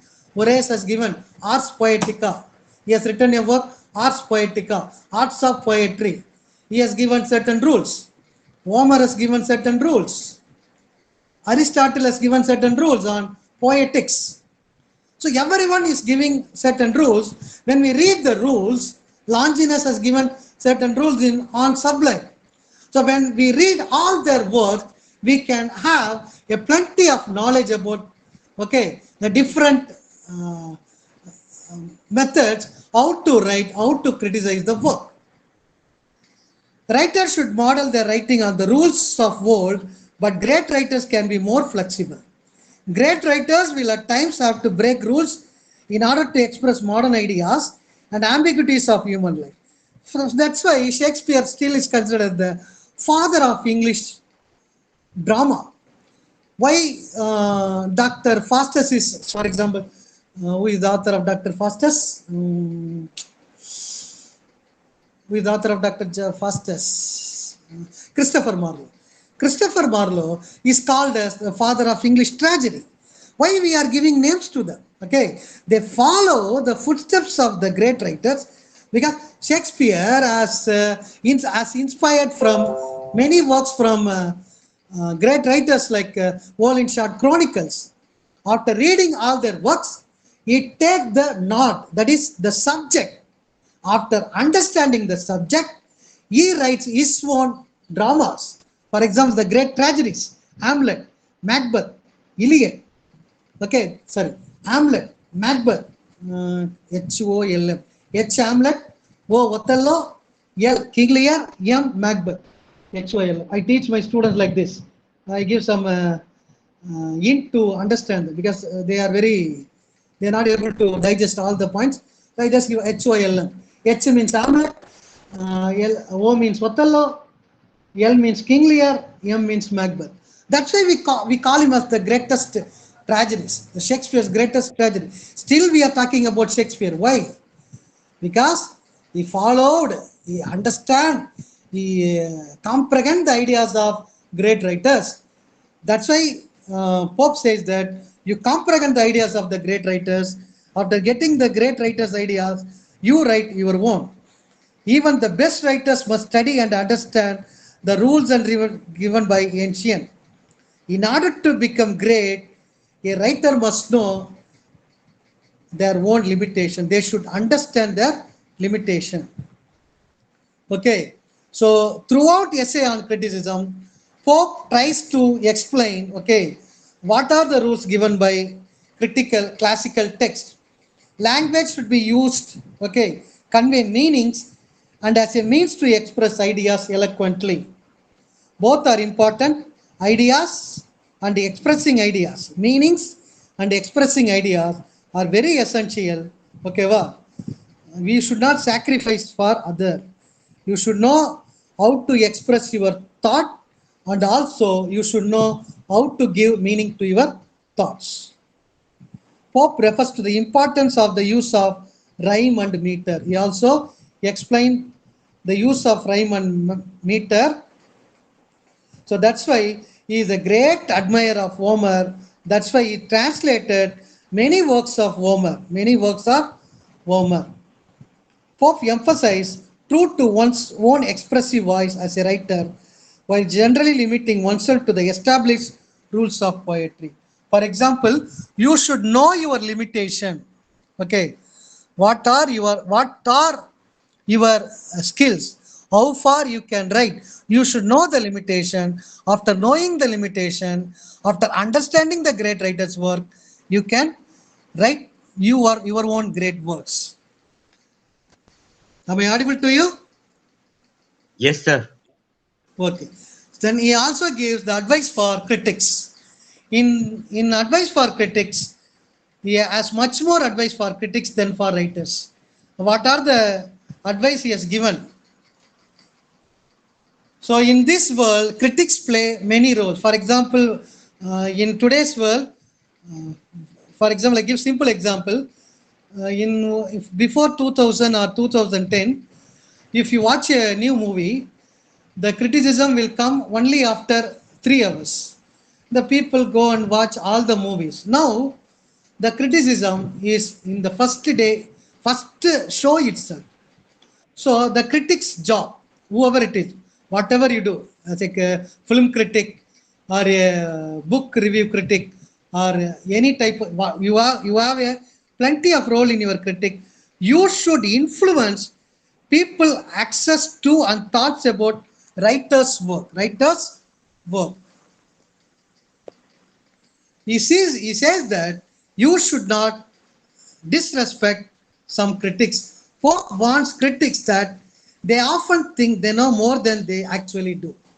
So he warns the critic that, actually speaking, critics are thinking that they know more than anyone else. But we have to study. For example, those who want to be a film critic, you can go for Swayam courses, film studies. You go for 12 weeks Swayam courses on film studies. Once you understand how to criticize, how to analyze how to give your own interpretation of film, then you become a film critic. But without knowing anything, we are having might we are criticizing. He says that a little learning is a dangerous thing. Drink deep or taste not the pure spring. He says that little learning is a dangerous thing.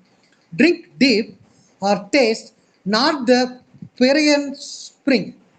Here, Pierian spring refers to Roman fountain, a kind of a Roman fountain where muses and goddesses who inspired writers to write, who inspired artists to write, who inspired musicians to write. You just imagine, okay, when you listen the song, okay, you think that, oh my God, how he has created, how he invented, how he has composed this type of songs. Okay, he says that the God, the muses, the God has given the goddesses, okay, has given the opportunity of inspired the writers to write the poem. That's why he uses many epigrams, witty saying to teach a lesson. That's why he used some of the beautiful forgive is sorry, to err is human, to make error is human, to err is human, and forgive is divine. That's why we say that whenever you forgive someone, you become God. Divine means you are God. Because most of the time we are always selfish. We are not forgiving the people. We are not forgiving. People make mistake. I make mistake. You make mistake. For example, your husband may mistake. Your wife may mistake. Your son or your father, your mother. Anyone can make mistakes. Okay, but that's why he says that it is human error is human can make mistakes, but forgive is divine. If you forgive that person means you are free from everything. You are equal to God. With this epigram and witty saying, Pope expresses critique without in-depth learning, do not have access to the beauty or meaning of poetry. You try to read the works in depth. Whenever you study any work, try to read in depth. Once you read uh, the work in depth, okay, you become a great writer, right? An essay I try to complete within 2 minutes. An essay on criticism lists many of Pope issues with critics. So we have already discussed all the concepts. The critic must be humble, that is humble, courageous, and also, what is the point? We have discussed integrity, courage, Courage, what? honesty, honesty, honesty, What? Holistic. Okay, honesty, okay. honest. Honest, very good, honest. A common folly of critic is that they focus on part of the work they are not understanding or they have not read the work as a whole. So finally, he says that most critics fond of some subservient art still makes the whole depend upon your art. If you want to be a critic, if you want to be a writer, if you want to be a critic, read the work as a whole, not as a part. So finally, Pope may be referencing his own experience as a Catholic religious outsider due to King Henry VIII splitting England from the Catholic Church. Pope also may have his work unfairly maligned because of his lack of educational background and his physical disabilities. Similarly, critics should not misunderstand work. For example, when we read the work, we have to read the work as it is and then give the criticism. Okay, because he has several issues, he has several problems. For example, he is not educated, he has physical disabilities. Okay, when critics disagree with the author argument, they often wrongly disparage the quality of the entire piece of literature. Pope advises critics to be generous to writers and avoid being harsh about their inevitable missteps. To err is human, to forgive is divine. Sometimes a writer makes some mistake or a make mistakes. You should not pinpoint the mistake all the time. You can forgive. The writer may produce another work in an extraordinary way. Right? Are you able to understand my theory about are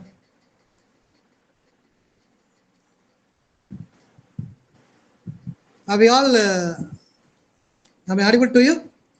Yes, Yes, sir. sir. Okay, right. I conclude my session now. So I hope that you have understand all the concepts. Okay, if you have Sir, any queries, one question. One question, sir. yes. Critics can be negative or can be positive. Which one? Which one you It asked? is categorized as negative critics and positive critics. Pope is a negative critic or positive critic? What is your question? I can't. This the interpretation for any review of any work. The You have to interpretation review will the be work. You have to review the work as a whole.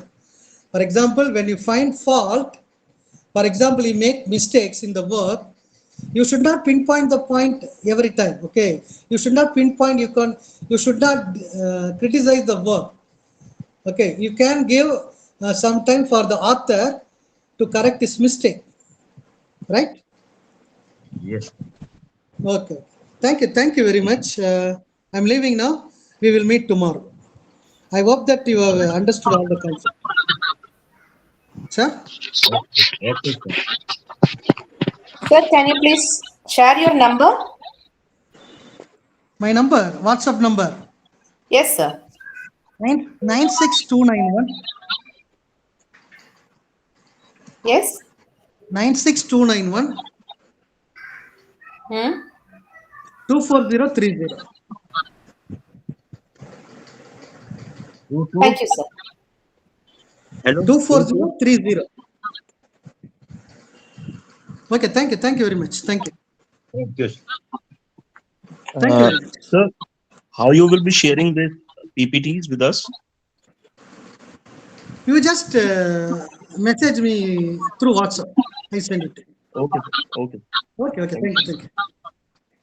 Thank you very much. Thank you.